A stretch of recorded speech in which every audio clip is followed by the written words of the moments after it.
using one variable called y, and I'm assigning 3.14 to y.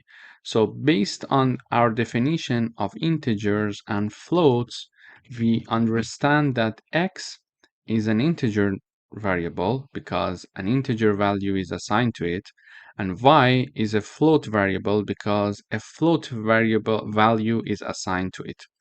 By the way, if we want to comment something in Python, we need to have this pound sign before that. For example, when I am writing something after the pound sign, for example, hello from Python, and because we are having a pound sign here before that, it means that it's a comment. So compiler is not going to understand and read these parts. These parts are mainly provided between developers. So if I am developing a code for myself, I can have these comments throughout the code in order for me to have a better understanding of this code. For example, after 2 years, when I come back to my code, I may not remember all the details, but by writing down comments, I can read the comments and it helps me to understand the code better. And also, if I want to, for example, pass this code to another developer, that developer can understand my code better if I'm having some comments in the code. So all these parts that are shown in green are comments, and compiler has nothing to do with them. However, the rest of the code, as you see here, are shown with different colors, and therefore compiler is treating them as something to work with. So here I am initializing one x variable equals to 10 and one y variable equals to 3.14. However, if I would like to see these variables in the output, I can simply print them. So let me comment these parts. So when I type down the print keyword and I type down the x, and when I compile, I see in the output that number 10 is being printed out in the output. So basically, I'm telling the compiler to print the variable x value for me in the output, and it is showing me the variable value. And if I want to print y, I type down the keyword, and within parentheses, I'm typing down the data type, the name of the variable, sorry, and it is going to print that. So when I compile again, I see 10 and 3.14, which are the values for x and y respectively. But when I see this, maybe it would be nice to have some explanation. So now I comment these two lines using a pound sign, and I uncomment this part by printing out by removing the pound sign. And in order for me to have a better understanding of my output, because I may have the print sign for 10 lines, so I would like to have something to be printed out before the variable value, so I can easily recognize which number represents which variable. So I'm adding a comment here. For example, I'm typing down the print keyword, and within parentheses, I have two parts and they are separated by a comma. In the first part, in the code, I'm having x equals, and then in the second part, I'm typing down the name of my variable, which is x, and I'm in the second line, I'm having y equals, and separated by a comma from the second part in the parentheses, which is the name of the variable that I would like to print. So when I run this code, you see this time it prints for me x equals and then 10, y equals 3.14. So when I have, for example, 100 lines to be printed, I don't have to remember, okay, 10 was the number of which variable, so I need to go back to in the code and check, etc. Instead of that, I can simply print this text in the terminal, so I understand 10 is the value that represents variable x, and also y equals 3.14. So in this video, we learned about integers and float data types in Python, and we learned how to print them in the output. And also we learned how to comment some parts that compiler has nothing to do with them. For example, now the compiler is not printing this part because there is a pound sign behind that. But if I uncomment this part and I compile, I see 10. Let me go up a bit. Okay, I see 10.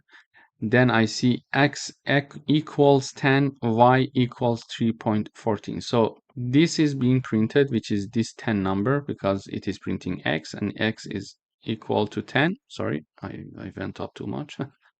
And then I'm having this line being printed out, and then this line being printed out. But this line is not being printed out because there is a pound sign there. So if I remove the pound sign and I compile, I see that now I see that 3.14 is now being also printed out in the output. Thank you for watching. In the next videos, we are going to have some coding exercises with respect to initializing and declaring integer variables and float variables. Thank you for watching.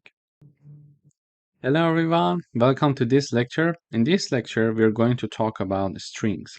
So a string is a sequence of characters enclosed in quotes. A string can include letters, numbers, symbols, or spaces. So in order to initialize one string, I am giving it a name r equals, and in quotes, I'm having the string that I want. It is, for example, in this case, Reza Shahin. So a variable r is assigned a string, and this string is Reza Shahin. I can have another string, for example, it could be hello world. So this is my second string, and I can also print x for myself. So when I run the code, I see that first I'm printing the string r, which is Reza Shahin, and then I'm printing x variable, which is another string, and it is hello world, and hello world is being printed out here. As you see, also the space between these two words are included. So basically whatever that is included between the quotes is going to be considered in the string. So this is how we declare and we print out one string in Python. Thank you for watching. Hello everyone, welcome to this lecture. In today's video, we are going to work with type checking.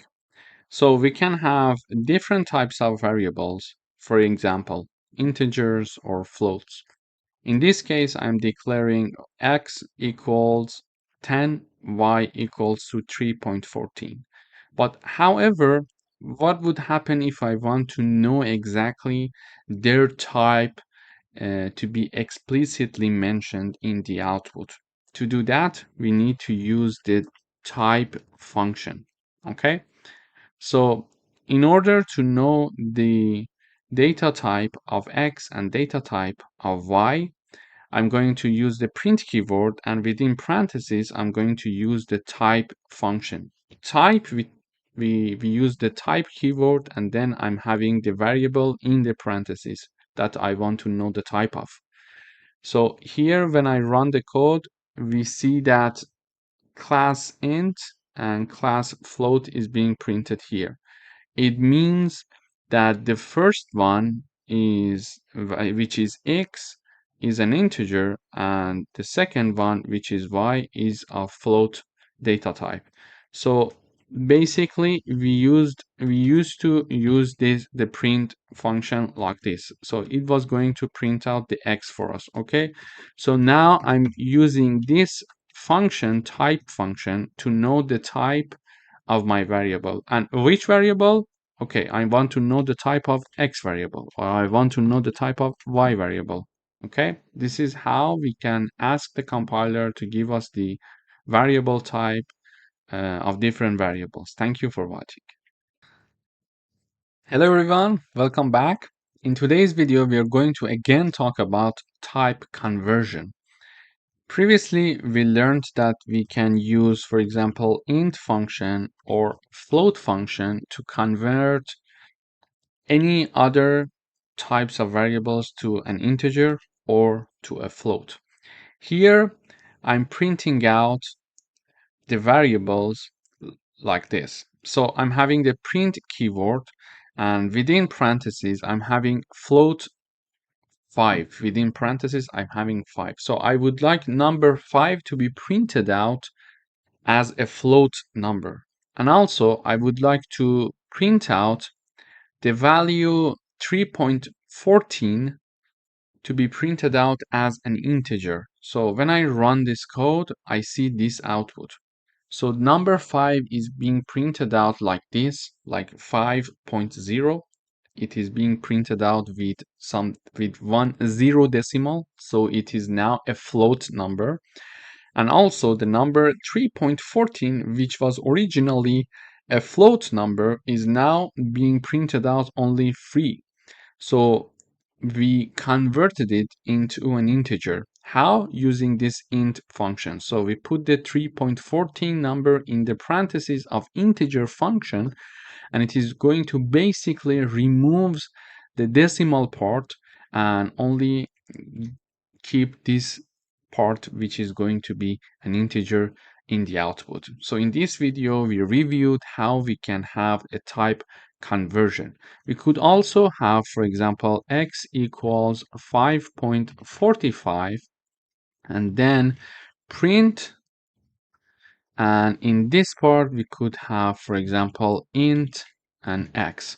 So x is a variable equals 5.45, so it's a float variable. Okay, so it's a float variable, and now I'm going to convert it to an integer. How? I'm printing out the value of variable x that is converted to an integer. So I'm having a print keyword and then 2 parentheses, and within the parentheses I'm having the int function and 1 parenthesis, and in the parentheses of int I'm having the name of the variable x.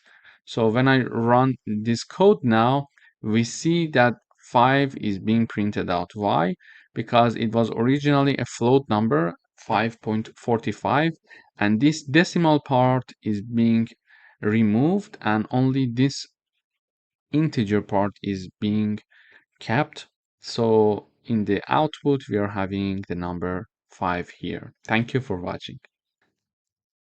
Hello everyone, welcome to another lecture. In today's video we are going to learn how to read information from the user through the terminal.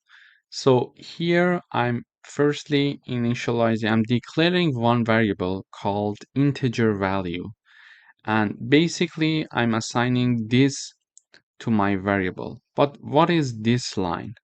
So using the input function, let me have the comment here. Using input function, I'm getting the input from the user. Okay, so using this function, this keyword that is reserved in Python, we can get input from the user, and by default it is a string. When we get it from the user, by default we get something as a string, and then I'm having my int parentheses. It is going to convert the string into an integer value. So given this explanation, I'm assigning the integer value that is declared here one input, and in the input and in the first parenthesis, in this part I mean, you see the message saying that enter an integer, and then the user is going to enter a number, and that number is going to be stored firstly as a string because this is a default by Python. And using the int function, I'm going to convert that string into a number. So let me run the code first before giving you another example, so it would be more tangible, I think, for you. So when I run this code, this message is shown in the terminal. Enter an integer. Exactly this message is being shown here. As you see, the program is ongoing because it is waiting for me to enter something, okay? So integer value, and you see this green point here, it says that the program is in this line. So integer value variable is declared here, and the value that is going to be assigned to this variable is the following. We are asking the user to enter an integer that is shown in the terminal, and whatever that I enter here is going to be stored as one string by default. And then using this int function, which I explained here, I'm going to convert that string into an integer. So let me type down. So when I type down 40, it is going to print you entered the integer and then 40. Why? Because I'm having a print function here also, and I'm having this message for the first part separated by a comma from the second part. So in the first part, I'm showing the message you entered the integer, so you entered the integer. And in the second part, I'm having the name of my variable integer underline or underscore value, which is here.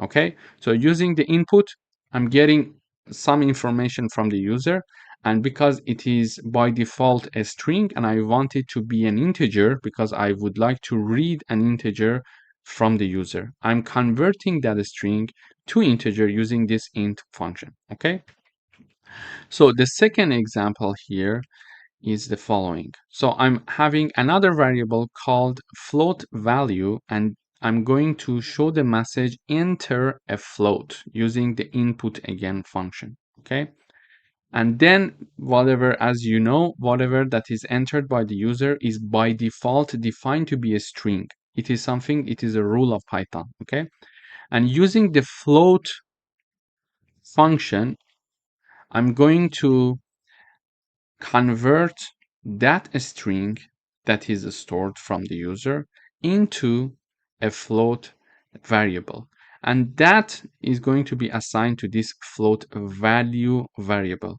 Okay, so firstly I am getting the input from the user, then since it is by default stored as a string, I need to convert it to a float because I am looking for a float. If I was looking for an integer, I was going to convert it to an integer. Okay, so and then the entered value is converted to a float number, and that is going to be assigned to float value variable. Okay, so we are going to get an input from the user, and then I'm going to convert it to a float, and then I'm going to have that float number in the final stage being assigned to my variable, and this variable name is float value. It could be x, it could be y, it could be anything. So let me type down simply x here. Okay, it is x.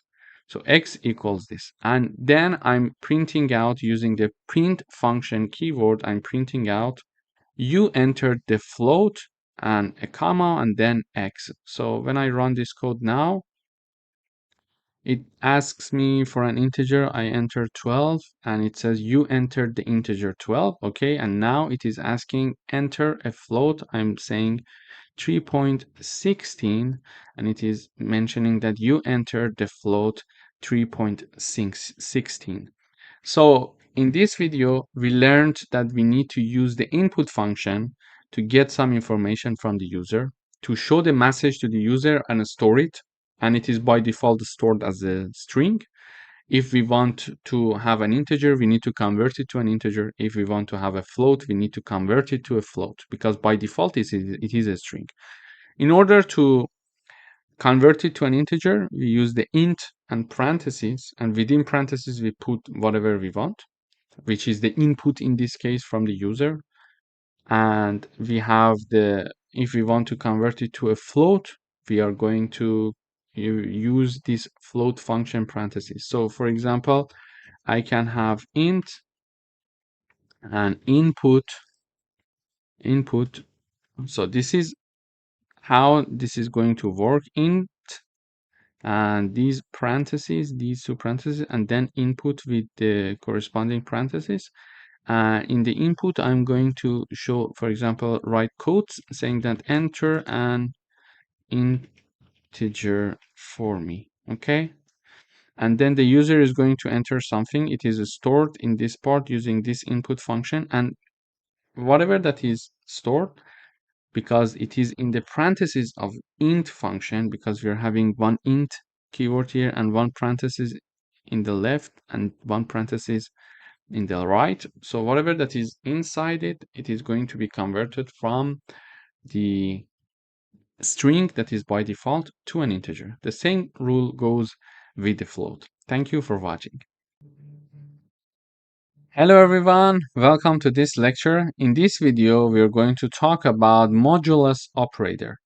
To do that, we are having this sign here. So if we are going to calculate the remainder when one number is divided by another. So modulus operator is going to gives us and finds us the remainder of a division of one variable by another variable. So let me give you an example. For example, here I'm saying that the remainder of 10 divided by 3. And then I'm using this modulus operator here. So when 10 is divided by 3, the remainder is going to be calculated using this operator, and we expect to see the output 1, because if you do the division, you see the remainder will be 1.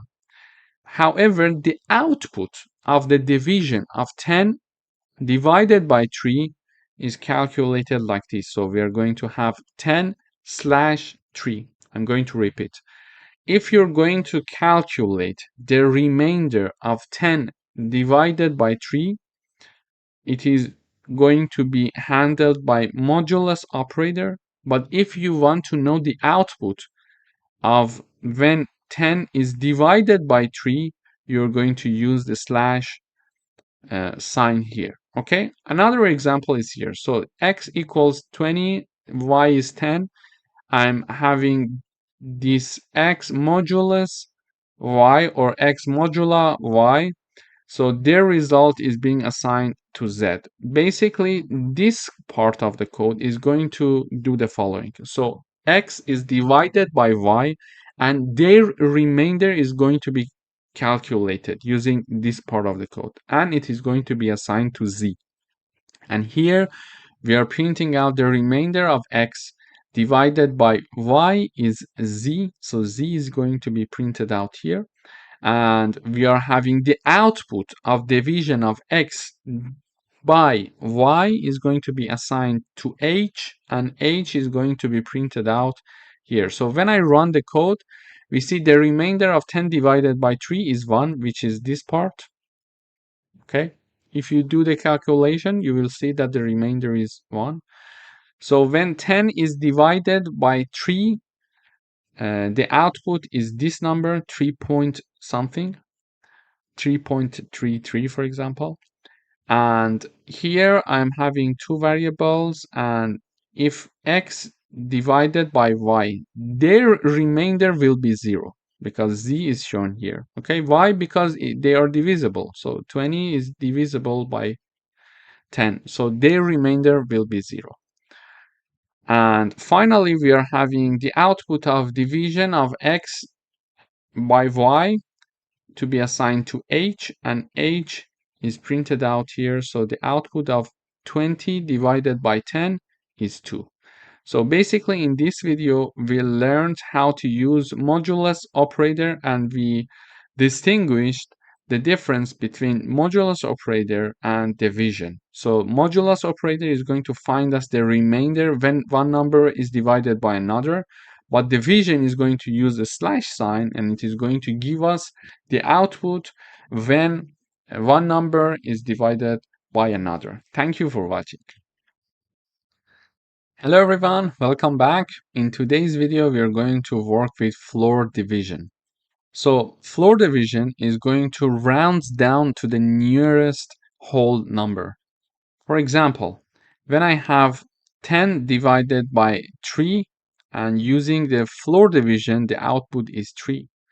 However, if I have the print 10 divided by 3, we see the output and it is 3.33, for example. Okay. So to do the division, we are going to use the slash sign, but if we want to have floor division, we are going to have slash slash, so double slashes. Basically, this floor division is going to round down to the nearest whole number, to the nearest integer value. So you see that 10 is divided by 3 is 3.33. So it is 3.33. And it is rounded down to 3 now because we see the output here. Okay, so in order to give you another example, we could have like 11, and we could have, for example, I don't know, for example 3, and we could have the output x divided by y, and then print the x floor division by y. So if I have this, they're having the same value. I wanted to have another number, but it's okay. So let me have it like 20, like 3. Okay, so x is 23, y is 3. So when I print the x divided by y, we are having the number 7.66. However, when I have the floor division of x by y, I'm having the number 7. Basically, the floor division is shown by slash slash, as you see here, or as you see here, and it is going to round down the output of the division to the nearest integer value. Okay, round down. This is why even 7.66 is rounded down to 7. Thank you for watching. Hello everyone, welcome to this lecture. In this video, we are going to talk about arithmetic operators. So we are going to discuss addition, subtraction, multiplication, and division. In order to do that, we can have the print keyword, and in the parentheses, we can have the numbers, for example, 5 plus 3 or 10 divided by 4. I run the code now. We see the output 5 plus 3, the output is 8. And we are having 10 divided by 4, the output is 2.5. We could also have this message being shown. So for example, sum of 5 and 3 is this message being shown out. And we could also have the division of 10 by 4 is, so if I have this message, it's more clear in the output to understand the 8 came from where. Okay, the sum of 5 and 3 is 8. The division of 10 by 4 is 2.5. Okay, and another way to have these is like this. So x equals 10, for example, y equals 4. Let me just choose another number. So y equals 4. Now I could have, for example, z equals x plus y, h equals x minus y, for example. We could have, for example, q equals x multiplied by y, and w equals x divided by y. and then I could print out their values. So let me use this keyword so I can have this. The first one is Z, then H, Q, and W, and I could have the message the sum of X and Y.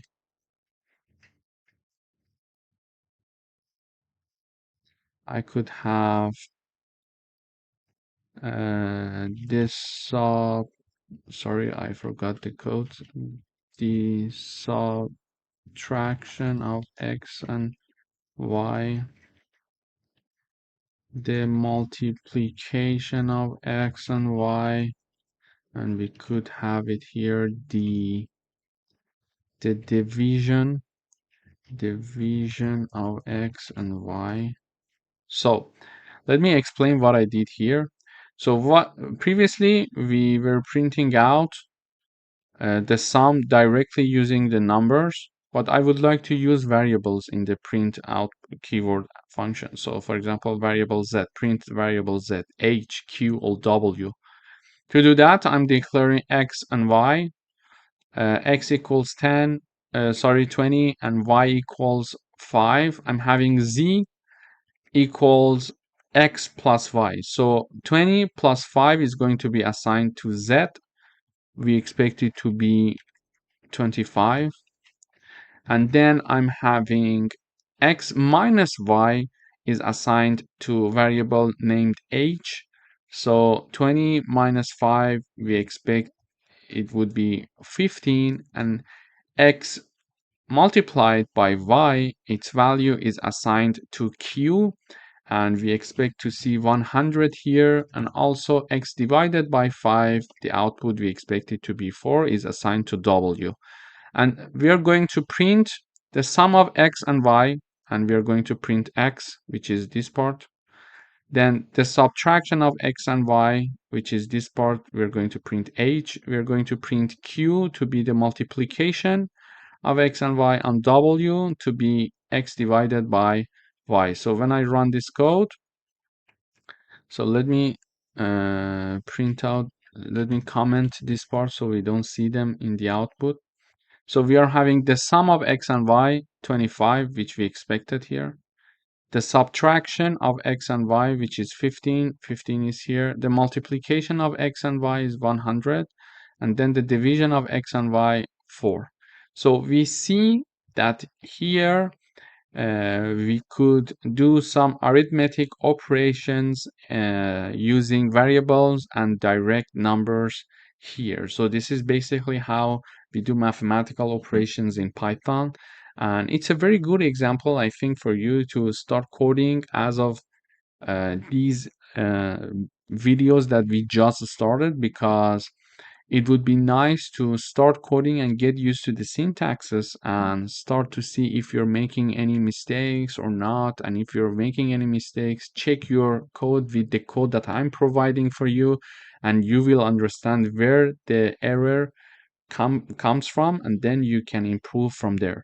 So I would suggest you to start coding right away so you get used to all the syntaxes. Thank you for watching. Hello everyone, welcome to this lecture. In this section, we're going to talk about Boolean data types in Python. So a Boolean is a data type that represents one of two values, either true or false. And these values are often used in decision making, logical comparison, and control flow. And in Python, Booleans are case sensitive. It means that when we would like to write them down, we need to use an uppercase first letter. For example, we don't have to write them like this. It's not correct. You see, these examples are not correct. If we want to write down true, we should write it with an uppercase first letter like this. Okay, so let me illustrate it with an example. Here I'm initializing one variable called is sunny, and I'm assigning true to it. And I'm having is raining, and I'm assigning the false assigned to it. So when I compile this code, I'm going to see two variables being printed in the output in the terminal. So the first one is this print that we are printing out the isSunny variable, and the second one is that we are printing out the isRaining variable. So because isSunny equals true and isRaining equals false, I would expect to see one true and one false in the output when I run the code. So let me just compile. So it is compiling. Okay, we see now one true and one false. So basically, we are assigning Boolean data types to these two variables. The first one is true and the second one is false. And we are simply printing out the values that are assigned to these two variables. In the next lectures, we are going to do some coding exercises using these Boolean data types to understand how they can help us to have a control flow, logical comparison, or decision making. Thank you for watching. Hello everyone, welcome to this lecture. In this video, we're going to talk about Boolean expressions. So Boolean expressions evaluate to true or false. So these expressions include equal sign, not equal sign, lower than, larger than, lower than or equal to, and larger than or equal to. Using these logical operators, we can have some output when comparing, for example, two numbers. For example, here I'm having a print keyword in Python, and in the parentheses, I'm checking if 5 is larger than 3. So if this equation is correct, it is going to print out true for us. And in this case, it is correct. So we expect to see a true in the output. And we are printing out 10 equals 20. This is not correct. Mathematically speaking, this is not correct. So we expect to see false in the output. And 7 is lower than or equal to 7. And this is also true mathematically speaking. Therefore, we expect to see true in the output. So let me first run this code by commenting these lines. So we are going to talk about these three first. So here I see true, false, and true. The first one, 5 is larger than 3. This is true. So we're having the true in the output. 10 equals 20. It is false because it doesn't make sense. And 7 is lower than or equal to 7. And it is true as well. So we are having the true being printed out in the output. So this is how comparison works in using Boolean expressions. And these are the signs. I'm going to repeat them one more time. So this is the sign for equal. So we are checking to see 10 equals 20 or not equal, lower than, larger than, lower than or equal to, larger than or equal to. Moreover, we are going to discuss logical operators. So we are having and, or, and not. So let me comment these three lines and uncomment these three lines. So I am having the logical operators true and false. So if true and false are together and we are using and logical operator, the output should be and must be false, let's say. If there is an or, the output is true, and when we are saying not true, the output is the opposite, so it is false. So when we are having one true and one false, and we are using the and logical operator here, the answer is always false if we are having one false in the output. Let me illustrate it with another example. So here, if I have true and true, the output is true. If I have false and false, the output is false. So let me comment these two lines so we can compare these three first. So when we are having at least one false when using AND logical operator, the output is false. When both of them are true, the output is true. And when both of them are false, the output is obviously false. Okay? So, sorry, false. Okay?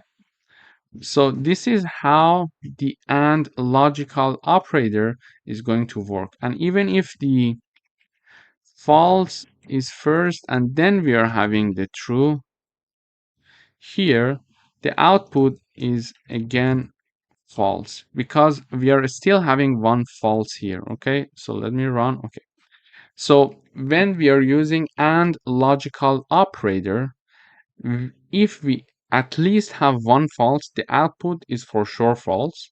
If both of them are false, like this case, the output is false. And if both of them are true, the output is true. So the only possible option that the output is true is when we are having two truths using AND operator and logical operators. Okay, this is how logical operator is going to work using AND. Okay, so let me now comment these lines and talk about this line. So using OR operator, we are saying that if this one is true or the other one, okay? In this case, when at least one of them is true, the output is true. So if I run, you see true in the output. So for other cases, if I have true or true, print false or false. So let me run this code. So here I'm saying true or false, the output is true. True or true, the output is true. False or true, the output is true. And false or false, the output is false. So using OR operator, logical operator, if we have at least one true, the output is true. And if both of them are false, the output is false. Because we are checking to see if we are having at least one true when using OR operator. So either this or that must be true. If either of them is true, the output is true. But if both of them are false, the output is false. Okay. And finally, we are having the not logical operator. When I'm having true and before true I'm having not, it is going to return the opposite output for me. So the opposite of true is false. So when I run the code, we see false in the output. So this is a bit abstract for now, the logical operators. You may understand the context, but you may not see how it may be useful for the moment if you have no background in programming. But later on in the very same course, in the section where we are going to talk about if conditions, if and else and elif conditions, we are going to use these logical operators practically, and in practice and examples, coding exercises, you will see how practical they are.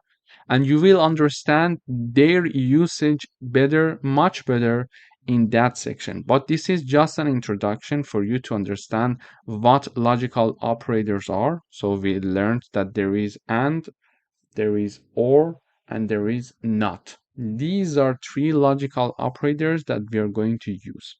This is just an introduction, and in the section that we are going to talk about if conditions, we're going to use them practically in coding exercises. So I expect that there you will understand everything about logical operators.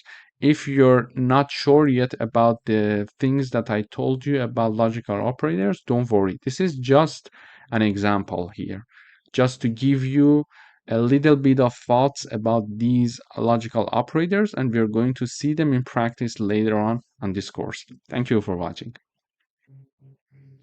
Hello everyone, welcome to another lecture. In today's video, we would like to write a program that assigns true or false to a variable and prints it. To do that, we learned how to declare a variable. So here I'm declaring a variable is underscore student, and I'm assigning true to it, okay? And I'm basically printing out this variable using the print keyword. So let me run the code. So when I run the code, I see true in the output. I could have, for example, is young equal false. And now here I am assigning a variable that is called, I'm declaring a variable that is called is young, and I'm assigning false to is young, meaning that it's not young, for example, or the person is not young. And using the print keyword, I'm printing out this variable. This could be y, this could be x, for example, this could be x. It's just the name that we give to our variable. So when I run the code, it's false. We see how we can declare and initialize a variable and assign true or false to it and print its value in the terminal in the output. This is how we can start working with booleans in Python. Thank you for watching. Hello everyone, welcome to another coding exercise session. We're going to write a program that compares two numbers and prints whether the first number is greater than the second one. In order to do that, I'm initializing and declaring and initializing two variables called num1 and num2. I'm assigning 10 and 5 to them respectively. And in the output, I'm using the print keyword and I'm checking to see if the first number is greater than the second one using this comparison operator. So the first one is 10 and the second one is 5. So it means that 10 is larger than 5. Is it correct? Yes. Therefore, it is going to print true in the output. Okay. But if I have number 1 equal to 1, we expect to see the output to be false, as you see here. So this is how logical comparison operators is going to work for Booleans expressions. Thank you for watching. Hello everyone, welcome back. We would like to write a program that uses logical operators to combine two Boolean values and print the result. To do that, I'm declaring and initializing two variables. The first one is weekend, and true is assigned to is weekend, so it means that it is during the weekend.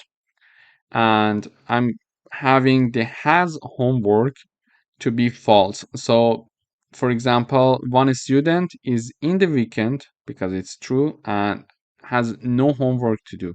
Okay, so we are going to use and or, I mean this and or logical operators as the program wants to combine two Boolean values and print the result. Okay, so I'm printing out the result and I'm using logical operators.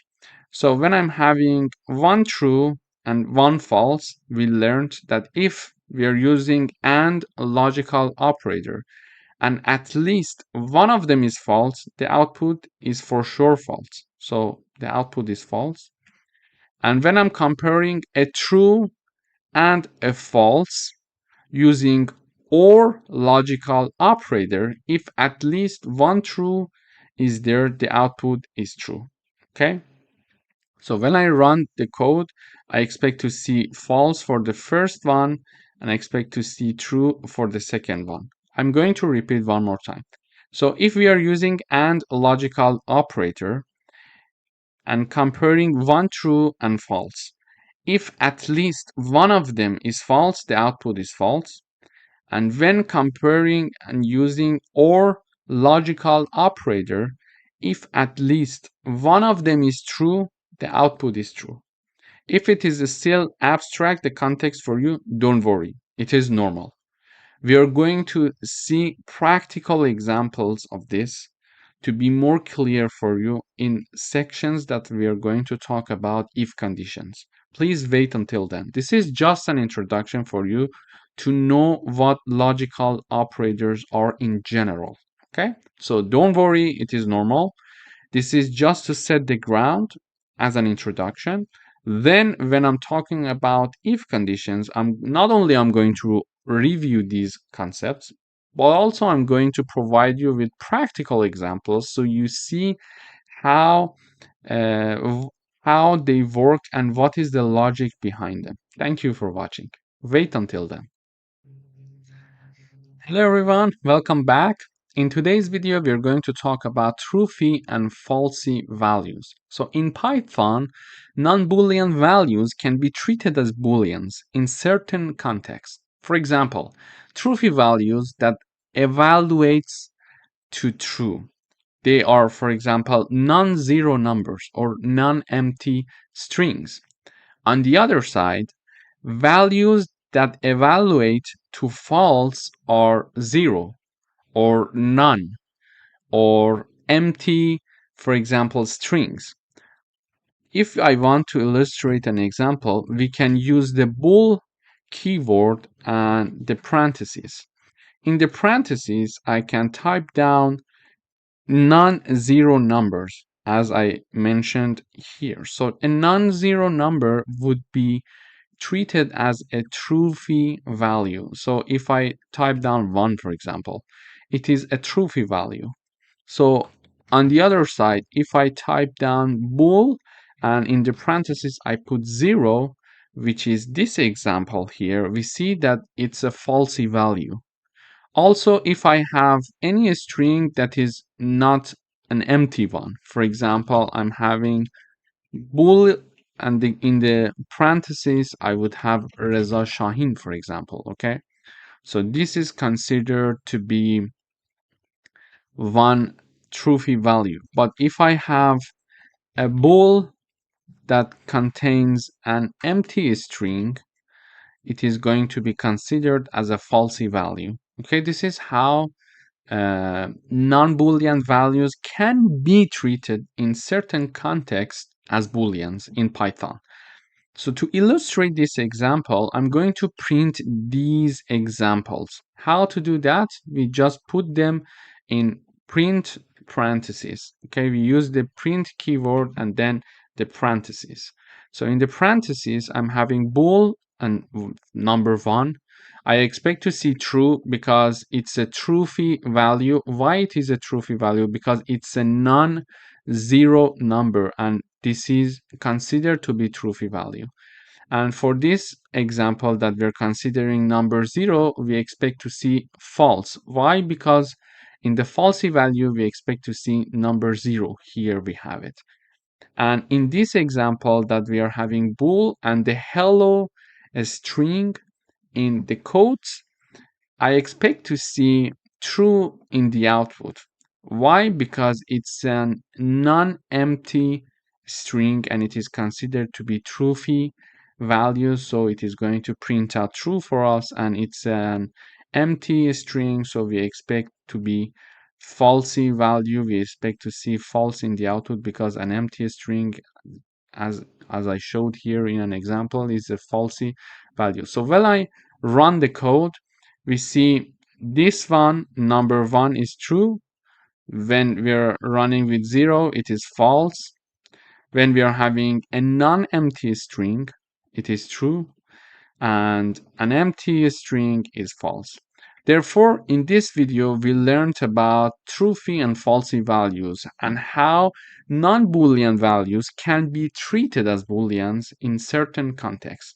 We are going to discuss these types of non-Boolean values later on in the following sections in coding exercises. And I'm just providing the introductions to them. So later on, when I'm going to review them first and then provide you coding exercises and examples, you have some clear idea that what these things are. Thank you for watching. Hello everyone, welcome to this section. In this section, we're going to talk about strings. As previously mentioned, a string is a sequence of characters enclosed in either single quotes or double quotes. And by single quotes, I mean this one, this sign, okay? And double quotes, I mean this sign, okay? And strings are one of the most commonly used data types in Python. And for the strings, both single and double quotes can be used to define strings. So it's optional. We can just choose whatever that we want. And to include quotes inside a string, we can alternate the type of quotes or use escape sequence. Let me illustrate it with an example. Here I'm initializing a variable called name, and using a single quote, I'm assigning Alice to this name, and I'm printing out name using the print keyword in Python. Okay, and here I'm having the greeting variable, and I'm printing greeting using the print keyword. However, I'm using double quotes here. As you see, I'm using double quotes here, and in the output, as we will see in a few minutes, there is no difference between single quotes or double quotes. So it's totally optional. You can either use this or this, okay? But what if you want to include quotes inside a string? To do that, for example, I'm having a variable being initialized here called quote, and I'm printing out the quote here using this line.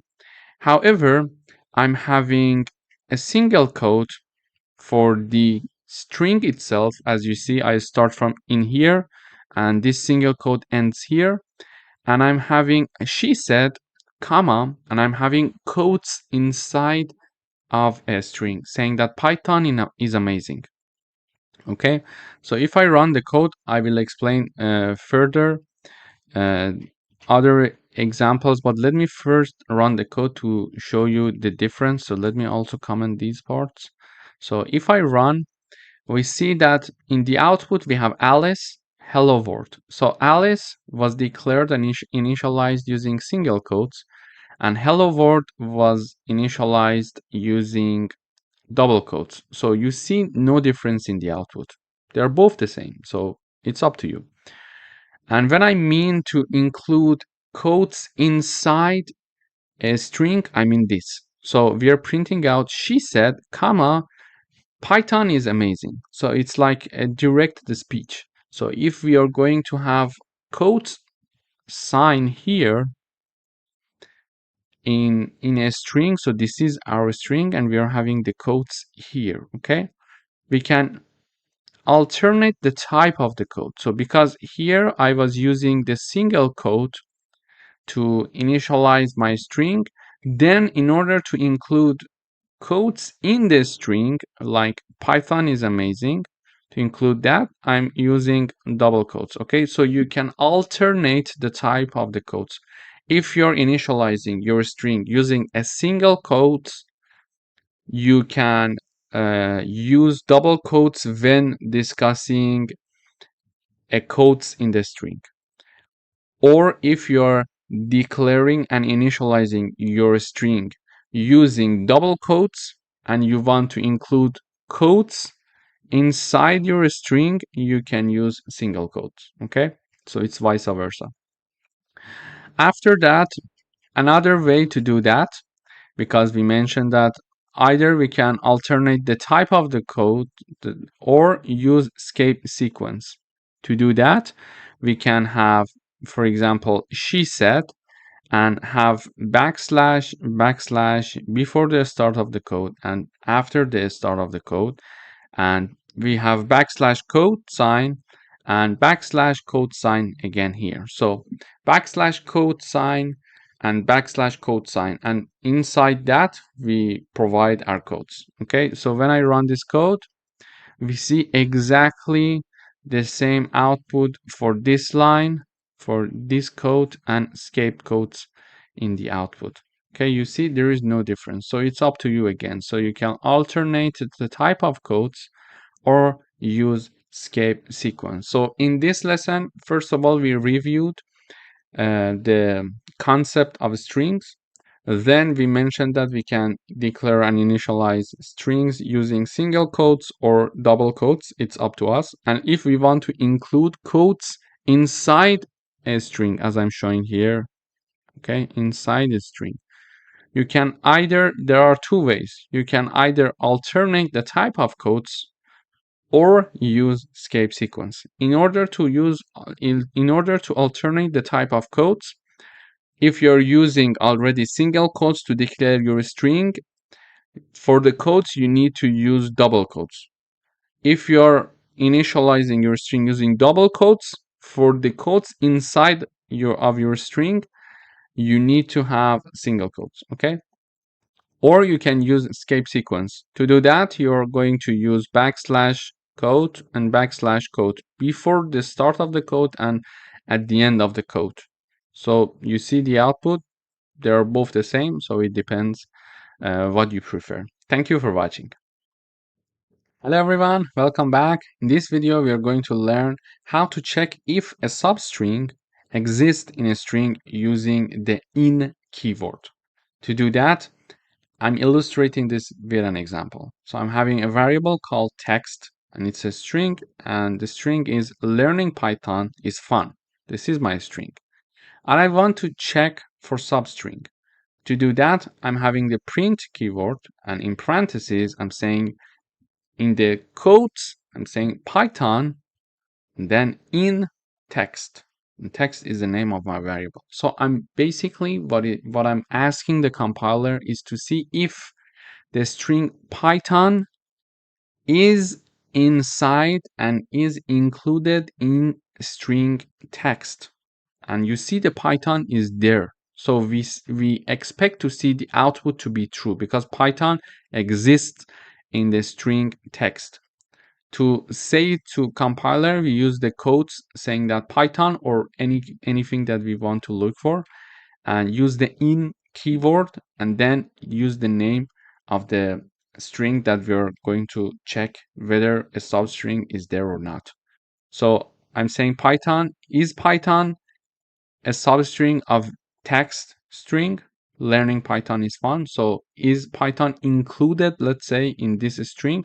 The answer is yes. So we expect to see true here.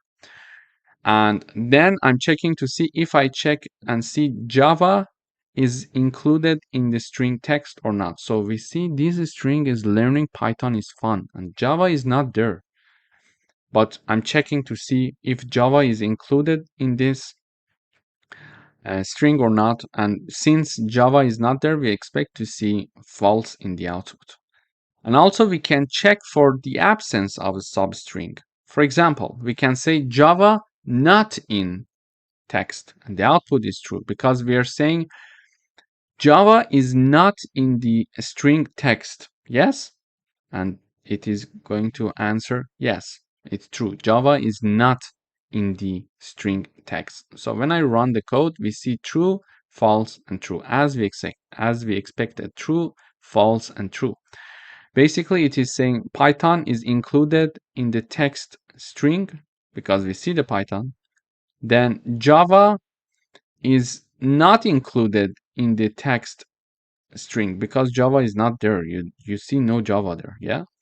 And then we are saying, okay, I think Java is not in the string text. Am I right? It says yes, you're right. So it is printing out true in the output. So this is how we can very easily check to see if a substring exists in a string using the in or not in keyword. Thank you for watching. Hello everyone, welcome back. In this video, we are going to write a program that takes a user's first and last name as input, combine them into a full name, converts the full name to uppercase, and prints the length of the full name, excluding spaces.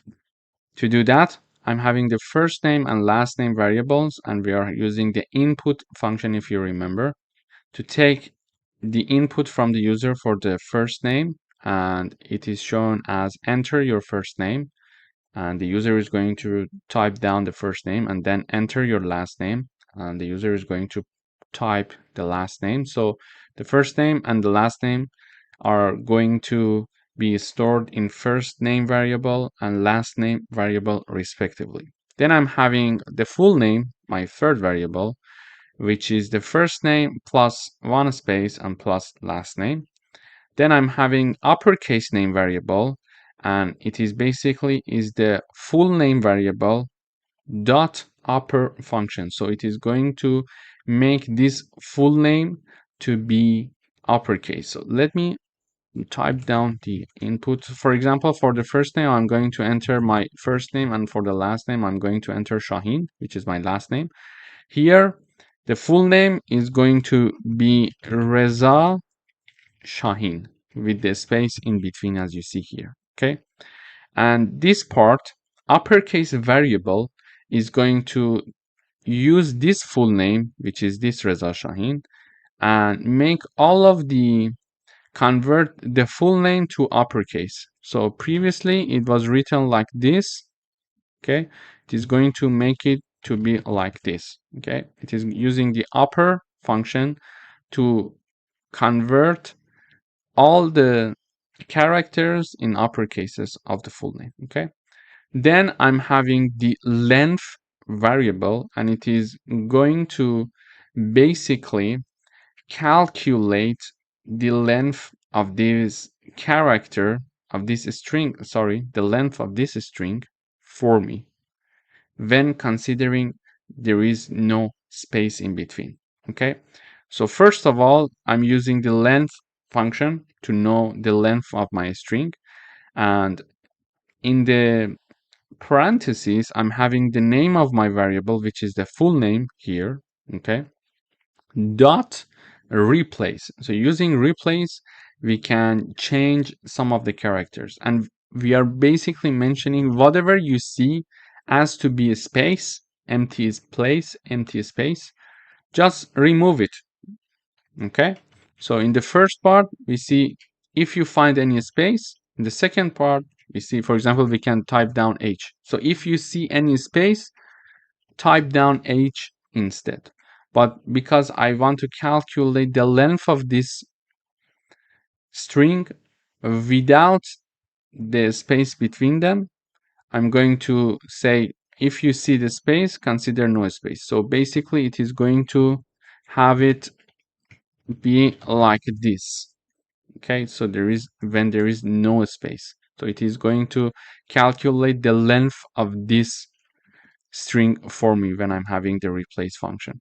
Then I'm having the print in the output full name is the full name variable is being printed out, and we are saying the full name is, and we're having the variable called full name, uppercase name, and I'm having the uppercase name variable here, which is this part, and the full name was this part. And then I'm having the length of full name. When no space is considered, I'm printing out the length variable, which is here, and it is calculated based on the length of the full name variable, in which we are replacing all the spaces with no space. So it is going to calculate the length of this. So when I run, it says enter your first name, I say Reza, enter your last name, I say Shaheen. So it is printing out full name Reza Shaheen, uppercase name Reza Shaheen, length of full name with no space, it is 10. Let us check and verify this. 1, 2, 3, 4, 5, 6, 7, 8, 9, 10. So the length is 10. So we see that we calculated everything correctly. Thank you for watching. Hello everyone, welcome to this lecture. In today's video, we are going to learn how to combine two strings in Python. So in order to combine two or more strings, we use addition operator. For example, I'm having the variable first name and last name, and they are assigned John and Doe as the first name and last name respectively. And in order to have the full name variable, I'm having first name plus one space and plus last name. So and then I'm printing out the full name in the output. So when I run, I see John Doe. So I'm adding this to have this space here.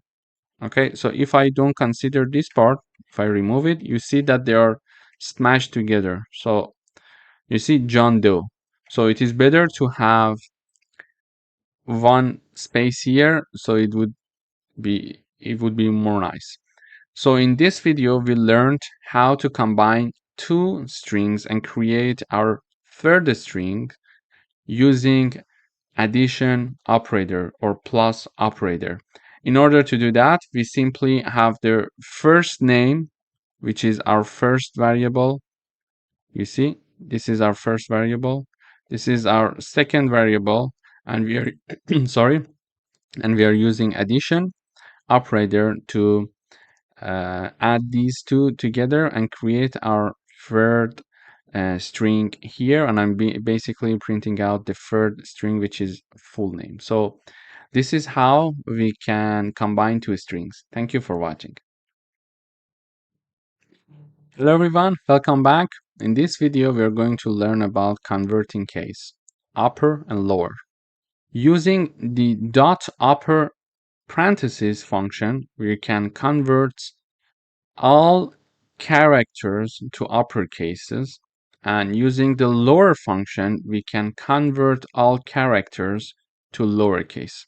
For example, I'm having one string here called text, and it is assigned Python, and I'm using the text dot upper and parentheses, and then text dot lower parentheses. So when I run this code, we see in the first example, in the first output, I'm having the Python being printed with uppercase, all of the characters, and in the second print, we see that all of the characters are printed in lower cases, because in the original example, P was written with uppercase, but in the second output, we see everything is written in lower cases. So let me illustrate with another example. So I would say Reza Shahin, for example, here, and I print the name upper. My name is the name of my variable, my name dot upper and my name dot lower. So when I run the code, we see that in the first print, everything, all of the characters are in uppercase, and in the last print, we see that all the characters are shown in lowercase. So this is basically how we can convert cases in Python. Thank you. Hello everyone, welcome to another lecture. In today's video, we are going to learn about the replace function in Python. So I'm having one string called text, and it is assigned the hello string. Then I'm having a new variable called new text, and I'm going to use the replace function. So I'm saying that new text equals text, exactly the first one, but I would like to replace H with J. So wherever you see H in the text string, replace it with J. And I'm printing text and new text in the output. So when I run, we see the text is being printed out in the output with no changes. So hello is printed because text is hello and text was assigned hello. But when I'm printing out the new text, it is printing out Jello for me. Why? Because I said new text, this is the new variable, equals text dot replace H and J. So I want the new text to be text, but wherever you see H, replace it with J. So it is going to print out Jello for me because there is one H, and this H is going to be replaced by J. So we are having Jello here. Okay. In order to use the replace function, we type down the name of the original variable dot the replace keyword, and within parentheses there are two parts, before the comma and after the comma. Before the comma, we type down whatever we want to change, and after the comma we are going to type the replacement of whatever we want to change. So in this case, in this example, I wanted to replace H with J. So I type down H before comma on the left side, and I type J on the right side after the comma. This is why the new text is now yellow. Thank you for watching. Hello everyone, welcome back. In today's video, we would like to ask the user to enter a string. And then we would like to check to see if that entered string starts with a specific character or not. For example, we're going to ask the user to enter a string. The user is going to enter, for example, Reza. Okay. And then we would like to check and see if the entered string by the user starts with R, with the letter R or not. Okay, so this is some validation. Maybe the user is going to enter something and we would like to check if the user is entering something that is starting with R, for example. Okay, this is how we're going to proceed. Here, to do that, here I'm showing this message to the user and saying that enter a string.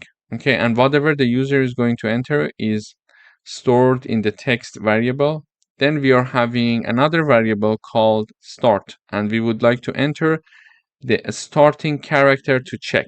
Okay, so here I would say, for example, R, because I want to check if the input string by the user is starting with R or not. Okay, and whatever that we enter here is going to be assigned to start variable, and to check if to check to see if a string starts with that specific character, we show this message first using the print function. Does the string start with, and then I type down the name of the variable start with the character that we want to check. And then in order to actually tell the compiler to check this for us, we can type down the name of the string that the user entered, which is text, and then use the start with function. So this is the name of the function, start with function, and in parentheses we type down the name of the variable that is storing the character. Okay, so let me run the code once. It says enter a string. I type down Reza, and then it asks me to enter a starting character. I would like to check if Reza starts with R. When I enter, it says, does the string starts with R? And the answer is true. Yes, it starts with R. Okay. For example, if I type down, for example, a string Reza, and then I type down H, I would like to check if the string Reza starts with an H. When I enter, it says the answer is false because Reza does not start with an H. So this is how we can do it. Basically, we are first storing the string, then storing the character, starting character, and in order to call the start with function, we type down the name of the string dot start with function, and in parentheses we type down the name of the variable that is used to store the character. Thank you for watching. Hello everyone, welcome to this course. In today's video, we would like to talk about ASCII. It stands for American Standard Code for Information Interchange. And this is a numerical representation of characters, including letters, digits, symbols that are used in computer. For example, a numerical representation of letter capital A is 65. If it's a small a, it's 97, for example. For number 1, the numerical representation is 49, okay? So today we would like to learn how to get and how to obtain these numerical representations, okay? To do that, I am presenting you an example here. So here is a message being shown to the user saying that enter a character to find its ASCII code. Then whatever the user is going to enter, we're going to assign it to this variable called char. And then in order to understand what the numerical representation of the input of the user is we're going to use ORD function. So in order to use ORD function, we type down the ORD, and in parentheses, we type down the name of our variable. And in this case, it is char, okay?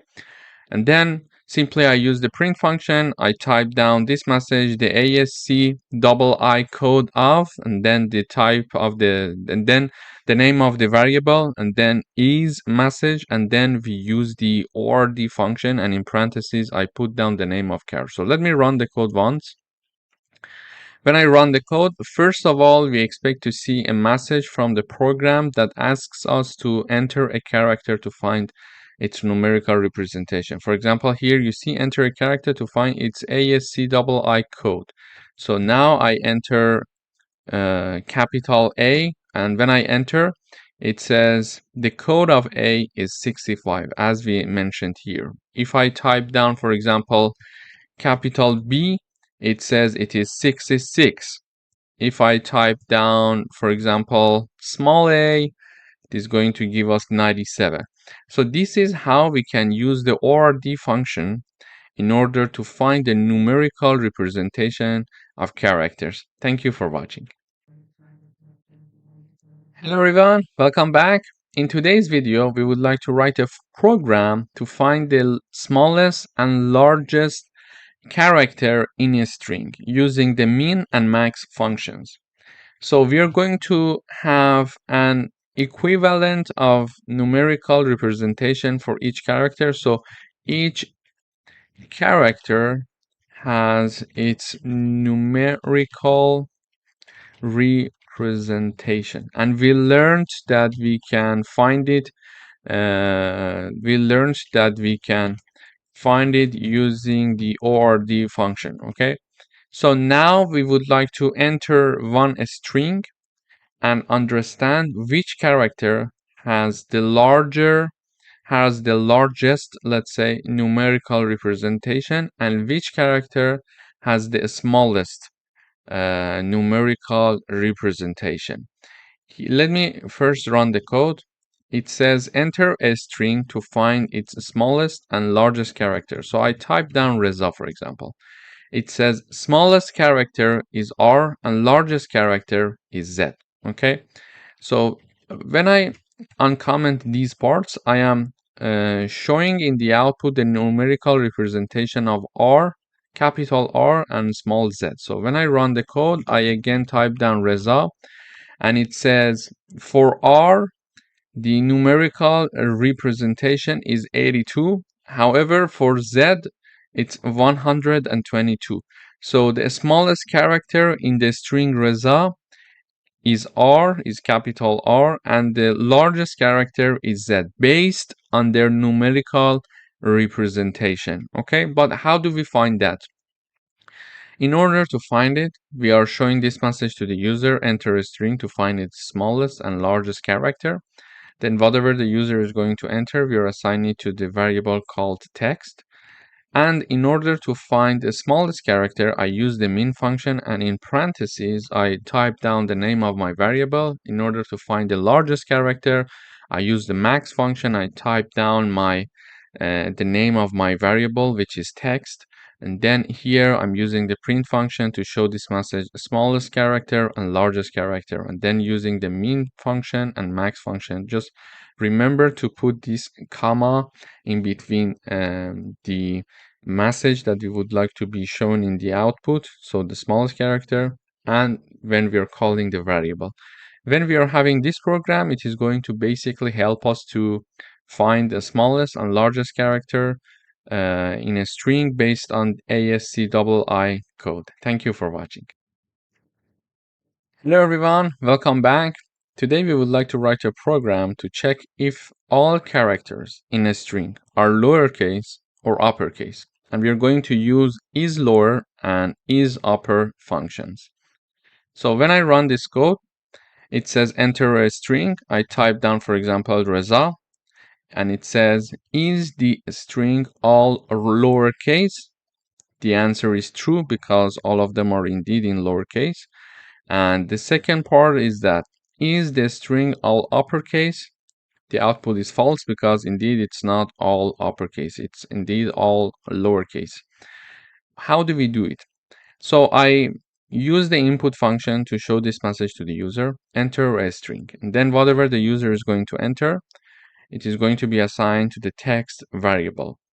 Then using the isLower and isUpper function, we are checking this string to see if all characters in the string are lowercase or uppercase. To do that, first I type down the name of my variable, then put a dot, then I type down isLower with empty parentheses to check if all the characters are lowercase, and to check if all the characters are uppercase, we are going to simply type down the name of our variable and then dot and type down the is upper to check if all the characters in the string are in uppercase or not. So when I run the code one more time, this time I type down Reza with capital letters, so uppercase.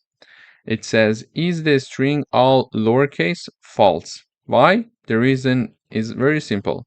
This is all in uppercase. And is the string all uppercase? And it is true. So the answer is true. Basically, in Python, we can use the isLower and isUpper functions to help us to find if all the characters in a string are lowercase or uppercase. Thank you for watching. Hello everyone, welcome back. In today's video, we would like to write a program that checks if the characters in a string are numeric. And we can do it using the isDigit function. Let me run the code. So it says enter a string to check if it's numeric. I type down Reza and the answer is the string numeric? The answer is false because it's not numeric, okay? So when I run the code one more time and I type down, for example, 1, 2, 3, 4, 5, and I enter, it says, is this string numeric? The answer is true. So how can we check that? First of all, I use the input function to show this message to the user, enter a string to check if it's numeric. Then we assign it to the text variable. After that, we are simply printing the output saying that is the string numeric? This is a message that we want to show. This is this one. Then put a comma to call the text variable using and also call the isDigit function. Sorry. So I type down the name of the variable, which is text dot isDigit function, and with empty parentheses. This isDigit function is going to check if this string text contains all characters are numeric or not. Okay, so even if I type down, for example, Reza 1, 2, 3, 4, 5, the answer is false. Why? Because it's not all numeric. It is going to check if all the characters in the string are numeric or not. So if I type down 1, 3, 5, 7, 9, for example, it says true because it has all its characters are in numeric view. So this is how we can use isDigit function to check if all the characters in a string are numeric. Thank you for watching. Hello everyone, welcome back. In today's video, we would like to write a program to check if a string ends with a specific character, and we are going to use ends with function. I'm asking the user to enter a string, and we are storing the string in the text variable, and then I'm asking the user to enter the ending character to check, and we are going to store it in the end variable here, okay?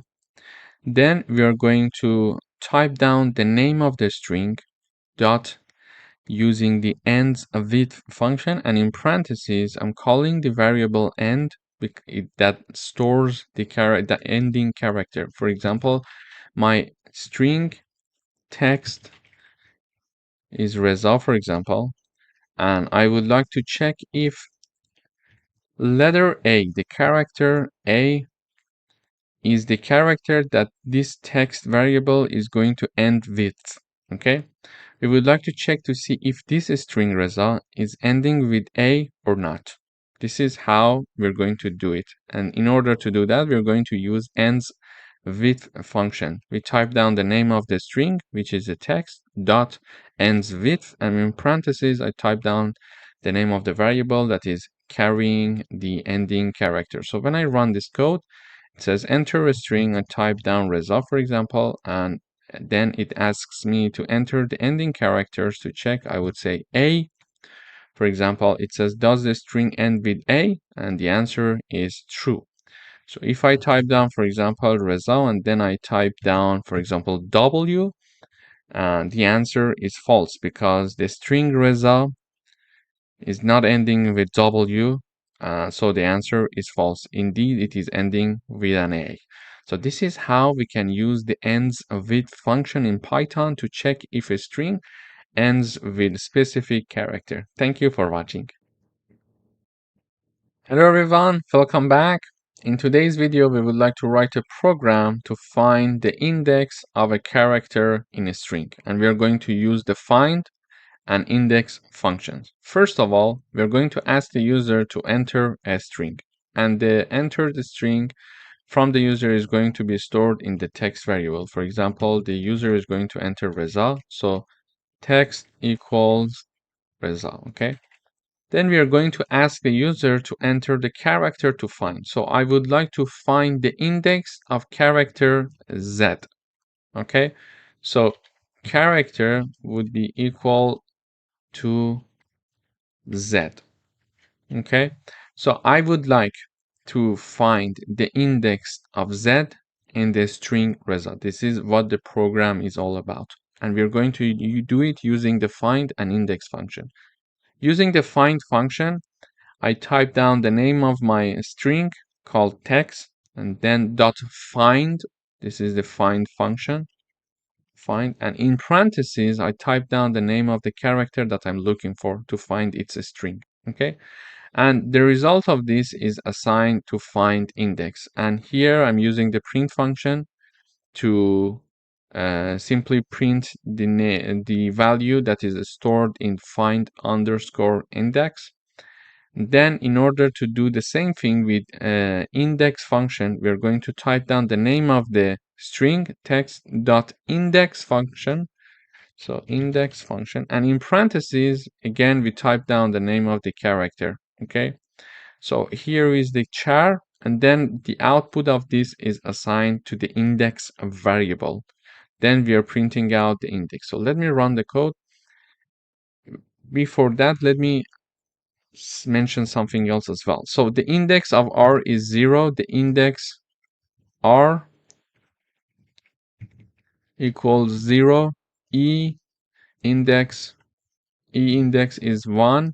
Z index is 2. And A index is 3. Why? We start from 0.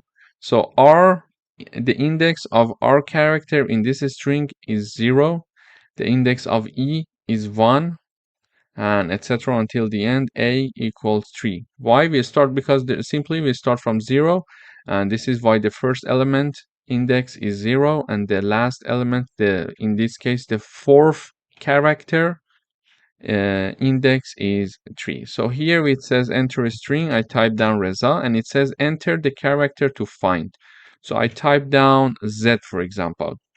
It says character Z found at index using find function at index 2 and using index function at index 2 as well. So the Z character is at index 2 indeed, and we use the find function and index function to find the index of this character for us. This is how we can simply type down the name of the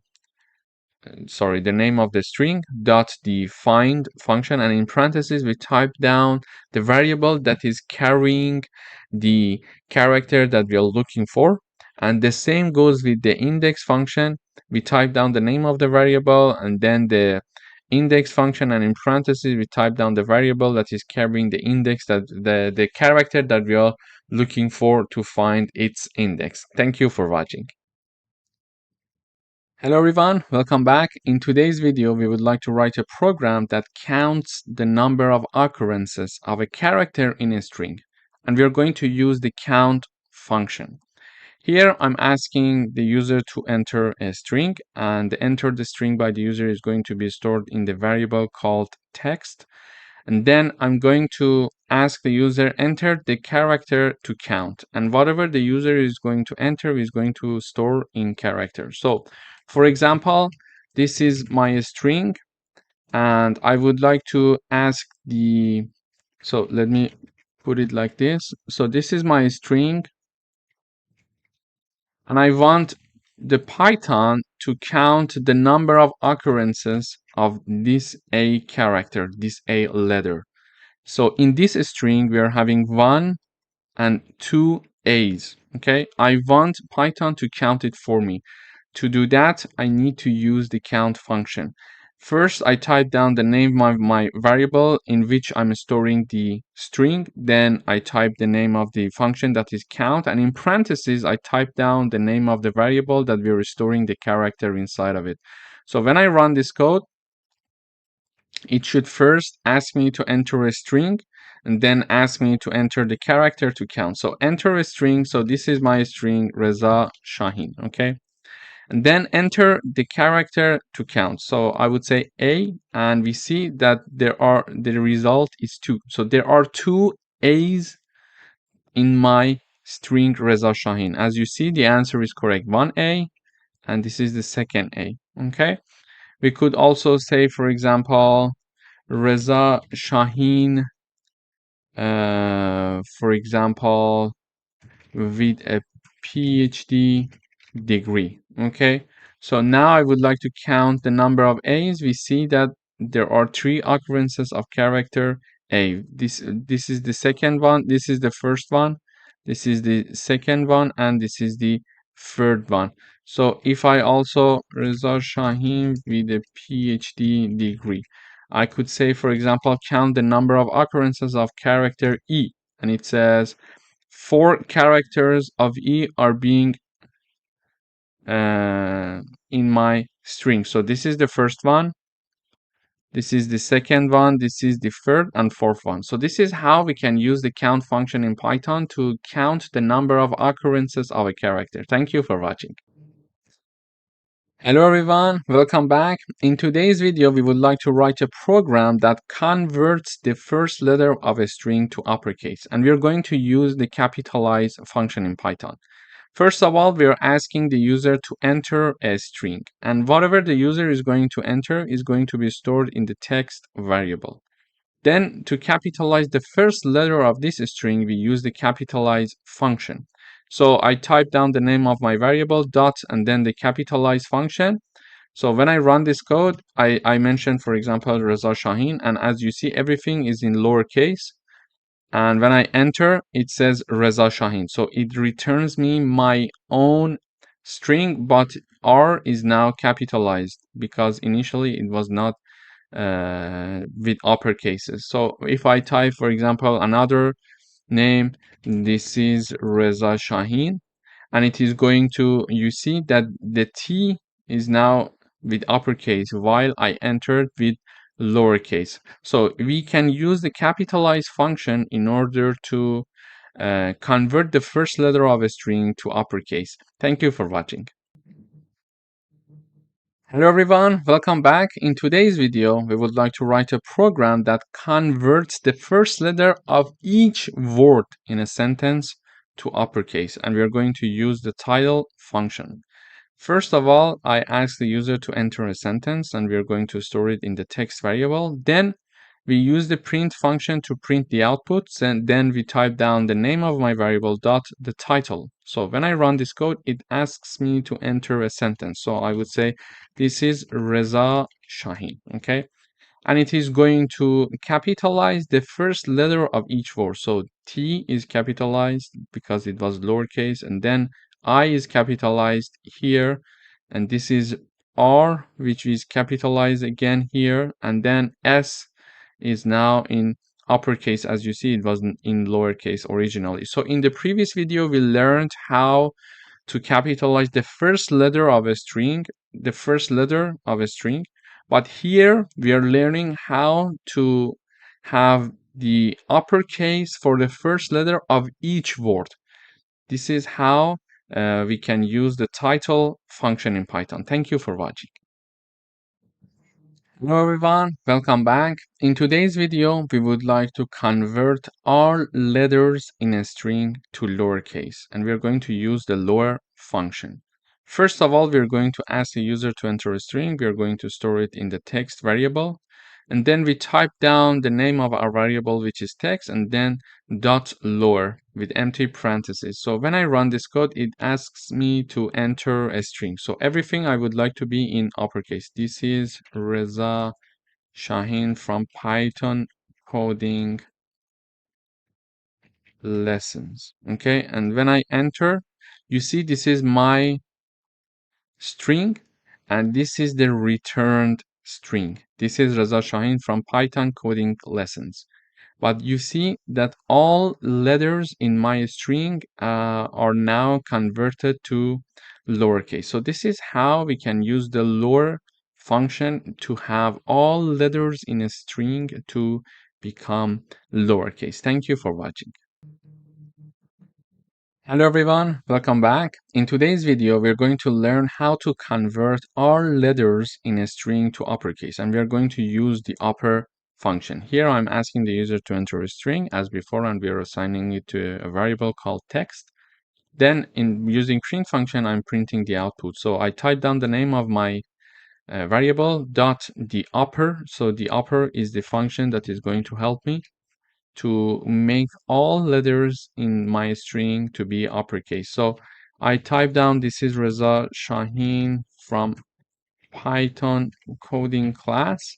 Okay, so this is my string, and as you see, all letters in my string are lowercase. And when I enter, I expect to see the output of my string with all letters in uppercases. So when I run this code, we see here is my string. So this is Reza Shaheen from Python coding class. And then we see that here we are having my string, but all letters are now in uppercase. So we learned how to do it using upper function in Python. Thank you for watching. Hello everyone, welcome back. In this video, we would like to write a program that replaces a substring with another substring using the replace function. So this is what we are going to do. For example, my string is Reza Shaheen, and I tell the Python that I would like to change Reza in my Reza Shaheen string, and I want to replace it with, for example, John. Okay. And now I would expect the Python to return me John Shaheen. So one more time. This is my original string. Then I tell Python that I would like to replace Reza with John. And then I expect to see the output John Shaheen. So to do that, I'm having my enter a string message to the user, and then whatever the user is going to enter is going to store in text. So this part is my text variable. So this is my text variable equals Reza Shaheen string. Then we are showing another message to the user, enter the substring to replace. And we are going to assign it in old substring variable. So old substring variable equals Reza. So this is Reza that we want to change. Then we are going to show another message to the user saying that enter a new substring, and this is going to be stored in new substring variable. So this is John is my new substring, and finally we are going to use the replace function to print John Shaheen instead of Reza Shaheen. To do that, I use the print function as always to show the output. Then I type down the name of the original variable string. This is the text. Then I type down the name of the string, the name of the function, which is replace. Sorry. So replace here, I'm having it. Okay. So far I type down the name of my variable, which is text, and then I call the replace function. But in parentheses, there are two arguments to mention, one before the comma and one after the comma. The one that is before the comma, we need to type down the old substring, and after the comma, we need to type down the new substring. So I want the old substring to be replaced with the new substring. So the one that we want to change is the left hand side of the comma, and the one that we want to be replaced to inserted in our string is on the right side. So when I run this code, it asks me to enter a string. So I would say Reza Shahin. This is my string. So enter the substring to replace. So which part of this string I would like to change? I would like to change the part that says Reza. Then it says, okay, what do you want to put instead of Reza? I would say John, okay? And then it returns me John Shahin in the output. So I use the name of my variable, which is text, then dot replace function. So I call the replace function with two arguments, okay? The first argument before the comma is the argument that I want to be eliminated, and after comma is the argument that I want to be inserted. So these are two arguments. So the first part is the part that I want to be eliminated, and after that I type down the variable, the string that I want to be inserted. Thank you for watching. Hello everyone, welcome back. In today's video, we would like to write a program to split a sentence into words, and we are going to use the split function in Python. Here I'm asking the user to enter a sentence, then whatever the user is going to enter is going to be stored in the text variable, and then simply we call the name of the variable, which is text dot, and then we call the function, which is a split. So when I run this code, everything should be taken care of. So I would say this is Reza Shahin from Python class, okay? And then we see each word in this sentence is now splitted into words. So this is Reza Shahin from Python class. So each word in my string in the sentence that was stored in the text variable is now divided into words, as you see it here. So this is how we can use the split function in Python. Thank you for watching. Hello everyone and welcome back. In this video we are going to talk about string indexing. So strings are indexed starting from 0 for the first character. Negative indexing allows you to access characters from the end of the string. For example, -1 is the last character in a string. Let me illustrate it with an example. I'm having a string called word and I'm assigning Python to this string. In the output, I'm printing out two characters indexes, okay? So in the first one, I'm typing down the name of my string and then assigning 0 in the braces. And then I'm having word again here and number -1. So when I run, first I see P and then I see N. This P comes from the fact that this is the first index of my string, and the first index in my string is this P here, okay? Because we mentioned that it starts from 0 for the first character. So the first character is P here, and therefore when I type down 0 for the string word, it is going to print out in the output the P character.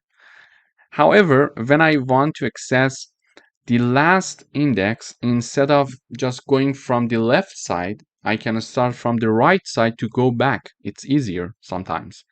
To do that, I'm using -1 to access this last character in my word string. So let me illustrate another example. For example, my name. And I assign Reza to my name. So if I print my name, I print the first one, the first character with index 0. So let me comment these parts. So when I run, I see R here, okay?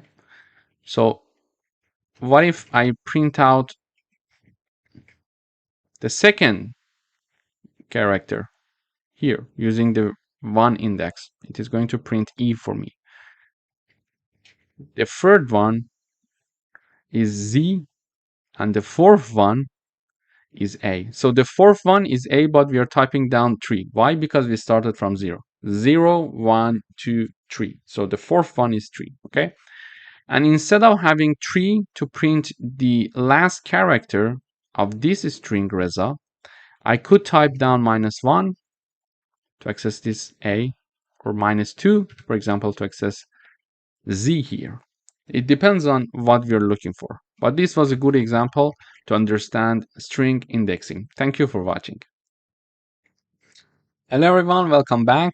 In this video, we're going to talk about the length of a string. In order to measure the length of a string, we need to use the len function, len and parentheses, to find the number of characters in one string. To do that, I can have one string called message, and I'm assigning hello to this message. Okay, but how many characters this string includes? Let us count 1, 2, 3, 4, and 5. But if we have a string that is very lengthy, how to measure that? It's hard to count it by ourselves. You see, in order to have that, we can use the len function. The len function works like this. We have the len and parentheses. In the parentheses, we type down the name of the string that we want the len function to measure its characters. Basically, I'm using the len keyword. I'm putting the name of my string inside the parentheses. This is going to calculate the number of characters in the message string, which is 5. We know it because we calculated it. And now I'm going to print the output. In order to print the output, I just put this part in a print function. And in a print function, inside the parentheses, I'm having len, and then the name of my string, which is message. So when I run, I see 5. If I have another string, so I have my name, and the string is, for example, Reza Shahin. So now I'm going to print len my name. Okay, so when I run this code, we see that there are 11 characters in this string. So if I calculate, we see 1, 2, 3, 4, 5, 6, 7, 8, 9, 10, 11. Okay, so it can calculate the number of characters. And yes, it calculates the space as well. Whatever that is between the quotes, it is going to calculate it, even the space here. Okay, so we are going to have 11 characters. But if we have a string that is lengthy, it's hard for us to calculate it by ourselves. So we'll let the len function do the job for us. Thank you for watching. Hello everyone, welcome back. In this lesson, we're going to talk about string repetition. So repeating a string multiple times using star operator or multiplication sign. Okay, so I'm having the first string or variable called hi, and please note that there is one space after hi here. Okay, and I'm having the new variable being assigned the name of my first variable word times 3. Okay, then I'm printing out my repeated word.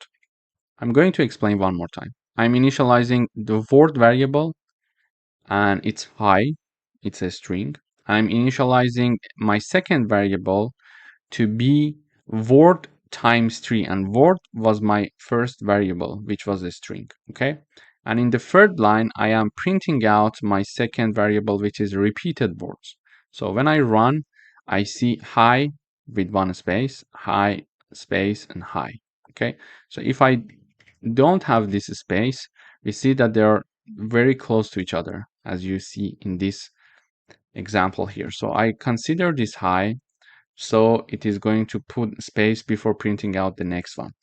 So this is how basically we can have a string repetition in Python. It's very easy. So if you want to have 4 repetition, you basically put 4 here, 5 here. So if I put 5 and I compile, we see 5 highs being printed in the output. Thank you for watching.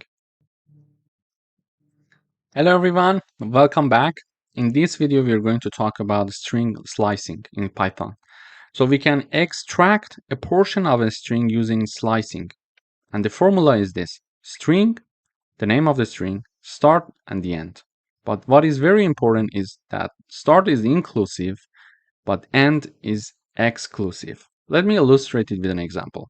So I'm having a string called text, and I'm having hello world here. In order to extract a portion of this string, I use this formula here.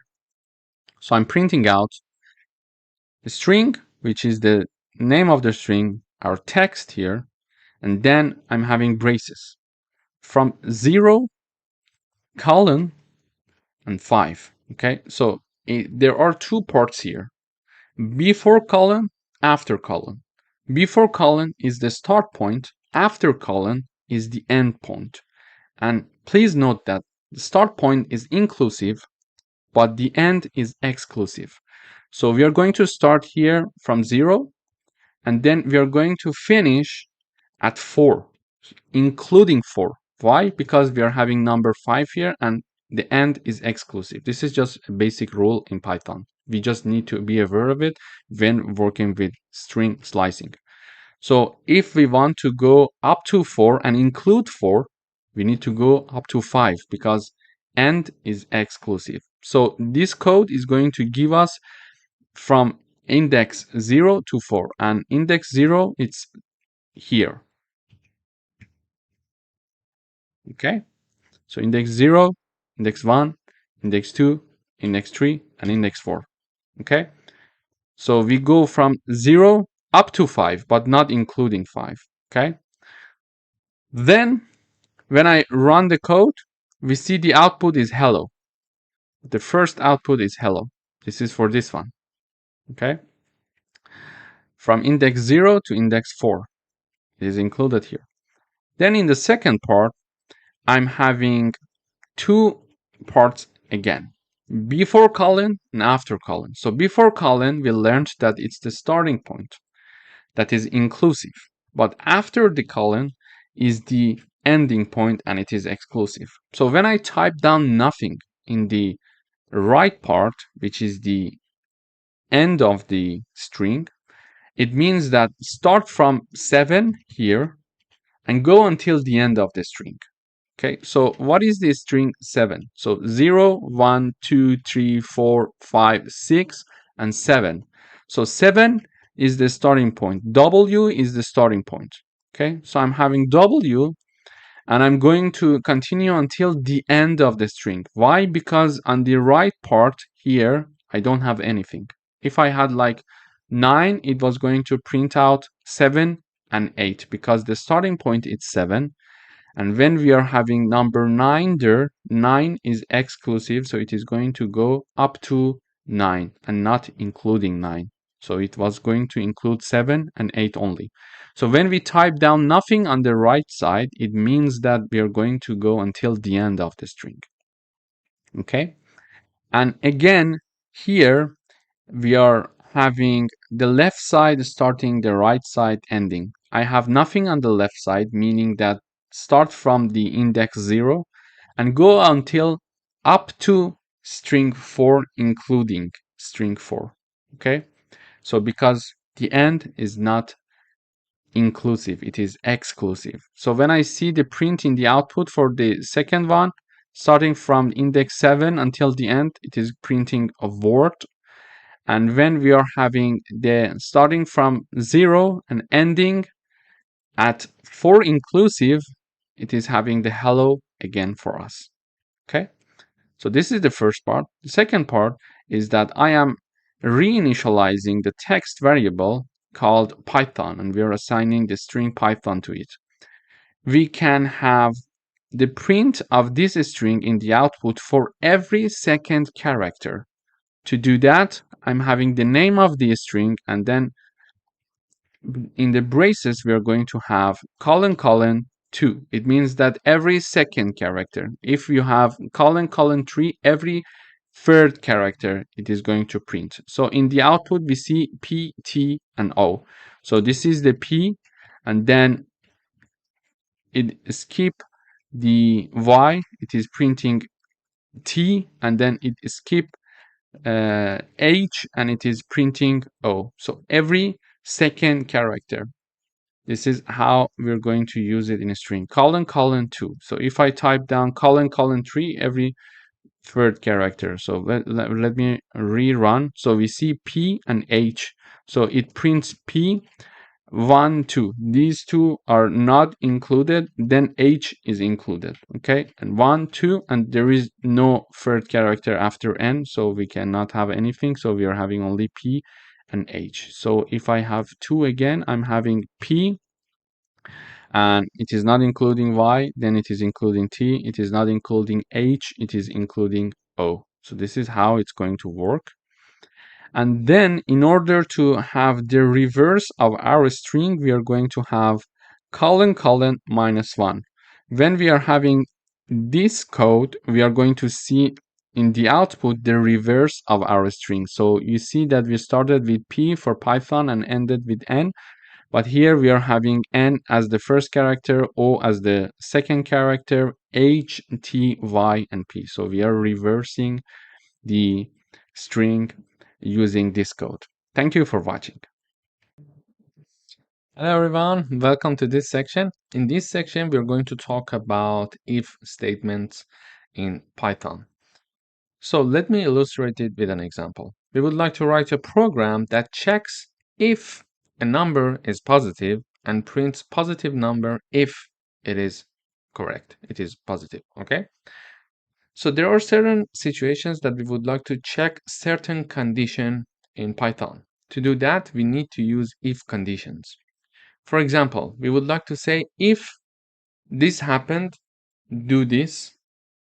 If something else happened, do something else. Okay, so this is a logical conditional statement in Python. For example, here we would like to write a program that checks if a number is positive or not and prints positive number if the number is positive.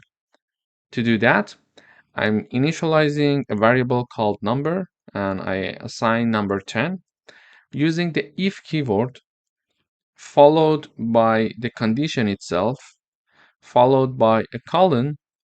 We are having the if statement in Python. For example, here I'm saying that if that number that we declare to be 10 is larger than 5, then print out the number is greater than 5. Okay, please note that we are having a bit of a space here that is following this if condition. So you start the if condition here, and when you're talking about the statement, the block of code that you want to execute, if this condition is correct, you need to leave some space, and it is automatic. So when you type down an if condition and you enter, usually compilers leave you some spaces automatically. Okay, so when I entered, you see things are going to be started from this part, okay, itself. So it is automatic. So let me run the code. So now the compiler is providing the output for this statement in Python. So you see that in the output, the number is greater than 5. You see that? But if I put here a 15, so I say I am initializing a variable called number that is assigned to 10, and I'm checking to see if this number is larger than 15, do this for me, okay? So when I run, I see nothing in the output as you see it here, okay? So when you see nothing in the output, it means that this part is not passed. This condition is not passed. Why? Because 10 is not larger than 15. So in order to have one if statement in Python, we are having the if keyword followed by the condition. So in this case, we are saying number is larger than 15. Then don't forget to put this colon here as well. Then when you enter, you go for the printing or the rest of the execution of code that you would like to write down there. So for example, I could say if number is lower than 0, for example, print the number is negative. Okay, so this is another if condition that I'm typing down here. Please note that there is a little bit of a space when I enter. it automatically leaves a little bit of space, so it increased the readability of your code as well, because now you understand that this part of the code execution depends on this if condition. So if we enter this condition, then this execution will be done. So when I run, you see that in the output we see nothing. Why? Because this is 10. 10 is not larger than 15, therefore this if condition is not executed, because this part is not passed, and by passed I mean this part is not true, it's not correct. And also because 10 is not lower than 0, therefore this part is not also executed. So what if I put -10, for example, here, and I run the code?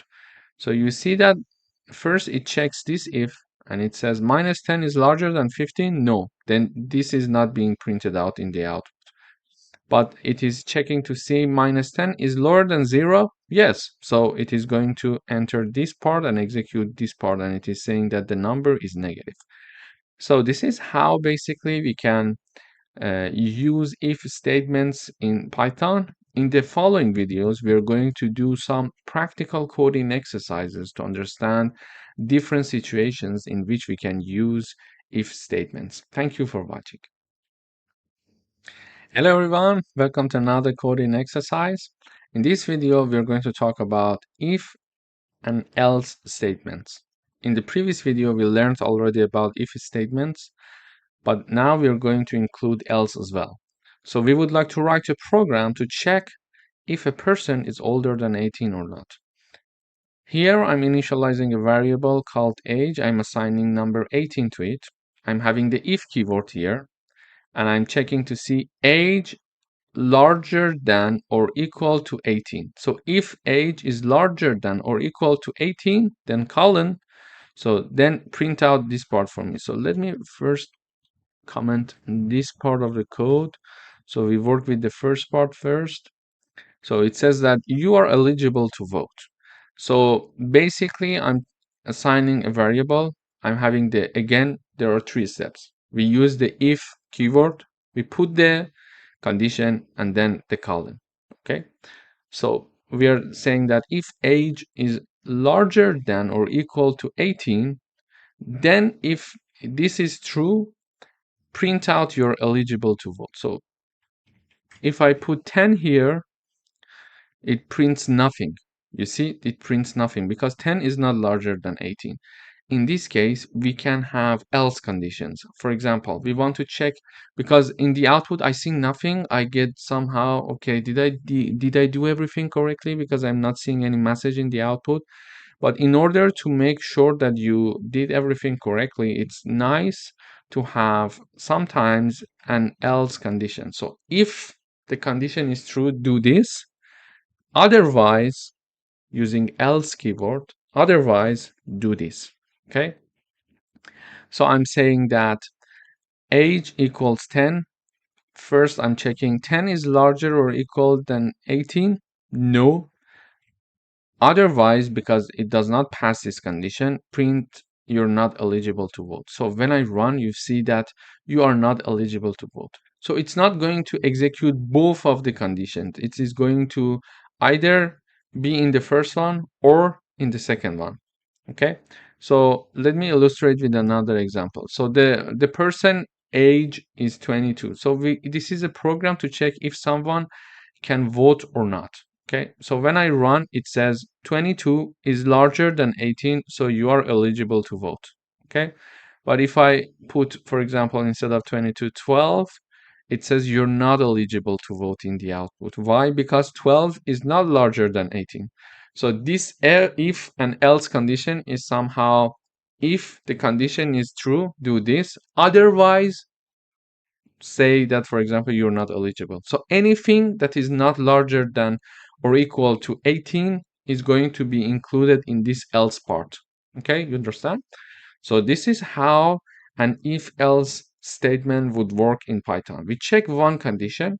If this condition is true, do this. Any other things, otherwise, anything other than the condition that I'm putting there, just include it in the else part. Then you say that, okay, in the else part, it's it means that you're not eligible. It doesn't matter if the person is 12 years old, 2 years old, 5 years old, or 17 years old. If it's not included in the larger than or equal to 18, it is considered to be else. Okay, thank you for watching. Hello everyone, welcome back. In this video, we are going to talk about if, elif, else statement in Python. So we would like to write a program that assess the mark of a student and grade it based on different conditions. For example, it is going to grade A to the student if the mark is larger than 19, larger than or equal to 19. It is going to issue grade B if it is larger than or equal to 75. It is going to grade C if it's larger than or equal to 15, and any other number, else part, any other number that is not included in neither of these conditions is going to issue the grade F. So it means that if the mark is lower than 49, okay, or lower than equal to 49, it is going to enter this part, because any other number is going to be included in this part, and the only numbers that can be included in this part it means that it is lower than or equal to 49. So let me run the code first. It says grade B. Why? So I'm having the 85 assigned to marks. In the first part, I'm checking if marks 85 is larger than 90. No, so it is not going to print grade A. Then it comes here. When I'm having several conditions to check, as of the second one, I need to type down elif instead of if. Okay, this is something to note. I'm checking elif mark is larger than or equal to 75. So my number was 85, and it is larger than or equal to 75. Okay, it is true. So this condition is passed. Then it is going to print out grade B for us in the output. So if I type down 92, for example, now we see grade A in the output. So now it is 92. 92 is larger than 90. Yes, so it is going to enter this part of the code and execute grade A. So what if it is 55 and I run? It says grade C. So it is 55. 55 is larger than 90. No, it is not going to print this part. Therefore, it jumps to the next if condition. Elif, as of the second condition checking, we are going to type down elif. Be careful about it. So elif 55 is larger than 75. No, so it is not going to execute this part. So it is going to jump to next elif. It says 55 is larger than 50. Yes. So it is going to enter this part and execute grade C. Okay. So what if I have number 40? So here, before running the code, I'm going to discuss the detail. 40 is larger than 90? No. Then it jumps here. 40 is larger than 75? No. Then it jumps here. 40 is larger than 50? No. So because 40 is not going to enter any of them, we are having the else part. So if I don't have the else part, nothing is going to be printed out in the output, because 40 is not in any of the ranges above. Okay. But for clarity, I'm putting the else. So whatever that is not included in neither of the ranges, it is going to be included in the else part. So it says grade F. So when I run, we see grade F in the output. So this is how we can have the checking of the first condition, it is F. As of the second condition, when we want to check, we type down elif. And if we are going to check 100, for example, statements, we type down elif. And for the last one, when we want to say, okay, if neither of the above ranges and if conditions is not passed for certain value, we're going to enter the else part. So you see, if I comment this part, we see nothing in the output, because 40 is not in any of the ranges that we are investigating using if and elif conditions. Okay, so it is not larger than 19, not larger than 75, not larger than 15. But for the clarity, it's nice to have something in the output so you know when you have, for example, 2000 lines of code, it's nice to know what is happening in each part of your code. So I'm having this else part, and also for validation, when you're having something in the output for validation, it's very good. So here I'm having the grade F being printed in the output, because 40 is not included in neither of the ranges. Thank you for watching.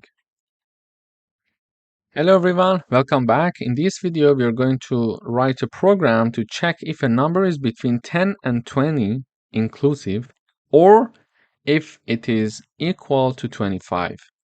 So I'm having a variable called a. It is assigned number 15. First is to check to see if this number is between 10 and 20. We can use and to check if the number is between 10 and 20. To do that, I'm having the if condition, if keyword. I'm having this part of the condition first, saying that a is larger than or equal to 10, because it says inclusive. We are having the equal sign as well. And at the same time, it is lower than or equal to 20, because we want to make sure it is between 10 and 20. If it was saying that it's larger than 10, we didn't need this part. Okay, we want to check it must be at the same time larger than 10 and lower than 20. So we need one and operator, logical operator. Why? Because both of the conditions must be met.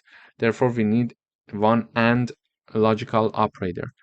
So it says to check if a number is between 10 and 20, or the program itself, the problem statement itself is saying, or if it is equal to 25. So either this condition or this condition. So either this condition must be true or this condition must be true, because it says to check if a number is between 10 and 20 or it is equal to 25. So it says that we are having this to check if it is between 10 and 20 using AND operator.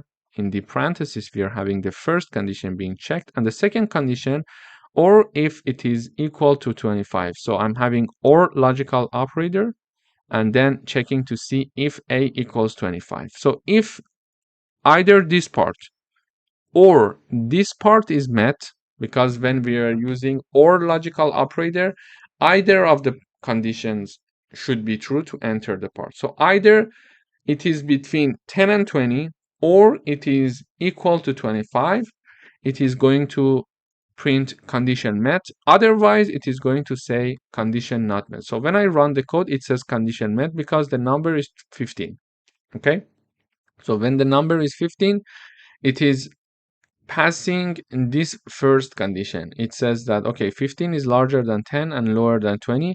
So it is going to execute the condition met message without even checking this part. Why? Because there is one OR in the middle.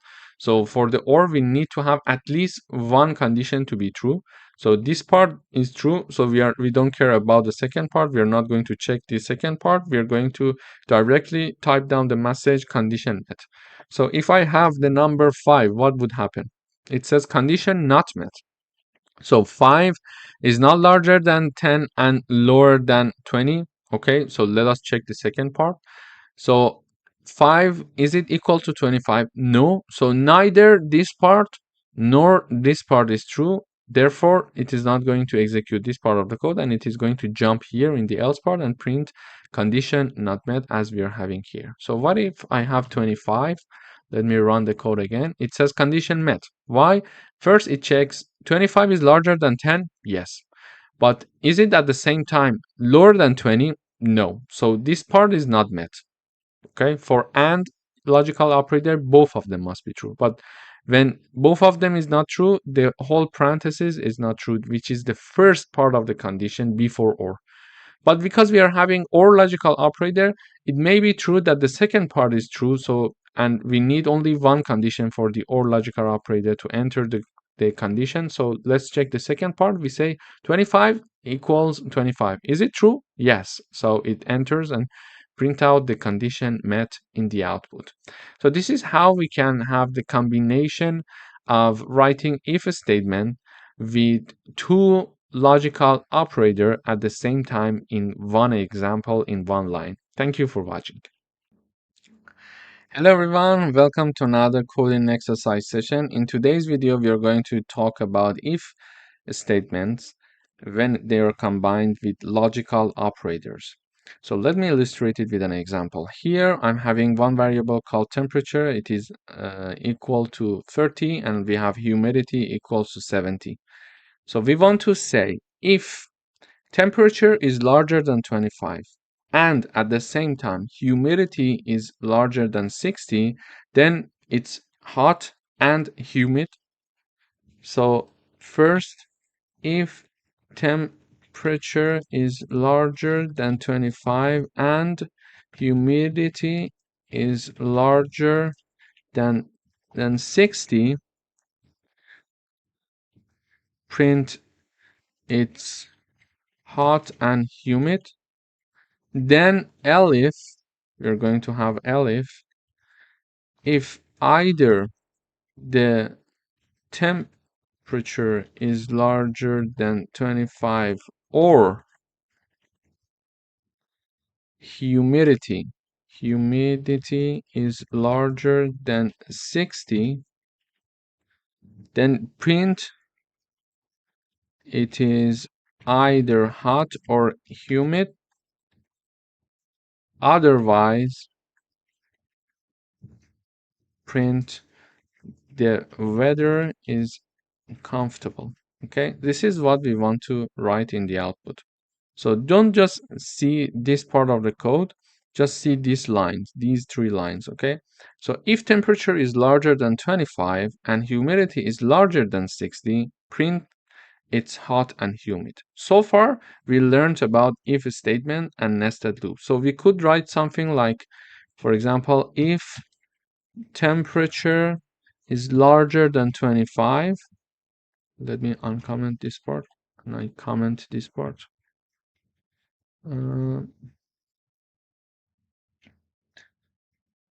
So we can have something like if temperature is larger than 25 and then if humidity is larger than 60, print hot in the output. Okay, so this is one way to type this code down. So for the first part, we can say if temperature is larger than 25, so we are checking if temperature is larger than 25 and humidity is larger than 60 and humidity is larger than 60, print it's hot and humid. So this is a nested if condition, one if inside another if. So it is going to enter if the this if condition, if the temperature is larger than 25, then it is going to check, okay, the temperature is larger than 25, but the humidity, is it larger than 60? If so, go to this part and print this part for me, okay? So when I run the code, it says it's hot and humid because the temperature is 30, humidity is 70, so 30 is larger than 25, so first condition for the first if is passed. Then 70 is larger than 60, then it is going to print hot and humid. But sometimes, not always, but sometimes it is possible to use logical operator to avoid nested if conditions and have a better way, an easier way to type down this code. How? This is how. So we can have the checking of conditions in one line. So I can say if temperature is larger than 25 and at the same time humidity is larger than 60, instead of typing a nested if condition like this, I'm having in one line and using AND logical operator. When we are using the AND logical operator, we are going to have two conditions to be checked and both of them must be true to enter the if. Okay, so if the temperature is larger than 25 but humidity is not larger than 60, it is not going to enter this part. It is not going to print it's hot and humid. At the same time, both of the conditions must be true. So the temperature must be larger than 25 at the same time. and humidity must be larger than 60, so it enters and prints this "it's hot and humid" message in the output. Okay, and I would like to have another condition to be checked. Because it's another condition to be checked, I'm using elif keyword, and I'm saying if temperature is larger than 25 or humidity is larger than 60. What's the difference between these two lines? So it's and it's or. So when it's and, it means that the first condition and second condition, both of them must be true to enter the condition. Okay? But when we are using the or logical operator, it means that either the first one or the second one must be true. Okay? One of them at least must be true to enter the condition. This is for sure. But not necessarily both of them. If one of them is correct, it's done. We are going to enter the if condition. So it says temperature is larger than 25, okay, or humidity is larger than 60, then print out it's either hot or humid. Otherwise, if neither of these conditions are true, print the weather is comfortable. So let me run the code now. It says it's hot and humid. Why it enters this part? Because it starts from this part and checks to see temperature is larger than 25. Yes, because it's 30, and humidity is 70. 70 is larger than 60. Yes, so both of the conditions are true. It is going to print this line for us.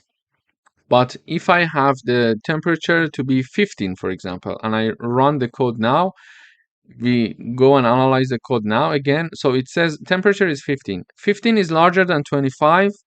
No. So it is not even going to check the second condition because it's a and logical operator. Both of the conditions in this line must be true. So if one of them even is not true, it's not going to check the other one because it's using and operator. So this part is not going to be executed. It jumps to this part. Okay. So it says temperature is larger than 25. So 15 is larger than 25. No, it's not true. But we are using the or logical operator. Let's check the other side also. So humidity is 70. 70 is larger than 60. Yes. So one of the conditions is true and is passed. Therefore, it is going to execute this part for us. It's either hot or humid. And if we have a situation, if, for example, the humidity is like 10, for example, and I run the code, it says the weather is comfortable because it checks to see 15 is the temperature. 15 is larger than 25. No. So it is not even going to check this part because it's and logical operator and both of the parts must be true. Therefore, it's not going to execute this part. It jumps here. It checks temperature is 15. 15 is larger than 25. No. But because we are using or logical operator, it's not a problem if one of them is not true. Let's check to see if the other part is true or not. So humidity is 10. 10 is larger than 60. No. So we are having two conditions and neither is passed. Therefore, this part is not going to be executed as well because for or logical operator, at least one of them must be true. But for the and, both of them must be true. Okay, this is the difference. So let me type down both of them must be true. One of them, if, let me type it like this. If one of them is true, it is executed. Okay. But in our case, in this example, we had our temperature and humidity neither included in this range nor in this range. Therefore, it is going to be included in the else part. So the weather is comfortable, and therefore the weather is comfortable is printed out in the output. Thank you for watching. Hello everyone, welcome to this section. In today's video, we are going to talk about for loops. So a for loop is used to iterate over a sequence or a range of numbers. So the for loop iterates through each element in a sequence, performing an action for each element. The range function in Python is often used to loop over a sequence of numbers. Later on in higher level classes and courses in Python, when we are going to learn about list, tuple, dictionary, and set, Then we can also integrate for loops with them as well. So a for loop can iterate over a list, a tuple, a dictionary, or a set. But this is something that we're going to discuss in higher level courses. For now, we're going to learn how to use the range function in Python to iterate over a range of numbers. Let me illustrate it with an example. So now we would like to write a program that prints numbers from 1 to 5 using a for loop. This is the statement of our program. So in order to use the for loop, we have the keyword reserved in Python for. Then we are having the I. It could be anything that we want. We choose our iteration variable to be I. And then we are going to use the in keyword reserved for this. Range is the function of the Python that we are going to use, and the range is divided by a comma. So there are two ranges in parentheses that we are going to have when using the range function, the starting point and the ending point. So let me run this code. When we run this code, this I is going to iterate over this range for us.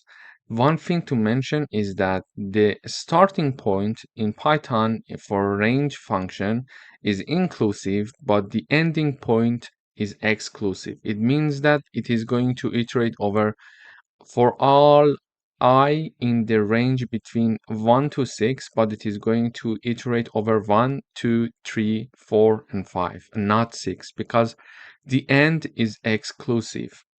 So it is the start point that is inclusive, okay?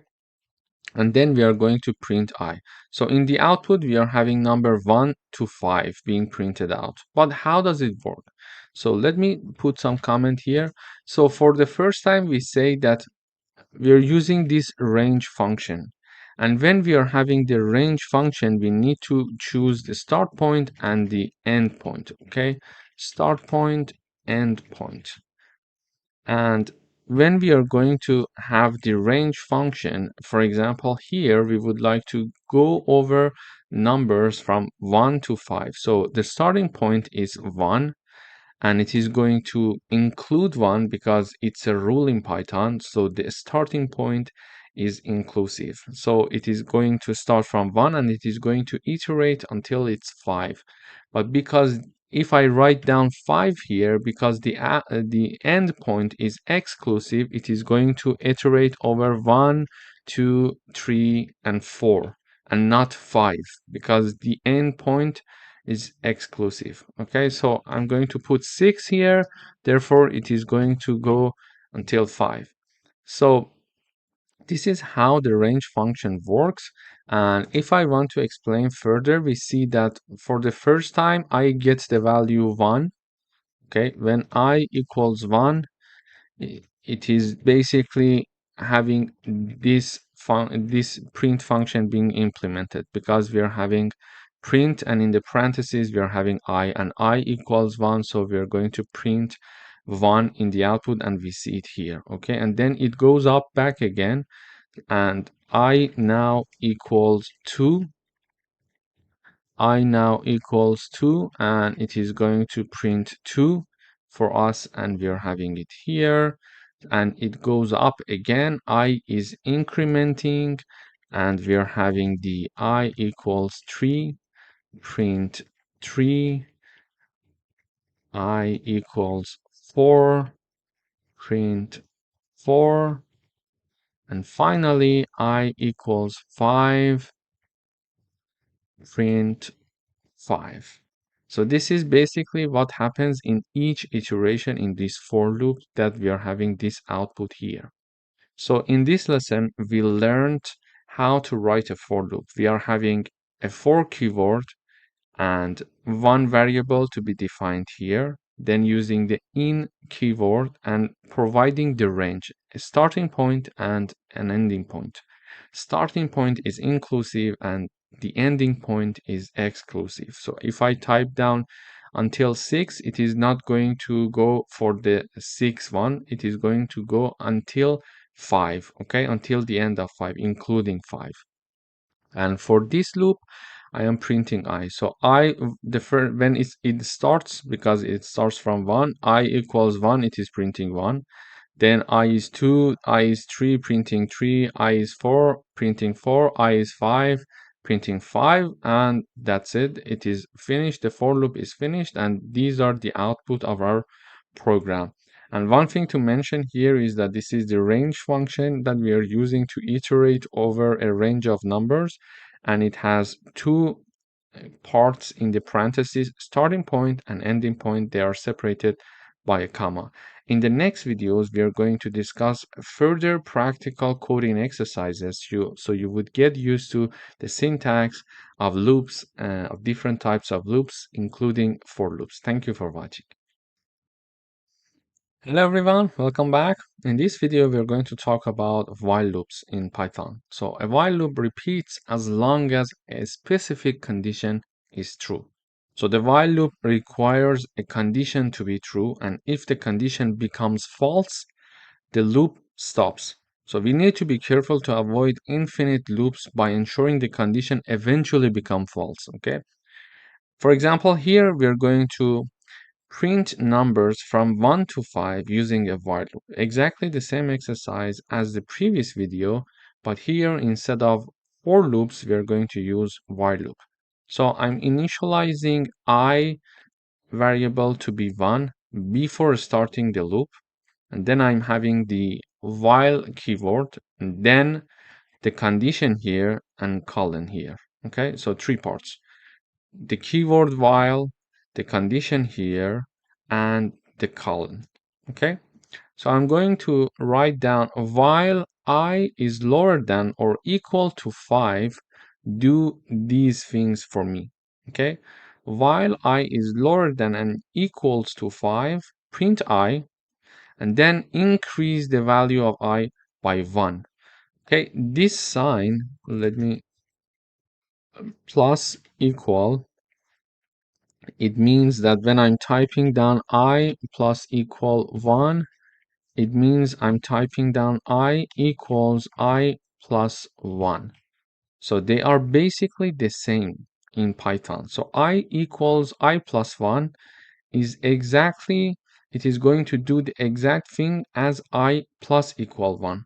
Okay, but because it is more concise and more and shorter, we're going to use this way of writing it. But whenever you see this, it means this. Okay, you can type it down somewhere in comments for yourself for a while to get used to it. So let me illustrate it with an example. Initially I equals 1, and when we are going to enter this condition, it checks to see 1 is lower than 5. Yes, it's true. So print I. So it is going to print 1 for us. And then in the next line, we are having I equals I plus 1. It means that I equals 1 plus 1. Therefore, I equals 2. Okay, so this line is exactly like this line. And basically, it means that I equals 1 plus 1. Why? We already have 1 here, so this one is that one. And we also have this I here, and I initially equals to 1. So when it equals to 1, we are typing down here. So now I equals to 2, okay? So we incremented the value of I by 1 value. So now I equals 2 at the end of this loop, and it is going to check the condition again. 2 is lower than 5, yes. So it is going to print 2. Then it is typing down I plus 1. Okay, so it means that I equals 2 plus 1, therefore I equals 3. But why 2 plus 1? Because we are having this formula, I equals I plus 1. So I equals 2 plus 1. This plus 1 is exactly the same thing here, but we are having 2 because we entered this loop initially using I equals 2, because this is why we were printing 2. So 2 plus 1, now I equals 3. I equals 3, we are going up here again and we are checking the condition. 3 is lower than 5. Yes, it is lower than 5. So print 3 for me. Print 3, sorry. Then I equals 3 plus 1. I equals 4. Okay. And here 4 is lower than 5. Yes. So print 4. I equals 4 plus 1. I equals 5. 5 is lower than or equal to 5. Yes. So print 5. And then I equals 5 plus 1. I equals 6. So I equals 6 now. 6 is lower than or equal to 5? No, it's not. Therefore, it is not passing this condition, and thus it is not going to enter this loop anymore. So this is not an infinite loop, because we mentioned here we need to ensure that the condition eventually becomes false here, and now it becomes false because I equals 6 and 6 is not lower than 5. Therefore the condition becomes false, and now when I run this program, you see here I'm printing 1 to 5 here. So let me explain it one more time. If we want to have the while loop, we need to initialize the variable a priori to the while loop. So I'm initializing this I here, then I'm having the keyword while, then the condition and one colon, sorry. And as long as I is lower than or equal to 5, I'm going to print the value of I and increase the value of I by 1 unit. And when I'm having I plus equal 1, it means that I plus equal 1, it is exactly equal to this equation. I equals I plus 1. But because it is shorter, we are going to use this one. But we could use this one as well. Okay? So when I equals 1, I print 1 and I increase the value of I by 1 value. So 1 plus 1, it's 2. 2 is lower than 5, yes. So print 2, and 2 plus 1 is 3. So 3 is lower than 5, yes. Print 3 for me, and 3 plus 1 equals 4. So 4 is lower than 5, print 4. 4 plus 1 is 5. 5 is lower than or equal to 5, yes. Print 5. Increase the value of I by 1 value. So 5 plus 1 is 6. And 6 is lower than or equal to 5? No. So it's not going to enter this while anymore. But what happens if I comment this line? So if I comment this line, it is going to have I equals 1. It is going to say 1 is lower than 5, yes. Print 1. And go up again because we commented this line. Okay, I still, it is 1. Okay, 1 is lower than 5, yes. Print 1. Again it goes up back again. 1 is lower than 5, yes. So we are not changing the value of I, so it becomes an infinite loop. So when I run this code, you see it is simply printing 1 again and again. So it is not going to finish because it's an infinite loop. So I need to stop it. Okay, so I need to interrupt it. You see how many 1 it has been printing. Let me go up again. It's not going to finish. So when I go up, oh la la. Okay, so we need to make sure that it is not an infinite loop and it is going to end at some point. This is the important part when we are having the while loop. Thank you for your watching. Hello everyone, welcome back. In today's video, we are going to talk about nested loops. So a loop inside another loop is called a nested loop. A nested loop is useful for working with multi-dimensional data like matrices. The inner loop runs completely for each iteration of the outer loop. Let me illustrate it with an example. Here I'm having a for loop for variable I iterating between range 1 and 3. I'm having another loop which we call inner loop. So the first one, the loop for the I is outer loop, the loop for the j is inner loop. So we are having another loop here that ranging from 1 to 4, okay? And we are going to print I and j. So if I want to illustrate this, so I equals 1, when I equals 1, it enters this part. And when it enters, j equals 1 as well. So it is going to print 1. So it is printing 1 and 1, okay, as you see here in the output in the first line, okay. Then I still equals 1, but j is going to increase its value. So j equals to y because we are in the outer loop. So when we enter the outer loop, the outer loop is 1. So I equals 1. However, when I equals 1, we are going to iterate over all the values that j can take first. And when that is finished, we are going back up again to the outer loop and then increase the value of I. Okay, let me illustrate it with this explanation. You will get what I mean. So I equals 1, j is going to increase from 1 to 2. Therefore, it is going to print 1 and 2 as you see here in the output, the second line. Then I equals 1, j equals 3. It is going to print 1 and 3 in the output as you see here, okay? So the maximum number that I can get is I can be equal 1 and 2. J can be equal to 1, 2, and 3. Because the starting point is included, this is why I gets the value 1, but the ending point is excluded. So it is going to exclude number 3. So it is going to iterate over 1 and 2. The same logic goes for j. So it is going to iterate over 1, 2, and 3. So when I equals 1 in these three scenarios, we are going to iterate over j equals 1, j equals 2, and j equals 3. As you see here, I equal 1, j1, I1, j2, I1, j3, okay?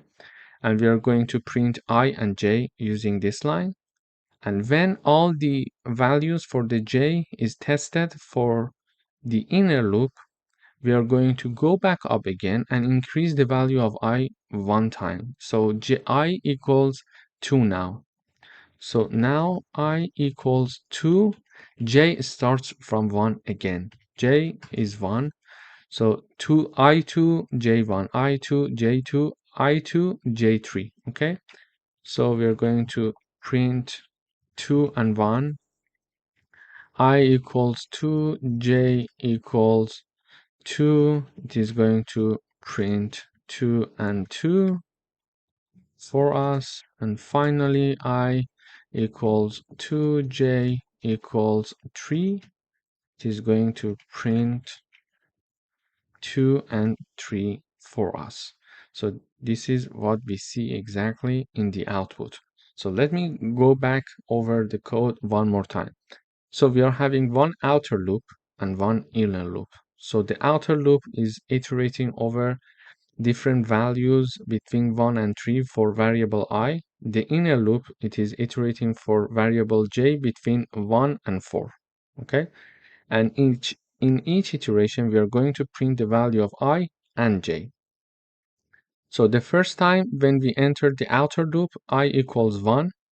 However, when I equals 1, we are going to iterate over all the j's. So one time I1, J1, I1, J2, I1, J3. Then we are going to increase the value of I when all the values of j are tested. We are increasing the value of I from 1 to 2. So we are having 2, 1, 2, 2, and 2, 3. And we are printing them in the output as you see here. Basically, this is the concept of nested loop in Python. Thank you for watching. Hello everyone, welcome back. In this video, we are going to talk about break statement. So a break statement is used to exit a loop, even if the loop's condition is still true. It is useful when we want to stop the loop based on certain conditions. So let me illustrate it with an example. We would like to stop the loop when the number equals 5, okay? So we are going to have a for loop. It is going to iterate over I in the range 1 to 10, and we are having the colon here, and we are having one if statement. So if I equals 5, break. If I equals 5, break. Otherwise, print I. Okay, so when I run this code, it is printing 1, 2, 3, and 4. So let me illustrate what's happening here. So I equals 1 in the first time, and it checks to see 1 equals 5. No. So when I say no, it is not going to break because it's not going to enter this part of the if condition. So this is the if condition. This is the statement that is going to be executed if this condition is true. So in the first run, I equals 1. 1 equals to 5? No. Therefore, it is not going to do anything here, and it is going to jump here and print 1 in the output for us. Okay, so print 1. Then I'm having I equal 2. It checks to see 2 equals 5. No, so print 2. I 3, print 3 because 3 is not equal to 5. And I equals 4, print 4. However, when I equals 5, it checks here. 5 equals 5.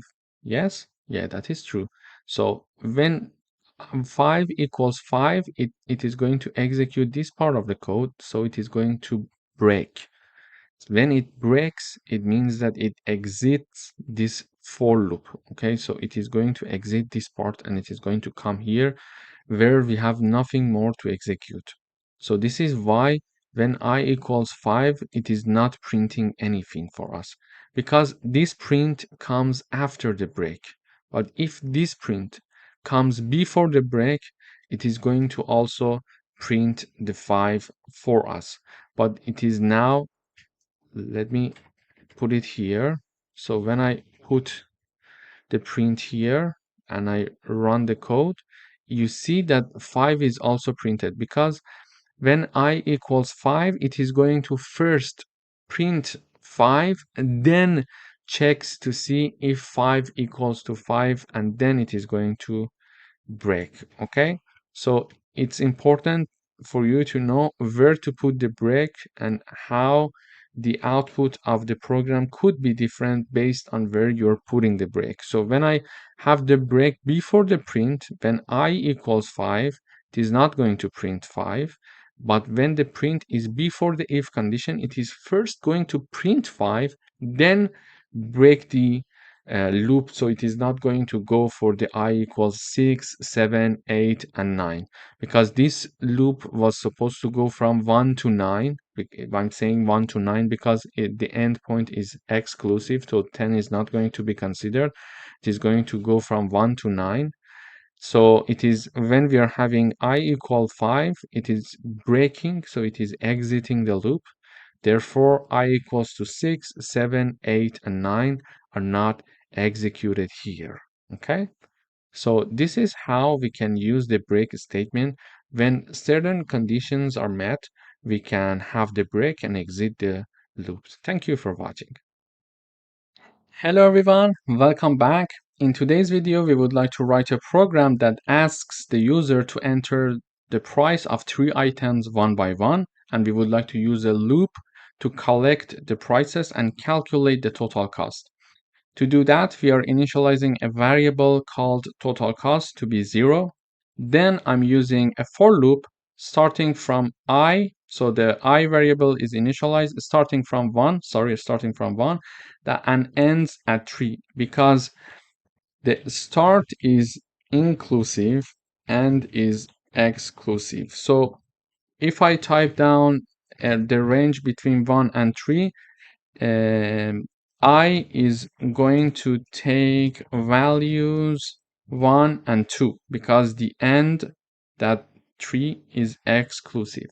So therefore, if we want to ask for 3 items, we need to ask for the range of 1 to 4. So for any I in the range 1 to 4, we are going to ask the user to show the message saying that enter the price of the item 1, for example, item 2 and item 3, and whatever the user is going to enter is going to be converted to float and then be assigned to the price variable here, okay? And the price variable here is going to be added to the total price. When we are having the plus equal sign, it means that total underline price variable equals to total underscore price plus price. Okay, so this equation equals to this one. They are doing the same thing, but it is a way to write it more concise. So you can write it down like this if it's a bit complex for you or confusing. So it means that the total price, the new total price, equals to total price plus the price. So in the first iteration, the total price equals 0, and the price is whatever the user is going to enter. So imagine that the user is going to enter prices are 20, 25, and 10. Okay, these are the prices. So when I equals 1, price equals 20. So the user is going, we assume that the user is going to enter 20. So total price equals 0 plus 20. Why? Total price, this is the formula, equals total price plus price. So the total price in the first iteration from before that we know that total price equals 0. And then 20 is the number that we assume that the user is going to enter for the first product. So this means that total price equals 20, okay? And in the next iteration, we are having this. For example, when I equals 2, price equals 25. This is just an assumption. And then we are going to, I'm assuming these assumptions because I want to give you a hint and a detailed examples, a detailed explanation of how this total price is being calculated. So total price equals total price plus price. So here it is total price plus price, and total price was 20 from the previous iteration, and the newly entered price is 25, so it is equal to 45 now. And in the last iteration, when I equals 3, price equals 10, because we assume that the user is going to enter number 10, and total price is calculated as the previous total price, which is 45, plus the newly price that is added by the user, which is 10. Therefore, the output will be 55. And we mentioned that in the output, after doing the calculation, we mentioned that total price is 55. So when I run this code, sorry, I'm having an error in this part here.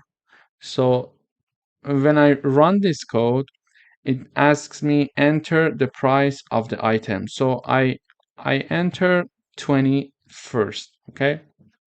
When I enter 20, it says enter the price of the item again, because there are 3 items that we are going to enter.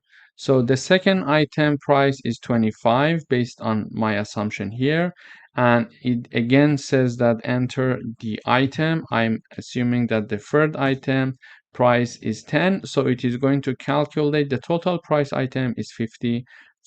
Why it asked me 3 prices here? Because we were having a range from 1 to 4, and 4 is exclusive. Therefore, it is going to ask 3 times to enter the total price, and whenever I'm entering the price, it is adding the price to the total price variable, which was initially set to be 0, and in each iteration we added the price that we entered here to this total price variable, so the sum will be 55.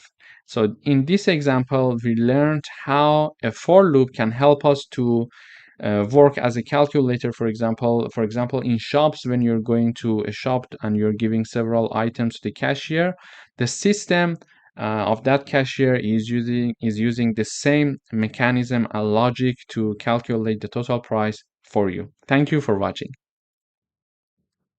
Hello everyone, welcome back. In this video, we are going to talk about continuous statement.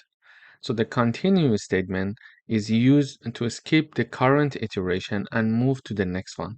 It allows the loop to continue running but skips executing the rest of the code for the current iteration.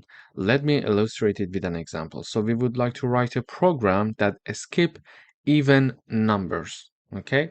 For that, we are looping over all values for variable I in the range between 1 and 6, and if this I variable is divided by 2 and the remainder of this division equals 0, we're going to continue.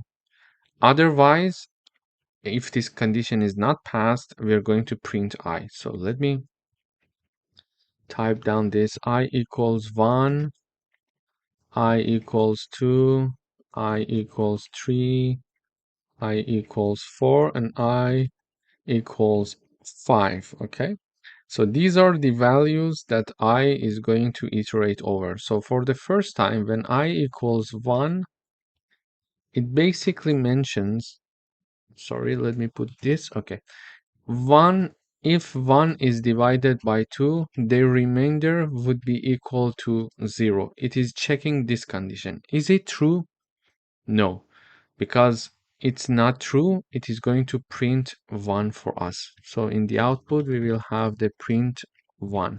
Okay. Then it moves to the next number. So I is incremented by one value. So we are having, if 2 divided by 2, the remainder of this division equals 0.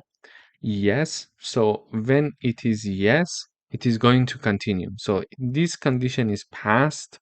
Therefore, it is going to skip this iteration. So it is not going to print anything for us in the output. So it is going to skip. It is going to continue. Nothing happens. Skip this iteration. Okay. Then it is going to increment the value of I one more time. So I equals 3 now. So 3, if it is divided by 2, the remainder of this division, is it equal to 0? No. So it's not equal to 0. Therefore, it is going to print 3 in the output. Then I equals 4. 4, if it is divided by 2, the remainder would be 0. No. The remainder would be 0. Yes, sorry. So therefore, it is going to skip this iteration again. And finally, when I equals 5, 5 is divided by 2. The remainder, is it 0? No, so it's not 0. Therefore, it is going to print 5 for us. So looking at the output, we see that it is skipping the even numbers. It is printing 1, 3, and 5. So let me run the code one more time. So we are printing 1, 3, and 5. You see here in the output, we are having 1, 3, 5. As we expected, we are printing 1, nothing happens. Printing 3, skip this iteration, and printing 5. Let me go through the analyzing of code one more time. So we are having a for loop starting from I in the range between 1 to 6. So I is going to take values between 1 to 5. Okay, between 1 and 5. So in case that when we are entering this loop, if I is divided by 2 and the remainder of this division is equal to 0, do nothing and go back up and increase the value of I. Continue is doing basically this thing. Otherwise, print the value of I. So 1 divided by 2, the remainder is 0? No, because it's not an odd number. It's not an even number. So the definition of even number is when it is divided by 2, the remainder must be equal to 0. Therefore, when this does not happen, the number is odd. So by having this line, we can understand if a number is odd or even. So if one number is divided by 2 and the remainder of this division equals 0, it means that that number was an even number. So we are saying that 1 divided by 2, the remainder equals 0. No. So it's not 0, therefore it is not going to continue, it's not going to enter this condition, and it is going to print I, and I was 1, so it is printing 1 in the output, okay? Then I equals to 2. 2 is divided by 2. The remainder equals 0. Yes. When the answer is yes, continue. When the answer is yes, so this condition is passed, so it is entering this part. Okay, when entering this part, it says execute the continue statement. And continue statement means that do not execute the rest of the code for the current iteration. Okay, so for the current iteration, it does not execute the code. It goes back up and I is incremented by 1 value. So I equals 3 now. 3 divided by 2, the remainder equals 0. No, because the answer is no. It is going to print I here. It is not going to enter the continue part, okay? Because the continue part is going to be executed whenever this if condition is true whenever the statement of the if condition is going to be executed. So printing 3 here, and then for the 4, when I is equals 4, 4 divided by 2, the remainder equals 0. Yes, so continue and do not execute the rest of the code for current iteration. It goes back up, so nothing happens here as you see. I equals 5, 5 divided by 2, the remainder equals 0. No, so if the answer is no, print I for me, which is 5 here in the output. So this is basically how we can use the continue statement to skip the current iteration when certain conditions are met. Thank you for watching. Hello everyone, welcome to this lecture. In this video, we are going to do a coding exercise using while loop. We would like to write a program that counts down from 5 to 1. To do that, we are initializing a variable to be 5, and then we are using while loop. So the while loop is going to continue as long as count variable is larger than 0. So the first time that it is initialized to 5, 5 is larger than 0, then it is going to enter this loop. When it enters this loop, it is printing countdown and the number of the count. So in the first time, count equals 5, so it prints 5 in the output. After that, it is decreasing the value of count by 1 value. We explained that when we are having, for example, these signs, it is equivalent to this count minus 1. Okay, so here it means that count equals 5 minus 1. Why? Because it is already initialized to 5 and we are decreasing its value by 1. Okay, so after this equation, count will be 4. So basically, in the first iteration, we are saying that count equals 5. 5 is larger than 0. Yes, it is true. Therefore, it enters the loop. It prints the value 5 for us, as we indicated here, and it decreased the value of count by 1 unit. So count is now 4. It goes back up. It checks the condition again. 4 is larger than 0. Yes. So count equals 4. So it prints 4. And now count equals 4 minus 1. Therefore, count equals 3. Why? Because it was 4 already in this equation here. It was already 4 from the previous iteration minus 1, which is here. 4 minus 1, now count equals 3. So now it goes back up again to check the condition. 3 is larger than 0. Yes, therefore it enters the loop. It is saying that count is 3, so it is printing the value 3 and it is calculating 3 minus 1, therefore count equals 2. And in the next iteration, 2 is larger than 0. Yes, it enters the loop again, so it prints number 2 and calculate the count again and reduce it by one value, 2 minus 1, so count equals 1. And now 1 is larger than 0. Yes, so count equals 1, print 1.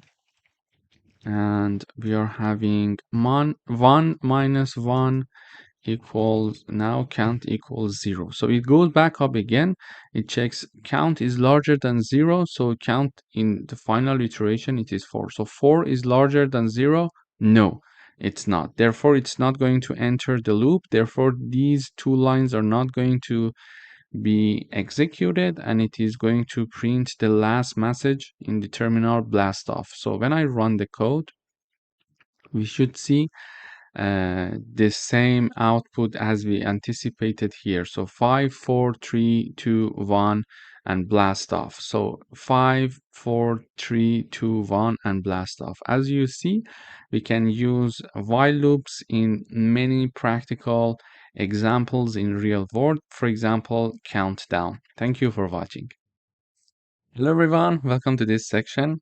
In this section, we're going to talk about functions in Python. So a function is a block of reusable code that performs a specific task.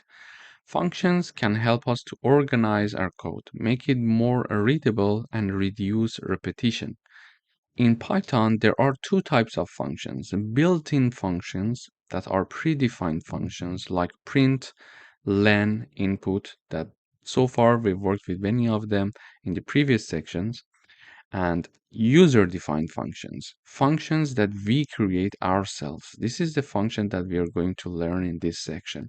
So how to define and call a function. A function is defined using def keyword followed by the name of the function and parentheses. Here, I want to show how to create a function.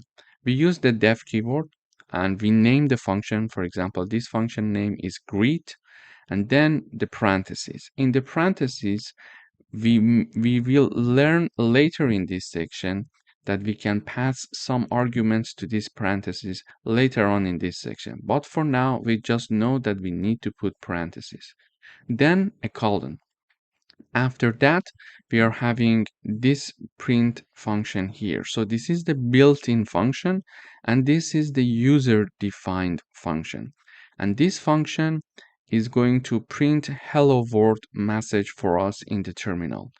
So when I want to call this function, I simply just type down the name of the function followed by parentheses, and then this function is called and this function is executed. So when I run this code, you should see hello world message in the output. So now it's compiling because it's for the first time. It may take a bit of time. Okay, now we're having hello world in the output. We saw that we only had this function call here one time, and one time this function executed, and this function is simply typing down hello world. So if I call this function more than once, this function is going to be executed. Oh, sorry, greet. So when I call this function twice, this function is being called twice, therefore this part is executed twice. So whenever we call the function, the compiler goes up here, starts with the first line of the function, and this function is only have a single line, so it is going to print hello world. So we saw that how we can create a function and how we can call a function.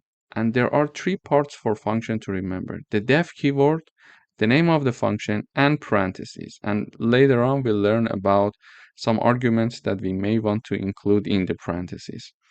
So here we could, instead of calling this function, I could type down print hello world. And if I wanted to have it twice, I could type it down twice. Okay.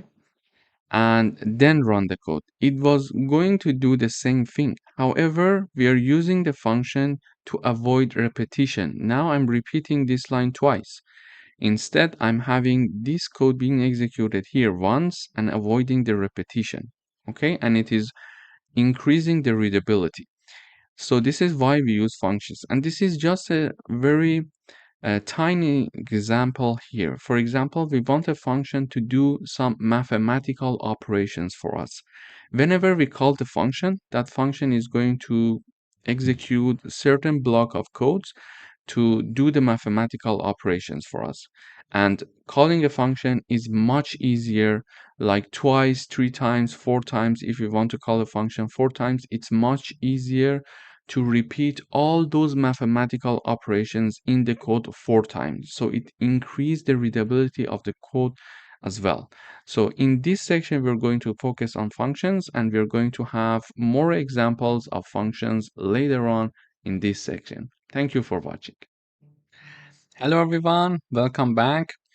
In this video, we're going to talk about a scope of variables. So each variable has a scope. They are either local or global. In this video, we're going to talk about local variables.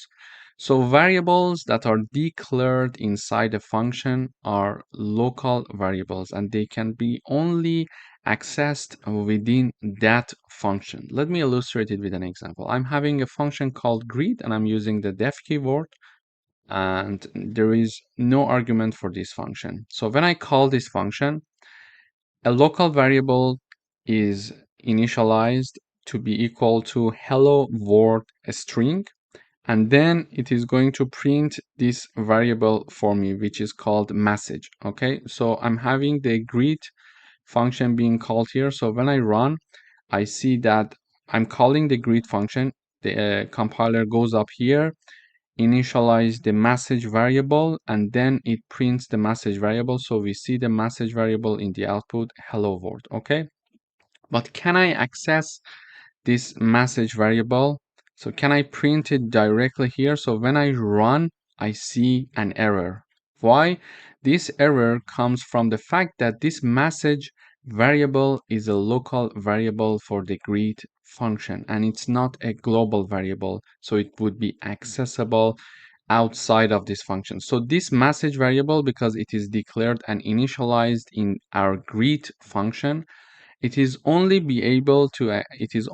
accessible inside the function. And when I want to use that message variable outside of the function, it returns an error. And how do we know that it's inside the function? Because when we are declaring a function, we start from the beginning of the left side of the note here when I'm typing down, but when I have the colon and when I enter, I start typing something, for example, here, it does not start from the beginning of the left hand side. Okay, it starts with some space. This means that this part of the code that has some space from the left hand side is included in this function that has a colon sign above here. But because here again I'm having the start point as the left side of the page, we see that it's in the global part, it's in the main part of the code. But because here, let me illustrate it with another example. Greeting function, then colon, print hello from the greeting function. Okay, and when I come here and I call this greeting function, let me run the code. It says hello from the greeting function. It is being printed out here. Why? Because this part is a part of this greeting function. How? Because we see that there is a space there. So this is a part of the above line. Okay, but here that I'm calling this greeting function, there is no space from the left side, so it's not a part of the greeting function, but an independent part.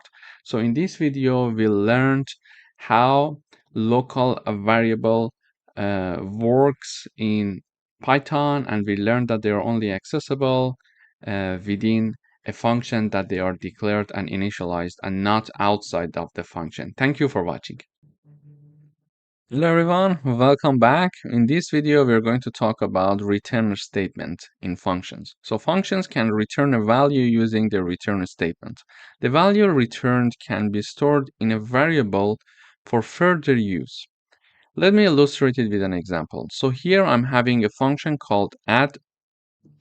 To declare this add function, I'm using the def keyword, and in parentheses, I'm having two parameters or arguments.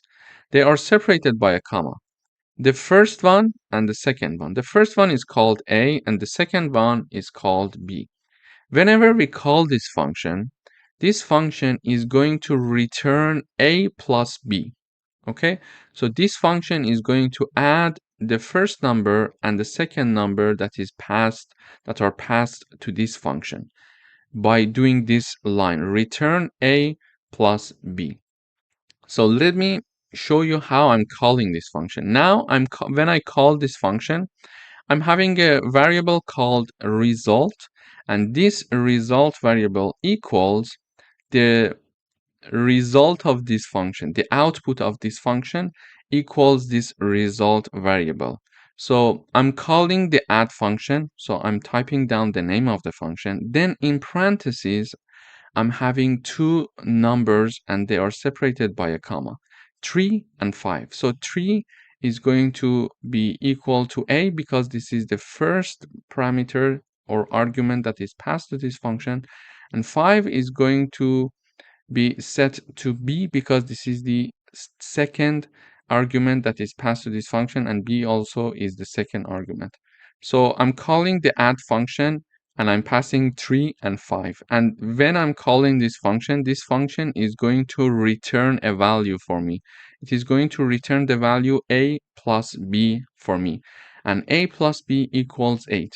So the output of this function is going to be assigned to my result variable here. So 8 is going to be stored in the result, and now I'm printing out the result. So when I have the output, when I run the code, I see that when I'm printing the value of result, I see 8 in the output. I can have, for example, a new variable called x equals add, and then I'm having 2 and 2. I can have y add 5 and 6, for example. I could have z equal add, for example, x and y. And in the output, I would like to have the result of x, then x, print the result of y, then print y, and then finally I want to show the result of z and have the z here. So what I'm doing here is that, again, like the result variable, I'm declaring three new variables, x, y, and z. I'm calling the add function, asking the function add to perform the a plus b with two numbers, 2 and 2.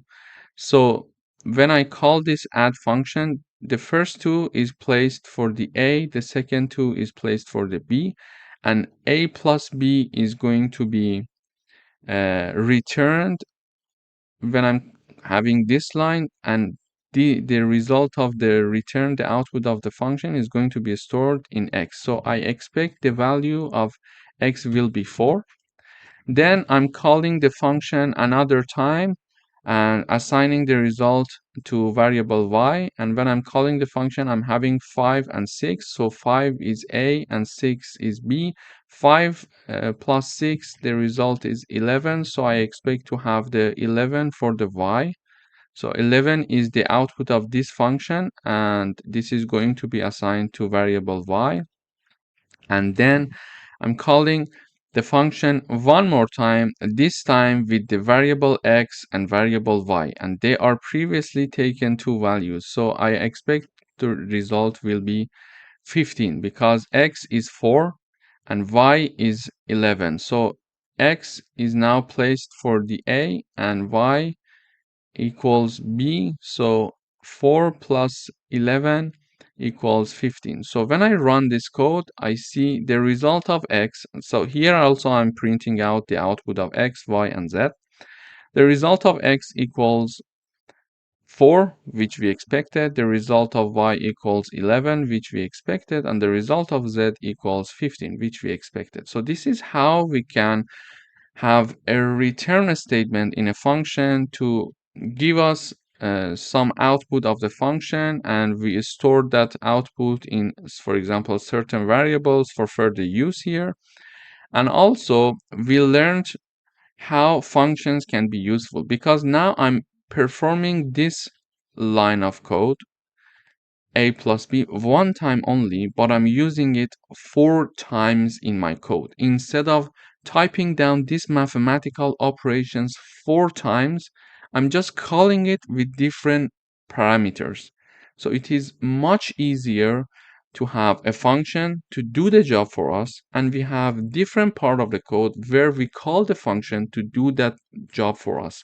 So we don't have any repetition. We are having the mathematical operations being written only once. This is how it can reduce the amount of code that you're going to write, and this is how it is going to improve the readability of your code, because you're typing down the operations one time, but when we are going to have like 10 times of this operation, instead of having it 10 times being repeated in the code, and it would be not very easy to read, it would be hard to follow. Okay, another time I'm having for example, a plus b, another time I'm having 2 plus 2, 5 plus 6, x plus y, etc. Instead of having these, I'm just calling the function, and the code is being reused several times, and it is being written one time only. So this is how useful the functions are in Python. In the next videos, we're going to dive deeper into this concept. Thank you for watching. Hello everyone, welcome back.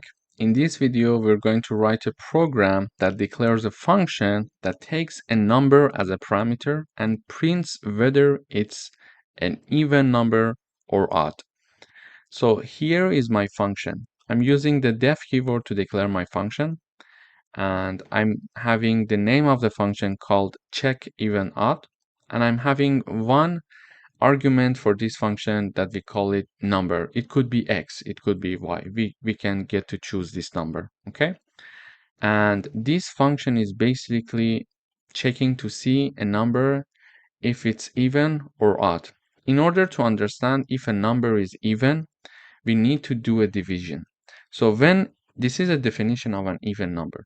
When a number is divided by 2 and the remainder of this division equals 0, it means that that number is even. Otherwise, that number is odd. So let me write it down for you.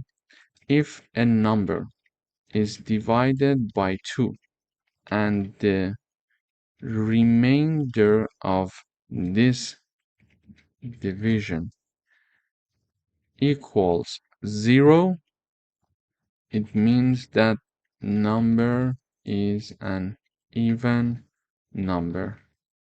Otherwise, it is an odd number. So this is a definition of an even number. So if a number is divided by 2 and the remainder of this division equals 0, it means that number is even. And if a number is divided by 2 and the remainder of that division does not equal 0, that number is an odd number. Okay, so for example, when 10 is divided by 2, the output of this division is 5, but the remainder of this division is 0. So we understand that 10 is an even number. But when 11 is divided by 2, the remainder of this division does not equal to 0, is not equal to 0. This is why 11 is an odd number.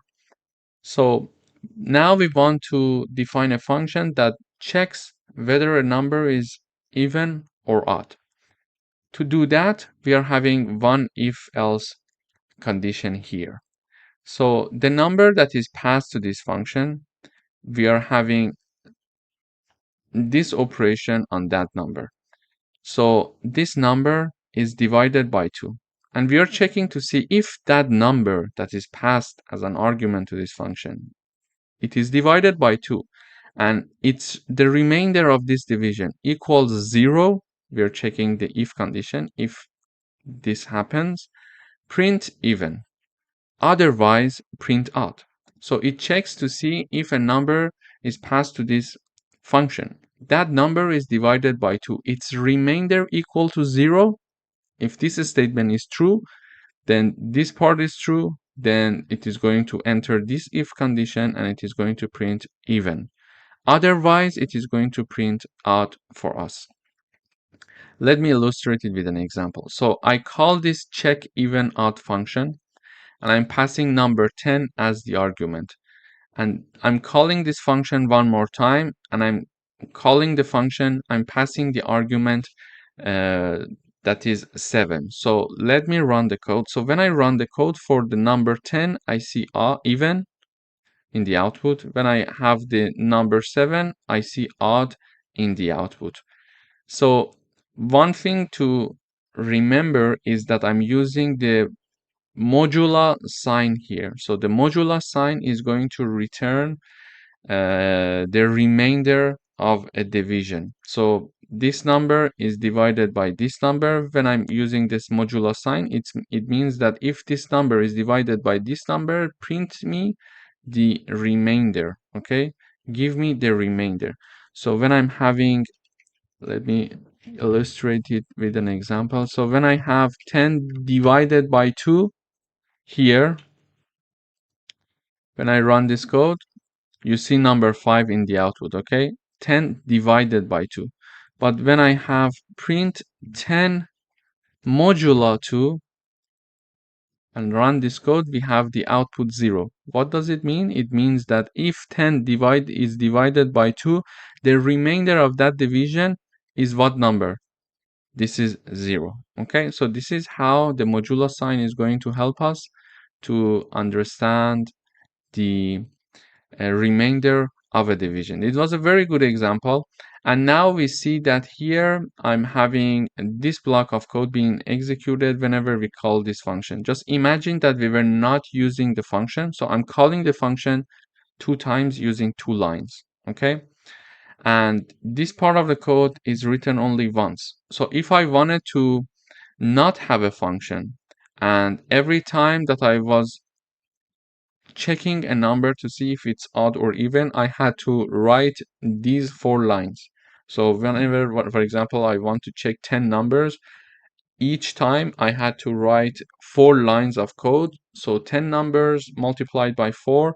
So 40 lines to check 10 numbers if they are odd or even. However, here I'm having only 4 lines being written only once. And when I'm calling that function, I'm just using 1 line to call this function to do the mathematical work for me. So if I want to call this function 10 times, it will take 10 lines plus these 4 lines that are written only once. It will be 14 lines of code. However, if I want to this mathematical operations, these 4 lines for 10 numbers to be checked, the result will be 40 lines of code. And this is just a simple example. So it is very useful to use functions to reduce the repetition in our code and therefore increase the readability. Thank you for watching. Hello everyone, welcome back. In today's video, we're going to talk about functions with default values. So we can assign default values to parameters of a function. So if no argument is provided, the default value is used. Here I'm having a function called greet. I'm declaring it using the def keyword. And I'm having a parameter here, but this is a bit different from what we saw so far. Previously, we were having a function, for example, called def hello, and it was having the name and it was printing in the output for us the hello message and then, sorry, and then the name. Okay, this is what we saw so far. So when I call this hello function, let me comment these two lines. So when I call this hello function and I'm having an argument here, so when I call it, it says hello Reza, okay? And when I call this function with no argument, there is an error here. And we saw that that this error will come up when we are having an argument in the parentheses for the function when we are declaring it, okay? So in order to avoid this error, we are going to have functions with default values. So here I'm having a function called greet with default values. So it has the name again, it has the same argument. It is having one argument in the parentheses and it has this part that is extra. What is this part is going to do is the following. Name equals friend. And this function, when it is called, it is going to print hello and then print out the name that is used when calling this function. However, we can call this function with an argument and without an argument. So when I call this function with an argument, it is going to say, for example, hello Reza. But when I call this function without any argument, it is going to say hello friend. This is a function with default parameters or default values. So when I call this function now, so let me comment this part. So when I call the greet function and I'm having Charlie here as the argument being passed to this function, and when I run this code, it is going to say hello Charlie, okay? But here when I call this function and I put nothing in the parentheses, if I call the hello function with empty parentheses, we saw that there will be an error. Why? Because it requires an argument. But when I call this function greet, it requires an argument indeed as well. But when I call it with empty parentheses, it is going to by default set this friend string equal to name and assign it to the name and then consider that name in the output. Whenever I call this function with no argument, it is going to use this default value. This is why we call them functions with default parameters or default values. So let me run the code. Now I'm calling this function and I'm passing no argument. It says hello friend. In the next line, I'm calling the function and passing an argument. It says hello Charlie. Okay, so let me review it one more time. Functions with default values are like this. When we are calling the function with an argument, it is going to place the argument here. So when I call the function with the Charlie argument, Charlie string, it is going to set Charlie to name and then in the output says hello Charlie as we see in the code here.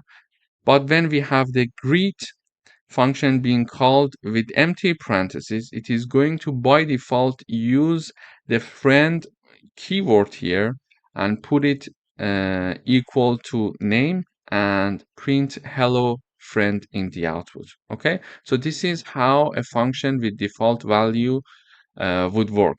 We learned that this is not possible in normal functions because in normal functions, when I have this hello function and it has no default value, I must have an argument when I'm calling this function. Otherwise, if I call this function with empty parentheses, it is going to return an error for me. And how we can understand that a function is a normal function or it's a function with default values? It's a good question if you're having it. This is the answer. So this part shows us, okay, this is a function with default value. This is a sign for us to understand. When we see this equal and certain value equals to, for example, the argument of the function, we should understand, okay, this is a function with default value. So when I call this function with my own argument, it is going to use my argument. But when I call this function with no argument, it is going to use a default value itself for that function. Thank you for watching. Hello everyone, welcome back. In today's video, we are going to have a coding exercise with functions with multiple return values. So functions in Python can return multiple values. Here is an example. I'm using the def keyword to declare my function, and I'm having a function called get sum and product. And in parentheses, it takes two arguments. And this function, whenever it is called, is going to declare a new variable called sum. And sum equals a plus b. So it is going to have the result of a plus b stored in sum. Then it has a new variable called product, and it is storing the result of a multiplied by b. This sum could be x, and this product could be y, but we are just naming them like that so it increases the readability of the code. So after that, it is going to return the value of sum, this variable that is calculating a plus b, and product, which is this variable that is calculating the multiplication of a and b. Okay? And whenever I want to call this function, as before, I'm having the get sum and product name, so the name of the function, and then in parentheses, I'm having two numbers because it takes two numbers in parentheses as the argument. So 3 and 4. I'm calling this function with 3 and 4. However, because this function is returning two values in the output, this line of code, this call of the function equals two variables on the left side. So the first one is the result of the sum, and the second one is the result of product. And because this get sum and product function is returning first the value of sum and then the value of product, I'm having the first left hand side variable here result of sum, because the first return value is going to be stored in the first variable on the left hand side here, and then the product, which is the second returned value, is going to be stored in the second declared variable in the left hand side.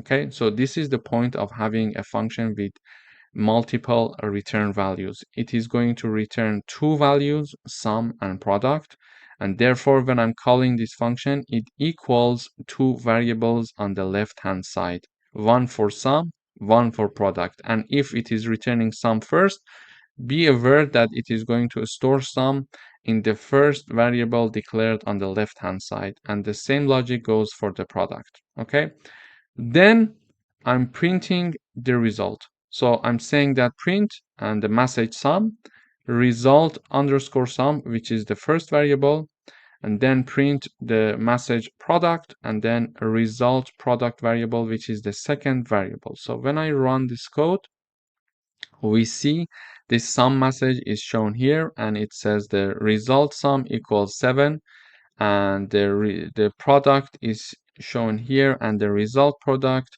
equals 12, which are the correct numbers 7 and 12. So this is a very good example of having a function with multiple values, multiple return values. Why?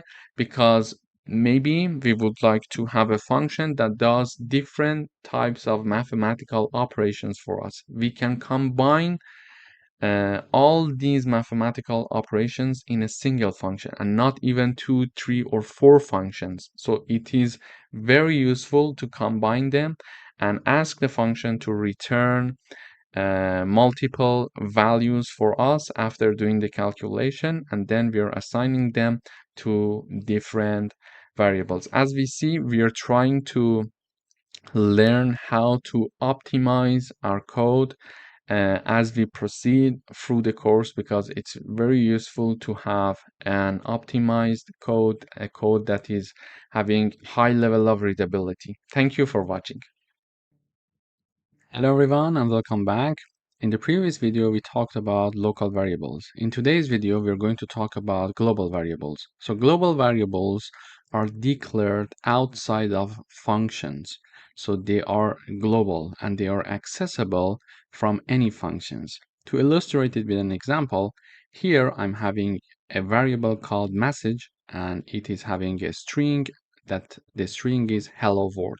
So it's a global variable because it is outside of any function, and this is the only function that I have here.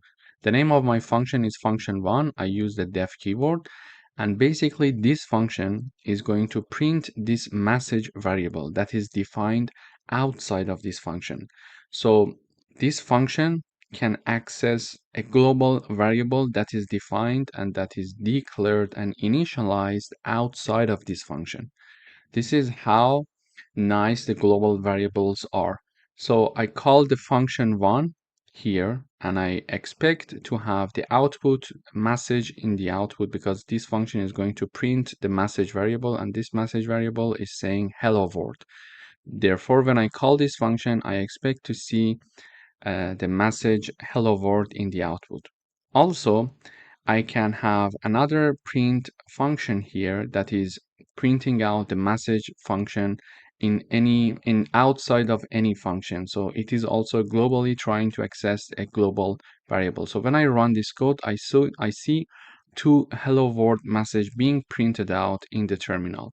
So in this lesson, we learned how to declare and initialize a global variable, and we learned that we can access a global variable inside a function even though that variable is declared and initialized outside of that specific function. Thank you for watching.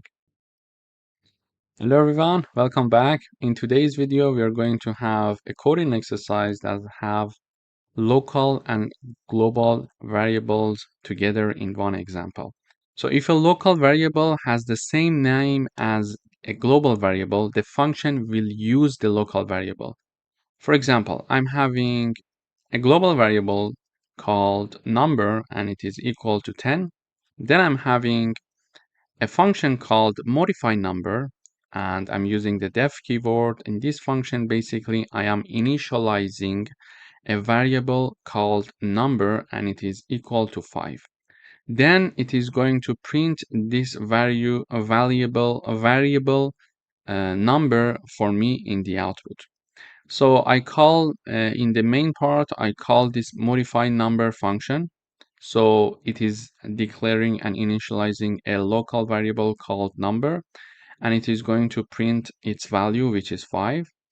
And then I'm printing out the outside function, and then I'm trying to print the global variable number. So when I run this code, I see that inside function equals 5. So we see it here, inside function, the number variable equals 5. The outside function, the number variable equals 10.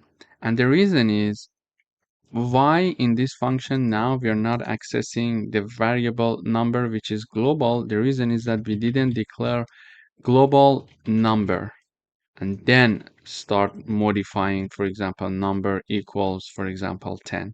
This is why when we are not typing down this line of code, when we are typing down only the declaration of a variable like number which has the same name as the global variable, it is going to consider it as a local variable. However, if I comment this part and I have this part right here and this part right here, I'm using this line for the declaration of the global variable inside my function, and then I'm having this global variable equals to 20. So now the global variable has been modified to 20. So when I run this code, I see inside function the variable is 20 and outside function the variable is also 20. So this is very important to use the global number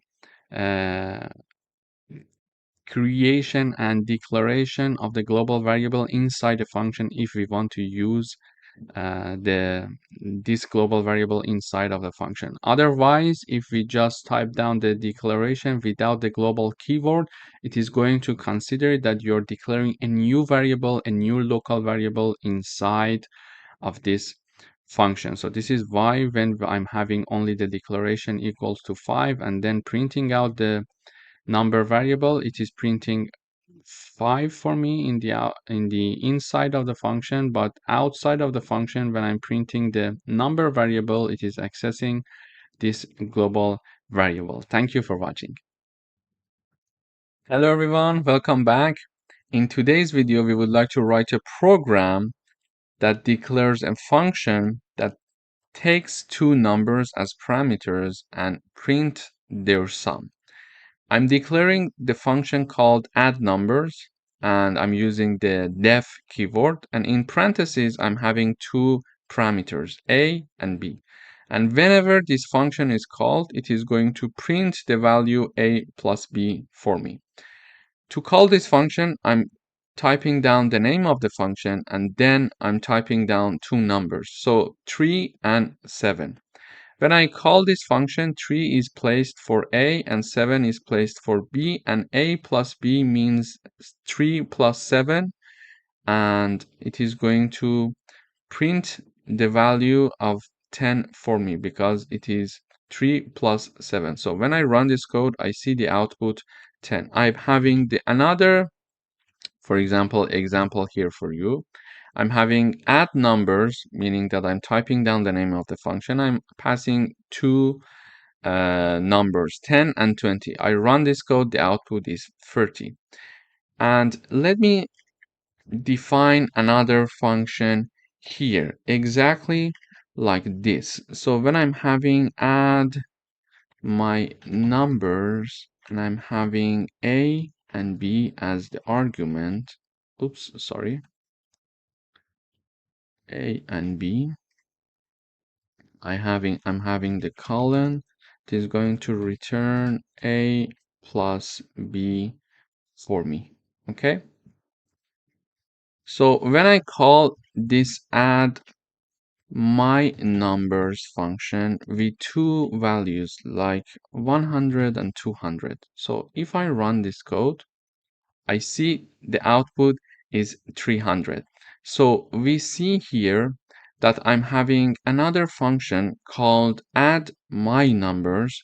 The first one was add numbers, and this is a new function that I defined, add my numbers. And in the parentheses, we are having A and B. And this function is going to use a return statement, a plus b. So whenever I call this function is going to return a plus b, and automatically we see the output in the terminal. So this was an example of how to declare a function that does, for example, the sum of two numbers for us. We could either use the print function so that function is going to print the output, or we could use the return statement to have the output of the function. Here I'm printing the output using the print function a plus b. We see 10 and 30 is printed in the output. Here I'm not using the print function, but I'm using the return function, and it is going to return the value a and b, a plus b. So whenever this function is called, this value is going to be returned, and we see the output in the terminal. This was a very good example of how to call a function and how to have a function with print or a return statement to do the job for us. Thank you for watching. Hello everyone, welcome to this video. In today's video, we're going to learn how to create sets and different types of set creation. Here, I'm having my first set being declared using set function. So when I'm having this set function to be assigned to a set variable, it means that I am defining an empty set. So whenever we want to define an empty set, we are going to use the set function. Then I'm having another set being created. It is called numbers, and this set is having 4 elements: 1, 2, 3, and 4. And finally, I'm having my third set being declared here, and it has 3 elements: 1 integer, 1 float, and 1 string. As we see, there is no problem if there are elements of different types, of different data types, let's say. And finally, I'm here printing out these 3 created sets, where I'm showing the message empty set, set of numbers, and mixed data set. And I'm calling their name. So I'm putting the name of my sets, so it is going to print them. When I run this code, I expect to see the sets here in the terminal, the values of the set. So the empty set is returning only this for us. So it says it's an empty set, so nothing to be shown there. And for the set of numbers that we are printing the message here, it is printing numbers variable, which is a set here declared, and its elements are 1, 2, 3, and 4, and we see them in here. And finally, here I'm having mixed data set, which is calling this mixed set, and it contains 3 elements: 1, hello, and 3.14. So in this video, we learned how to create and print elements of a set. Thank you for watching. Hello everyone, welcome back. In today's video, we are going to check if a value is present in a set or not. So this is my set here. It has 1, 2, 3, 4, 5 elements, and the elements are from 1 to 5, in fact. And I would like to check to see if number 3 is inside this set or not. To do that, I'm having a variable called value. It is assigned to number 3. So I'm calling the isValue in set function, and I'm passing 2 arguments. First, I'm passing my value variable, and then I'm passing my set. So this function is going to check if this value variable, which is 3, is having the element in this set or not. So if this 3 number is one of the elements of this set or not, this function is going to do that for us. So this function is declared and created using the def keyword. The name is value in set, and it accepts 2 arguments, value and my set.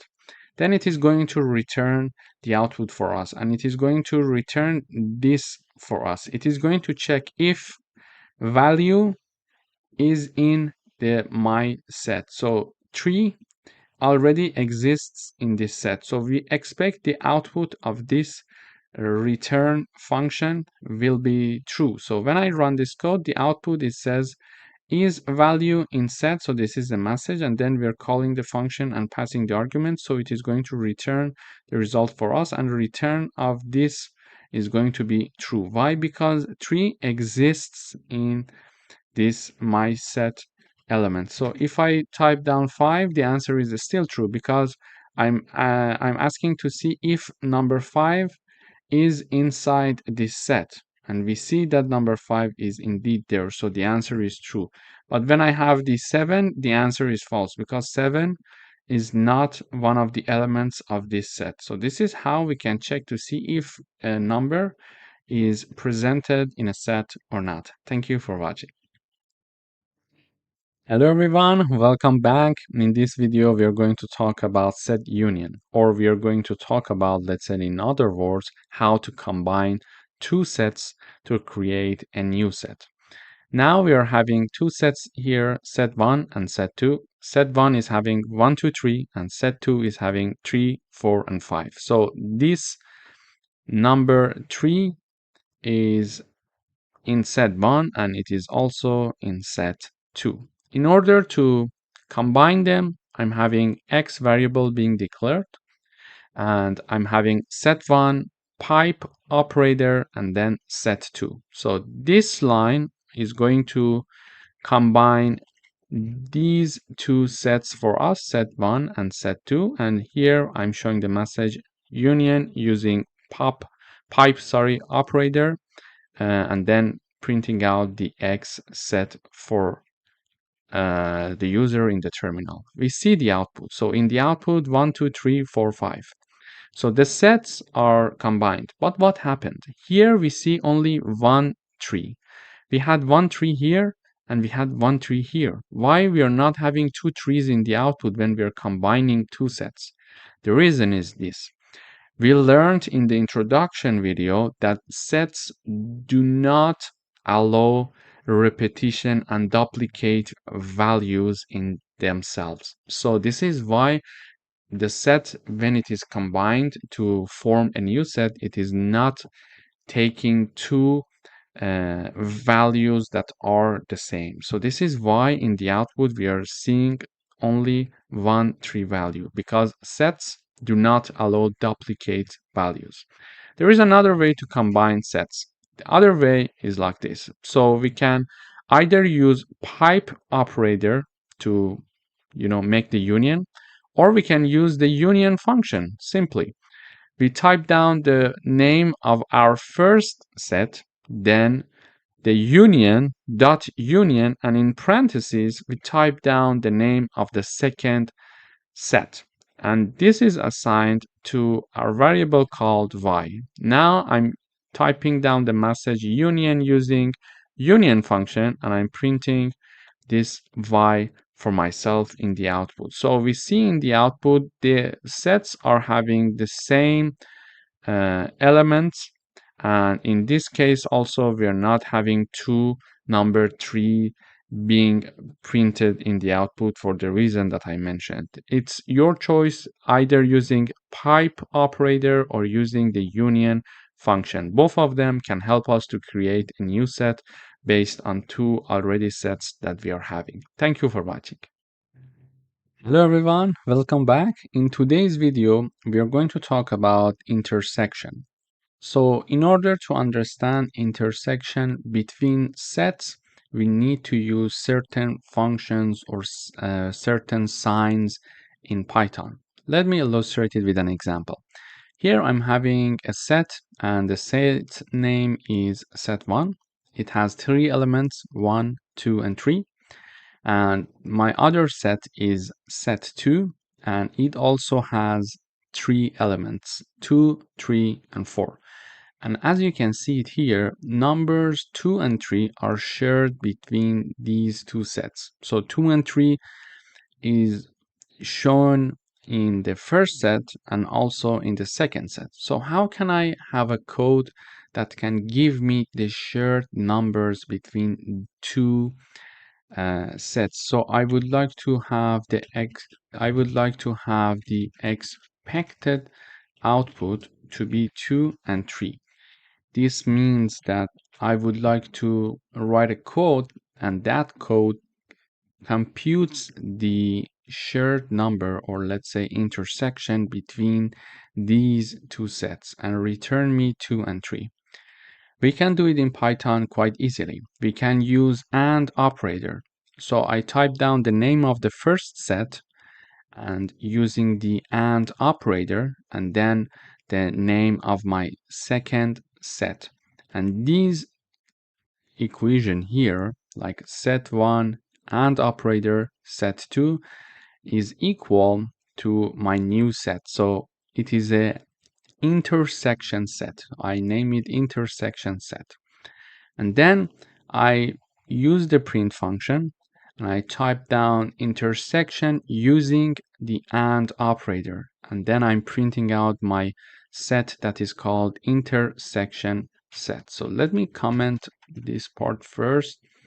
So when I run this code, I should be able to see numbers 2 and 3 in the output, because these are numbers that are shared between 2 sets. So in the output, we can see intersection using AND operator, and the output is 2 and 3. So this is one way to understand the intersection between 2 sets. Another way is, again, I'm initializing a variable with the same name, intersection set.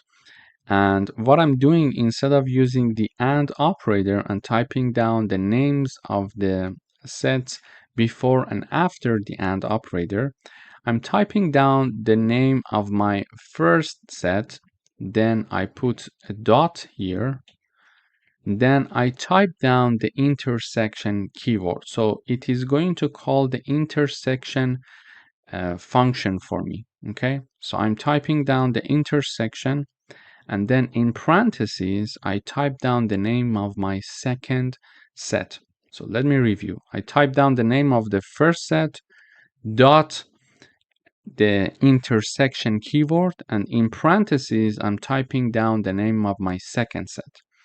And then I'm having this print function to print the intersection set for me in the output. And I'm showing the message intersection using intersection function or method, let's say. Then I'm typing down the name of my set that is assigned to the intersection of these two sets. So when I run the code, again, I see this message intersection using intersection function, and the output, the result of this set is 2 and 3. So this is how we can use intersection to combine the code in a way that it can give us the shared numbers between two sets. And it's quite easy. Thank you for watching. Hello everyone, welcome back. In today's video, we would like to talk about set difference. We would like to understand what are the numbers that are in set 1 and not in set 2. So here I'm having two sets, set 1 and set 2. Set 1 has 3 elements, 1, 2, and 3. And set 2 has 3 elements, 2, 3, and 4. So we would like to understand what are the numbers that are in set 1 but not in set 2. After checking the numbers in set 1, we can see number 2, okay, this one is here also, so 2 is in set 1 and also in set 2. Number 3 is in set 1 and it is also in set 2, but number 1 is in set 1 and it is not in set 2. So we are looking to find the numbers that are included in set 1 and not in set 2. Okay, so we see that number is number 1. But how can we understand it using like some coding or functions in Python? To do that, it's very easy. We type down the name of the first set and then minus or subtraction operator and then set 2. And this is going to calculate for us the numbers that are indeed in set 1 and not in set 2. And it is assigned to a new set called difference set. So then here I'm using the print function to type down the message difference using and this minus operator or sign. And here I'm typing down the name of the difference set here. There is another way to do it as well. The other way would be to type down the first name, the name of the first set, the name of the first set dot the difference keyword, and in parentheses we type down the name of the second set, and they are assigned, this is assigned to my new set that is called difference set. So, and we are typing the message saying that difference using the difference function or method, and then I type down the name of my set that I want to print its value. So when I run, I see number 1 is shown. In both, using both methods, we reached to number 1, showing that we did the correct calculation, because when manually we checked that, it was again number 1. So it is very important to know that this method is going to give us now the things that are included in set 1 and not in set 2. This is why the set 1 is first and then the set 2. Set 1 is first and then the set 2. If we want to understand the numbers that are in set 2 and not in set 1, we need to change the place of set2 and set1 in these equations. And these are two ways to find the difference between these two sets. And as you decide, it's your choice. You can go ahead and choose which one, whatever that you're comfortable with. And the other thing that I would like to mention here is that, for example, if I add one number here, for example, and when I run, we see that number 10 is now written here. Why? Because now I added a new value to my first set, and this value is not in set 2. So this is why I can see 1 and 10. So if I include 10 also here, and I recompile, I should not see 10 anymore here. So when I recompile, yes, we can see that only number 1 is there. Thank you for watching.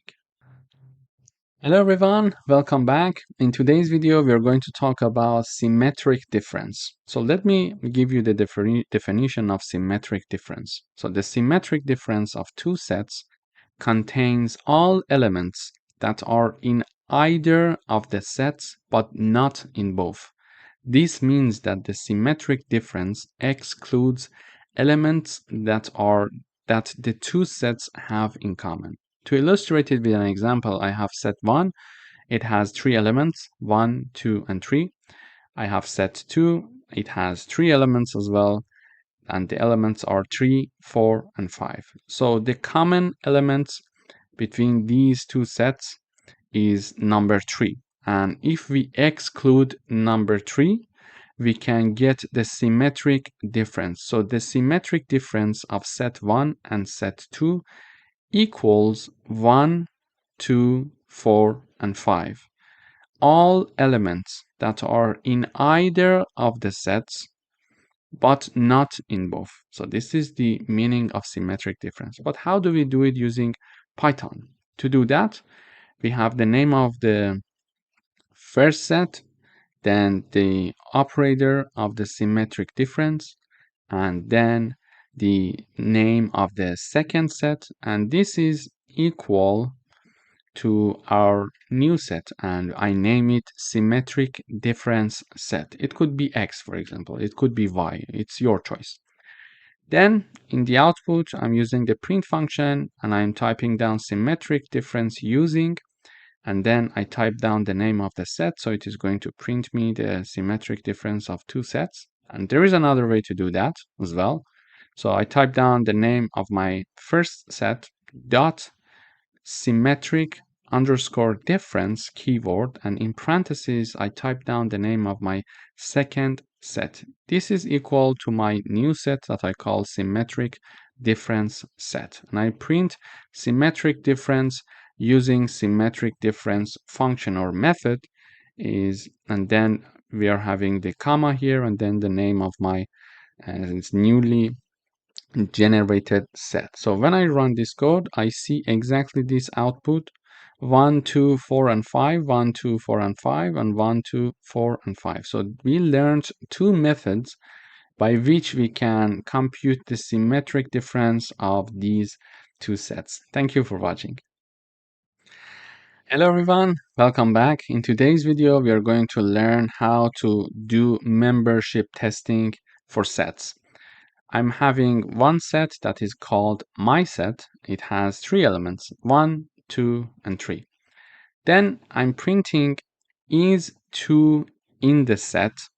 I would like to check if number 2 exists in the set my set.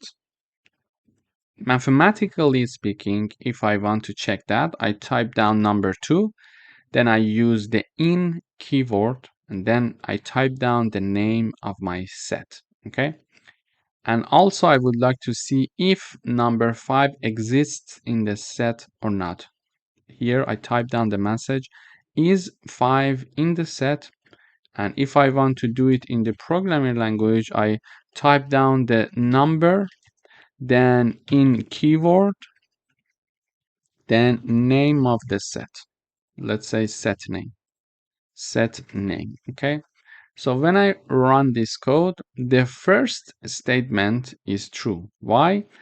it returns us the value true because 2 is indeed existing in my set. So number 2 in set. I'm saying, is number 2 in the set? And the answer is yes, this statement is true because 2 indeed is inside this set and it is one of its elements. And then I'm saying that is 5 in the set? And no, the answer is no. This statement is not true because 5 is not in the elements of the set. Therefore, the answer is false. But if I type down, for example, here, is 5 not in the set? Is this statement true or false? 5 not in my set. Okay. So what do you think? Is 5 not in the set? I'm saying, yeah, number 5 is not in the set. Yeah. And I'm typing it in Python programming language. 5 not in, and the name of the set. So the answer of this statement is true. Why? Because indeed 5 is not in my set, because it's not in my set. So we could do the membership testing either using the in keyword or not in keyword. And in order for you to have a better understanding when you're doing it, it would be nice to type down these statements in words as well. So you're typing it in mathematical language, for example, here, or in Python syntaxes. But it would be nice to type it down in words as well. It sounds nicer when you type it down, I think. So you type down is 2 in the set, and then you type down the code. And here, when you're having the question here, is 2 in the set, and you see true. Okay, so true, therefore 2 is inside it. So you can find the answer completely in the terminal when you're having the message, instead of going to say, okay, the second statement is for which print, when you're having like 200 line of codes, for example, it would be very hard to trace it. So it's nice to also have these messages in the terminal. Thank you for watching. Hello everyone, welcome back. In today's video, we're going to talk about subset and superset, but let me give you my definition and explanation using an instance. Here I'm having set 1 and it has 3 elements, 1, 2, and 3. And we are having set 2, it has 2 elements, 1 and 2. And if I want to define subset meaning, it means that we can declare that set 2 is a subset of set 1 because all the elements of set 2 are contained in set 1. Let me repeat it. So I can say set 2 is a subset of set 1, and the reason is all the elements of set 2 are contained in set 1. Therefore, set 2 is a subset of set 1. And vice versa, we can say set 1 is a superset of set 2 for the same reason, because all the elements of set 2 are contained in set 1. So in other words, if one set is a subset of another, the second set is automatically a superset of the first one. So if we want to do this checking with Python in codes, we can have the code like this. So I type down the print function, and in the parentheses, first I type down the message. I would like to see if set 2 is a subset of set 1. To type down in codes, I type down the name of the set 2. So set 2 lower than or equal to, and then set 1. This sign represents a subset. And if I want to check the superset, so I would like to mention if set 1 is a superset of set 2, I type down the name set1, and using the larger than or equal to sign, which is the superset sign, and on the right hand side, I'm having set2. So for the subset, when we are checking, I type down the set2 on the left hand side, and for the superset, I type down the set 1 on the left hand side. So when I run this code, we see this in the output. So I'm asking to see is set2 a subset of set1? And the answer is true. Well, yes, the answer is yes, because all the elements of set2 are included in set1. And then I'm saying, is set1 a superset of set2? And the answer is yes, and for the same reason. Thank you for watching. Hello everyone, welcome back. In today's video, we are going to talk about set comprehension. So set comprehension is a concise way to create sets in Python using a single line of code. It allows us to define a set by specifying an expression and optional conditions. For example, here, I'm having my name of my set is squares that I'm creating here.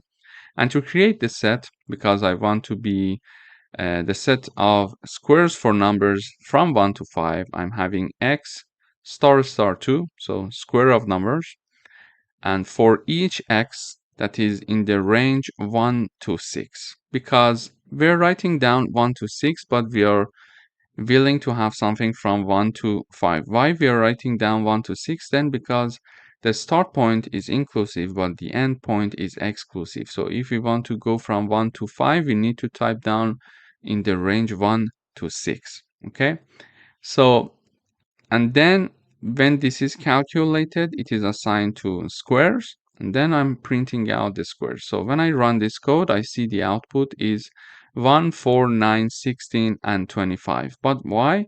The reason is, so x is taking value 1 to 5, 1, 2, 3, 4, 5. And then when we are computing these numbers to the power of 2, we are having 1, 4, 9, 16, and 25. So this is how we can create a set comprehension using a single line of code. We are going to do some further exercises for set comprehension in the next videos. Thank you for watching. Hello everyone, welcome to this lecture. In this section, we are going to focus on lists in Python. So a list is a collection of items that are ordered and changeable. They are created using square brackets, and items in lists are separated by commas. A list can store items of different types, for example, integers, string, or even other lists. And we can access the list elements using index, starting from 0. Let me illustrate it with an example. In order to declare and initialize a list called fruit here, we are having a square bracket here, and there are 3 elements in this list of mine, and they are separated by a comma. So you see here, there are strings. This is why we are having double quotes. There are 3 elements, and they are separated by commas here, and they are declared in square brackets here, sorry. In order to access elements of a list, we can simply use the print function, type down the name of the list, and then the index.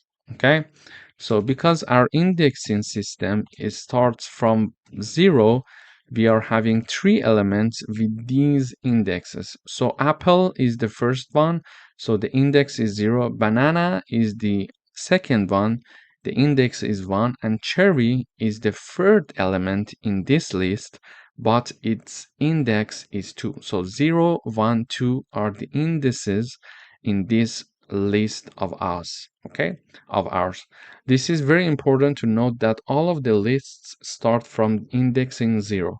Please keep that in mind. So if I want to print the first element of this list, I'm going to type down the name of the list, and in the square brackets, I'm going to type down the index. So if I want to print apple, I'm typing down index 0.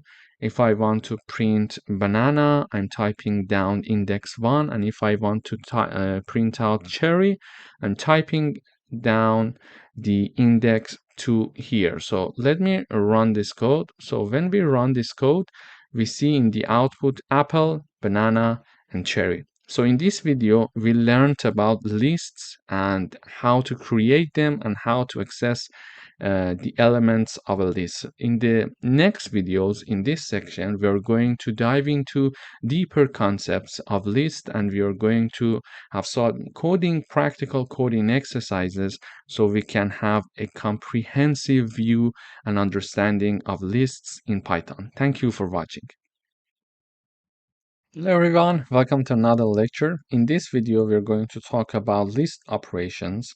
In particular, we're going to learn how to iterate over all the items of a list using for loops.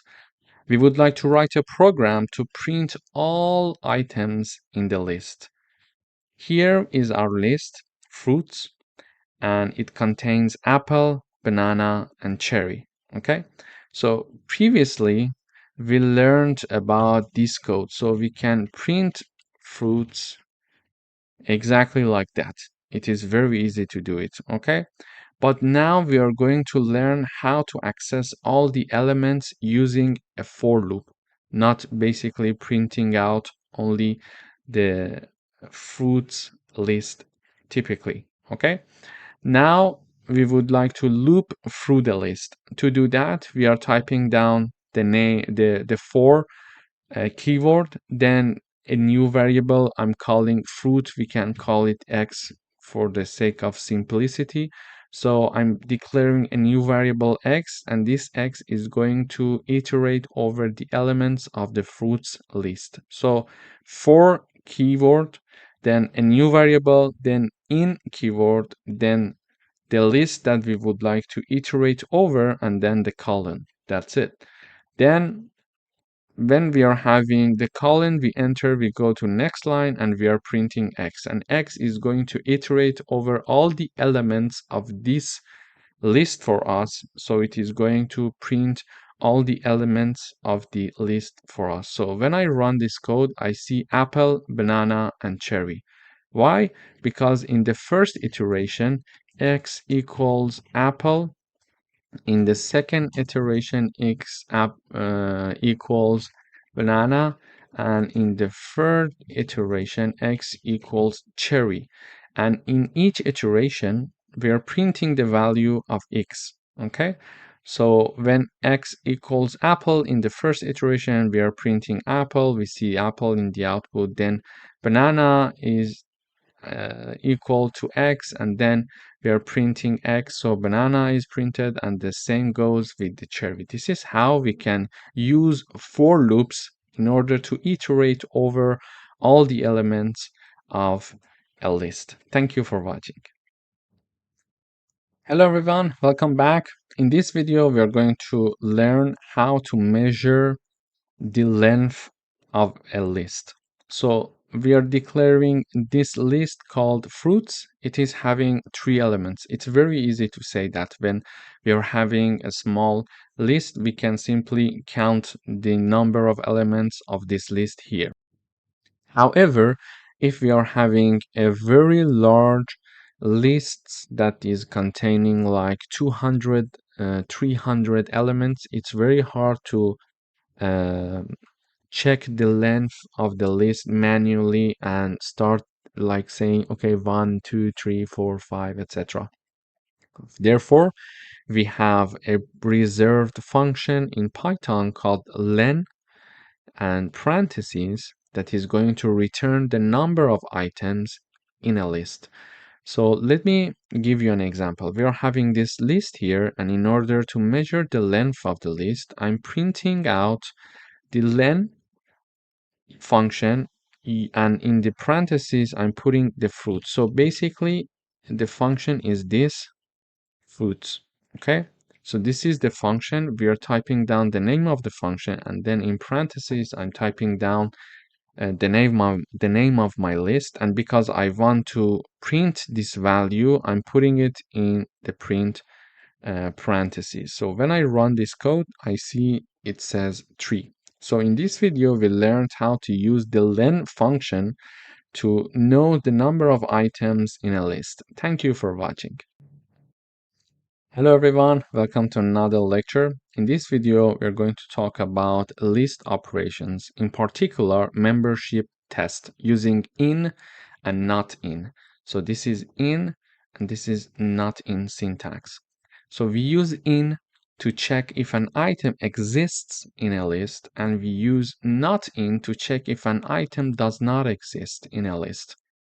For example, we would like to write a program to check if apple is in the list and if grape is not in the list. To do that, we are having a list called fruits, and there are 3 elements in this list: apple, banana, and cherry. So the membership test is the following. To check if apple is in the list, we are having the print function. I'm typing down the apple, the element or the string that we want to check if it is existing in the fruits list or not. So simply I type down the apple, then I use the in keyword and then the name of the list, which is fruits. So I'm saying, is apple existing in the fruit list? So the output we expect to see true. Why? Because apple exists indeed in the fruits list. Why? It is the first element. And then we are checking to see if grape is not included as one element in fruits list, and we expect to see true again in the output because it is true that grape is not an element of fruits list. So let me run this code. All of them, both of the answers are true because apple is inside the fruits list here and grape is not in the fruits list. So let me have another example here. So for example, we could say uh, banana not in fruits, and the output we expect to see false. Why? Because banana, we are saying banana is not in fruits. We are checking this membership. The output is false. Why? Because banana is already there. So banana is one of the elements of these fruits. So when I print another time banana in fruits, I expect to see the output true here. So let me run the code. We see for the first two, as we discussed, the answers are true. For the third one, banana is not in fruits. It is false because indeed banana exists in fruits. And then the last one, it is true because banana is in fruits. Is it true? Is this statement true? Yes, banana is in fruits. But banana is not in fruits. Is this statement true? No, this is not true. Why? Because banana is indeed in fruits. Grape is not in fruits. Is this statement true? Yes. So the output is true. Apple is in fruits. Is this statement true? Yes, it is true. So the output is true. Thank you for watching. Hello everyone, welcome to this lecture. In this video, we are going to talk about how to modify a list. So lists are mutable in Python. It means that we can change their elements by accessing their index or performing certain operations. We are going to write a program to replace the second item in a list with orange. Okay, so our original list is here. So it's called fruit. It has 3 elements: apple, banana, and cherry. And we also learned that the index of banana is 0. The index of apple is 0, the index of banana is 1, and the index of cherry is 2. So we would like to write a program to replace the second item in the list with orange. So the second item in the list is banana. We're going to modify this banana and replace it with orange. But how can we do that? It's very easy. We type down the name of the list and the index of the second item, banana, which is the index is 1. Based on 0, starting from 0, the banana index is 1. And we are setting equal sign to orange. This way, I'm modifying the second element of this list. After that, I'm printing my list. How? I'm using the print keyword and put down the name of the list.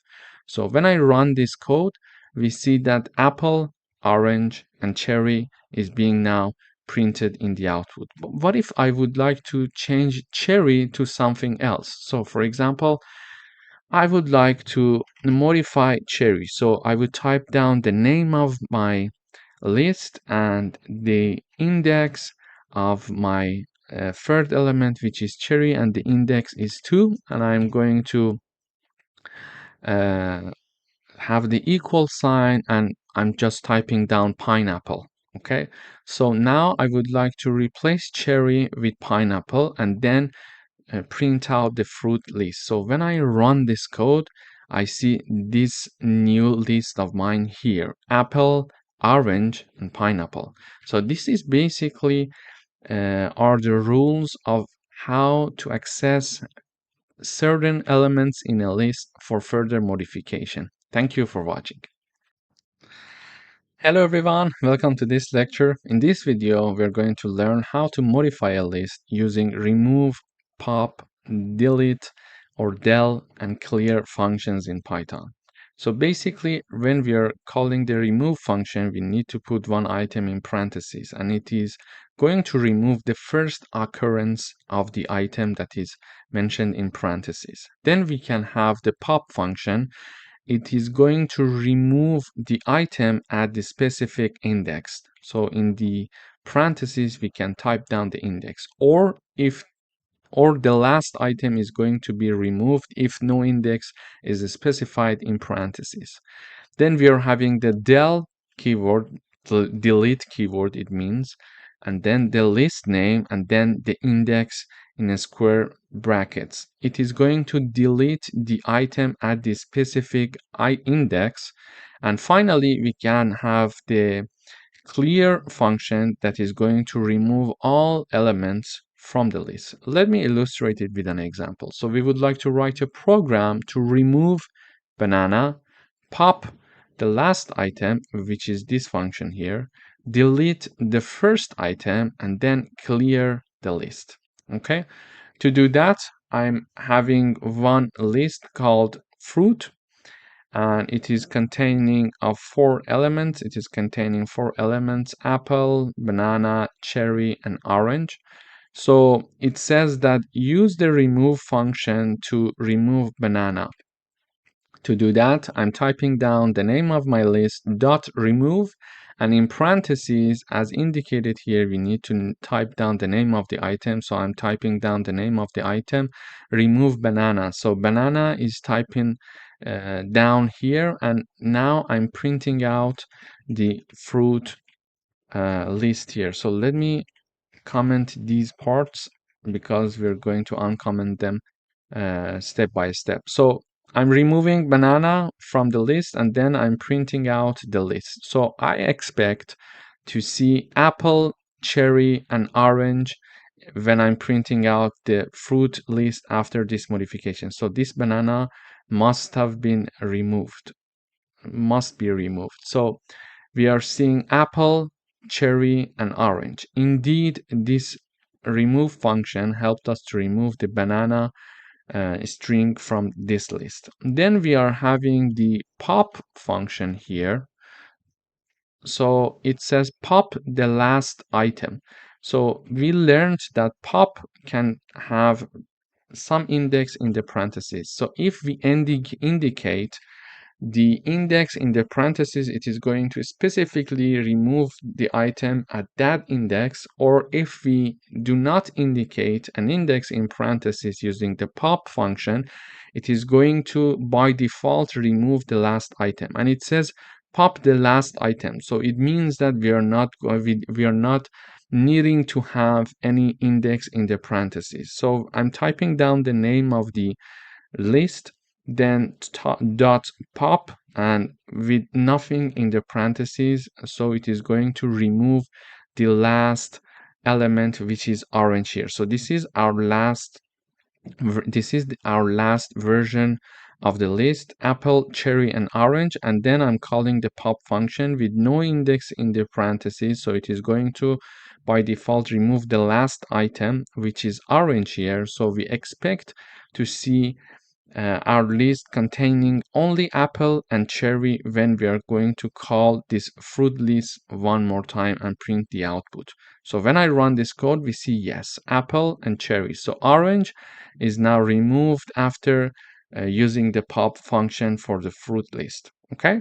Then it says delete the first item. But how do we do that? So this is the syntax for using the delete function or del. So del, then space, name of the list, and in square brackets, we are going to type down the index of the item that we want to be deleted. So here we are having the code del keyword. The name of the list is fruits, and we want to delete the first item as the problem is stating here. So the first item is having index 0. I'm removing the first item and I'm printing out the list fruit one more time. So when I run this code, the last version of my list was containing apple and cherry, and then I del the first item of the fruits list. So I expect not to see the apple anymore when I run the code and see only cherry, because using this we remove the first element of this list. So yes, we are seeing only cherry in the output after we are removing the first element of the fruits list using the del keyword. Okay.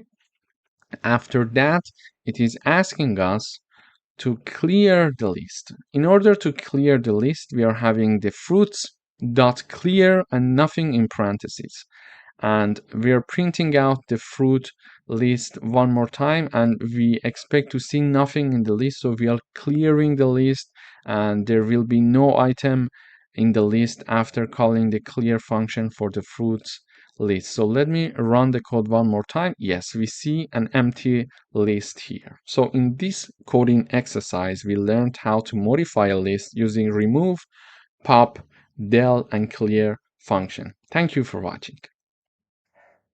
Hello everyone, welcome to this lecture. In this lecture, we are going to learn about another list operations. In particular, we are going to learn about repetition.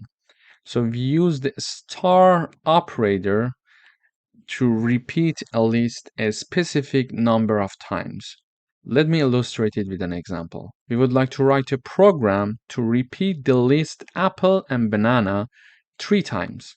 To do that, we are declaring and initializing a list called fruits, and it is containing apple and banana separated by a comma. So there are 2 elements in this list. To do the repetition, I'm having a repeated fruits list here, and it is equal to fruits, this original list, times 3. Very easy syntax. Okay. Then I'm printing the repeated fruits here in the output, and I expect to see apple, banana, apple, banana, and apple, banana, because this list is going to be repeated 3 times, and it is going to, let's say, copied and pasted 3 times in the repeated fruits list. So when I run this code, I see apple, banana. This is the first time of repetition. Apple, banana, second time.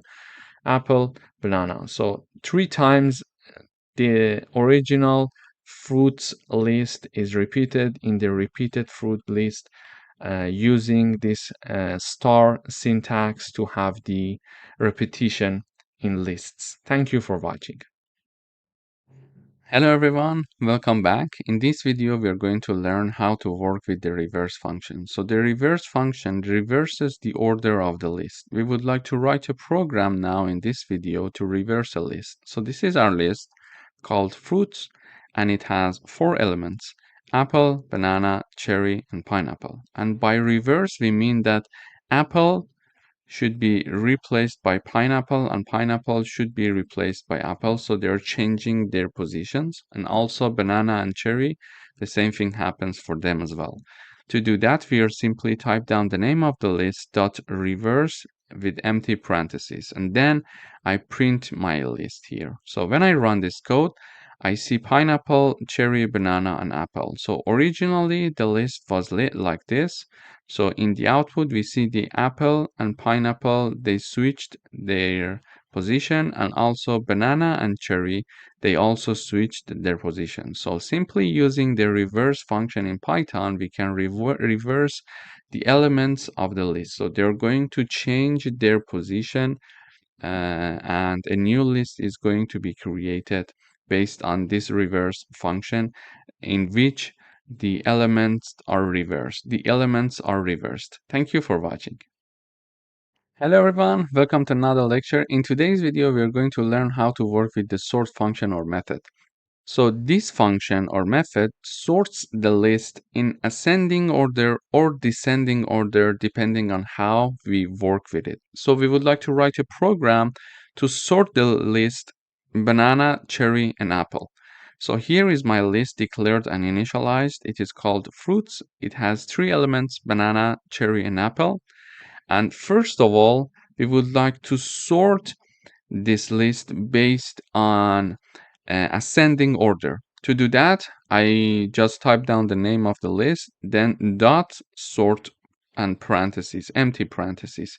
So when I now print out the fruit list here in the output, so when I run this code, I see apple, banana, and cherry.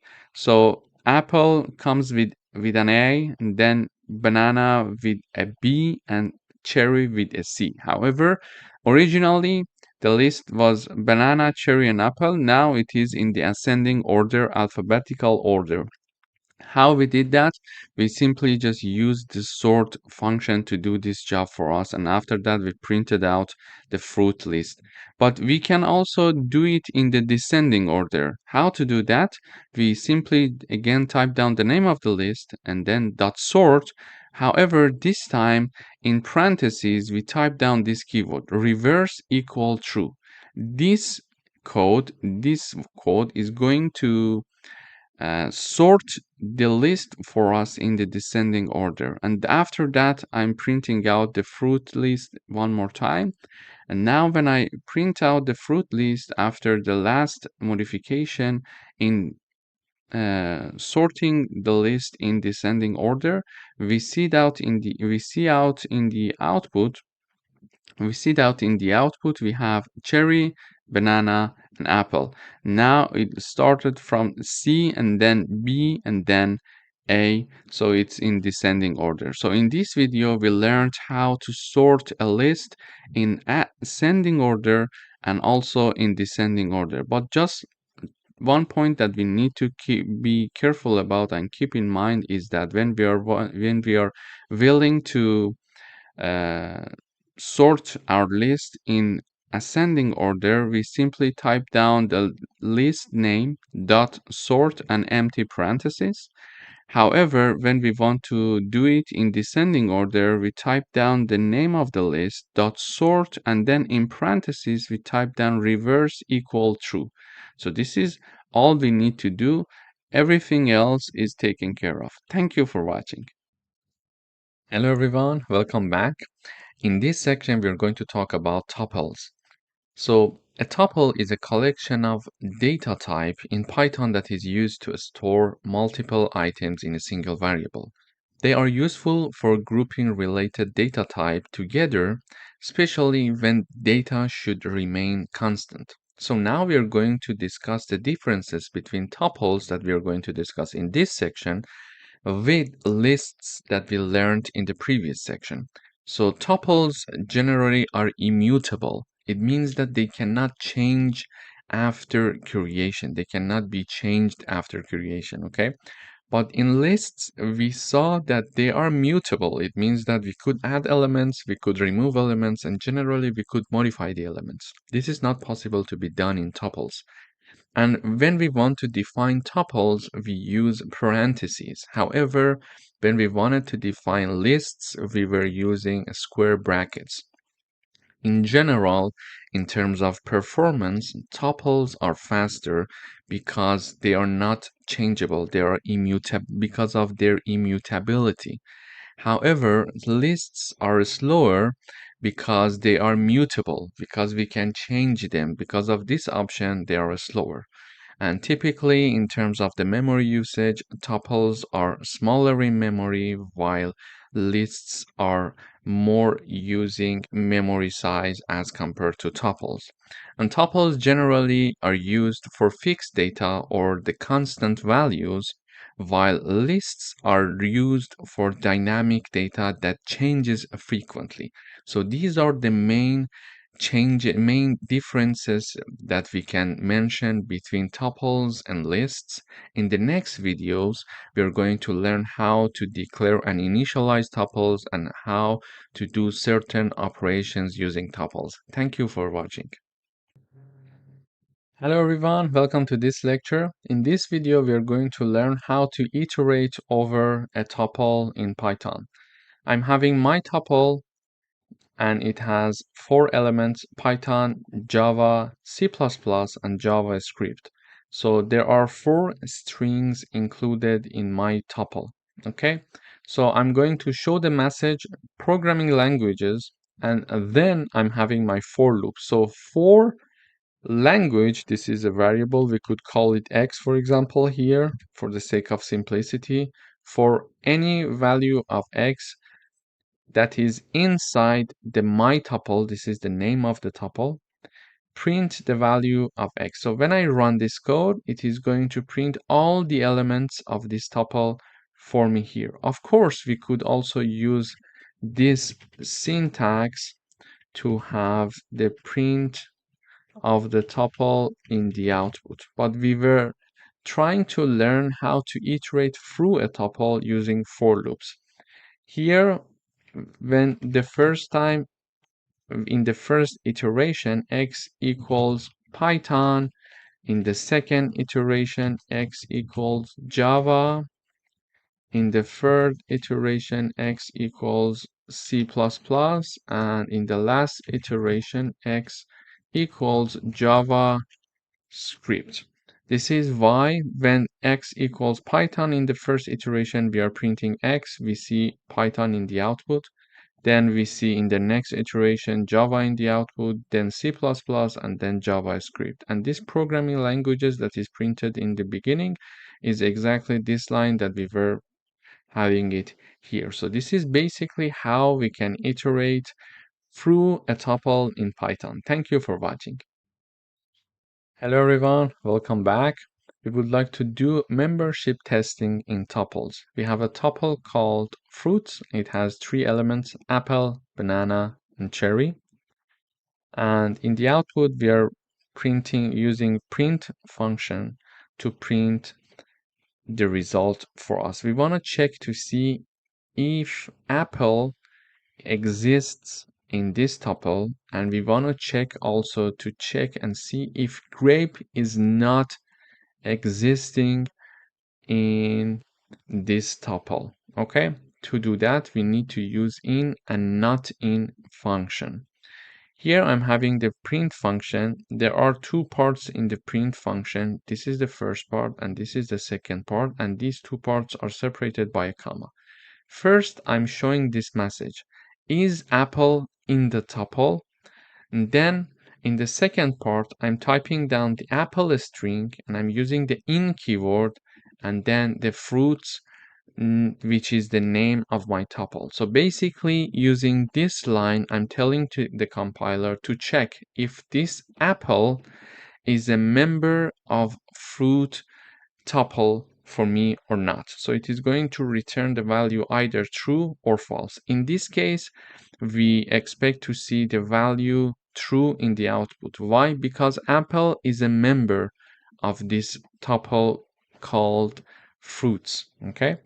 And secondly, I'm having this message being shown in the output first: is grape not in the tuple? We are saying the grape is not in the tuple. Am I right?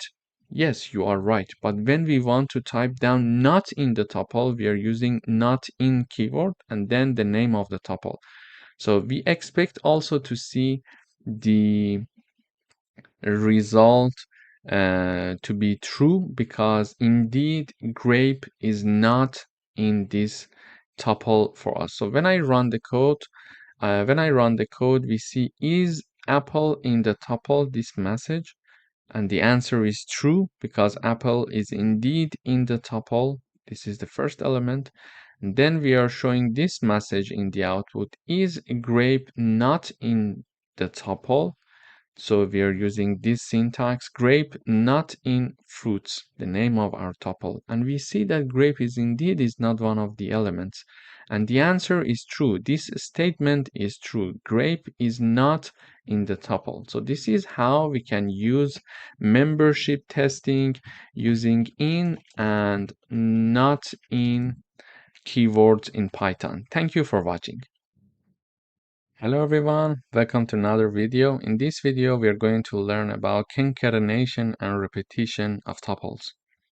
Here I'm having tuple 1 and tuple 2. Tuple 1 includes 1, 2, 3, and tuple 2 includes 4, 5, and 6.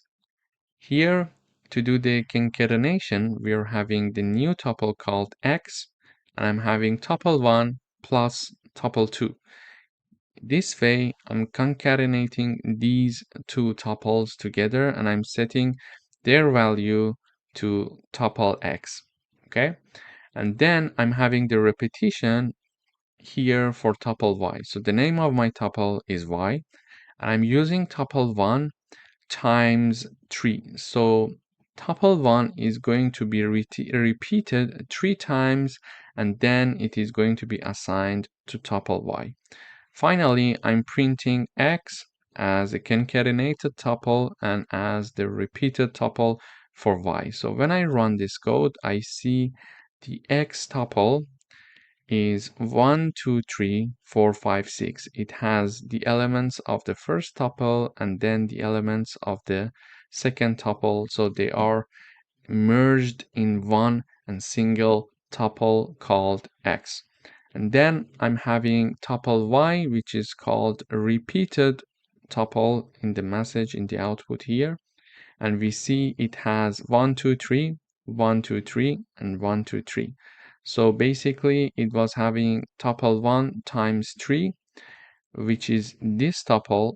So 1, 2, 3, the first repetition, 1, 2, 3, second repetition, and 1, 2, 3, the third repetition. So this is how we can do the merging and repetition for tuples. Thank you for watching.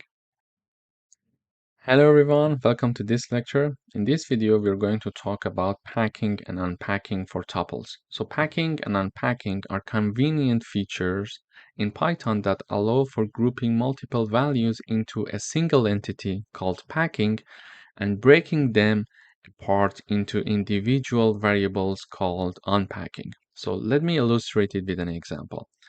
Here I'm having my tuple and it is assigned 10, 20, and 30. So we can say my packed tuple is this one, okay? So I'm printing out my tuple here and I'm saying in the message packed tuple. So when I run this code in the output, I see packed tuple is having 10, 20, and 30. So it allows me for grouping multiple values into one single entity. So this is why we're using tuples initially. So we call this action as to be packing, okay? We could also remove the parentheses if we want. So when I run this code, again, I'm having the same output. So it is called packing, but unpacking means the following. So this my tuple has 3 elements, 10, 20, and 30, okay? The unpacking is like the following. Because it has 3 elements, I'm having 3 variables here called x, y, and z, and they are assigned to my tuple. So when I run this code and I'm printing out x, y, and z, I see that unpacked values are 10, 20, and 30. It means that the first element of the tuple is assigned to x, the second element of the tuple is assigned to y, and the third element of the tuple is assigned to z. This is called unpacking. And I could, for example, print only the value of x here. So when I run this code, you see the output 10. So x is assigned 10. So this is how we can unpack a tuple. We can break the tuple apart into individual variables, and these individual variables are x, y, and z.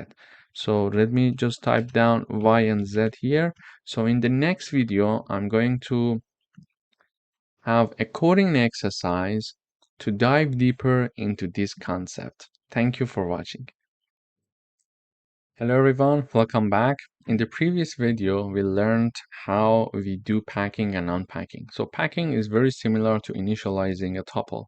Therefore, in this video, we are going to focus on unpacking tuples. I'm having a tuple called person info. It has 3 elements, 2 strings and 1 integer. So the first element is Alice, the second element is 25, and the third element is engineer. Now to do the unpacking, I'm having 3 variables here being initialized and declared. I'm having name, age, and profession. They are equal to my tuple, person info, okay? And they are going to take the values of this tuple respectively. For example, this name is going to take the first element of my tuple because it is mentioned first. Age is mentioned secondly, so it is going to take the second element of the person info tuple, and profession is mentioned as the third in the list here, so it is going to take the third element of the person info tuple. Okay, then I'm printing out 3 things here. I'm having the name, the age, and the profession. And I'm using name here, age here, and profession here. So each one of them is taking one value from this tuple. When I run this code, in the output, first we see the messages. So name, age, and profession, name, age, and profession. Then we see instead of name, we are having Alice. Instead of the age, we are having 25. And instead of profession, we are having engineer. So this is how the unpacking works. We can break the elements of a tuple down into different variables, and we can use those variables separately. This is how unpacking works in tuples. Thank you for watching.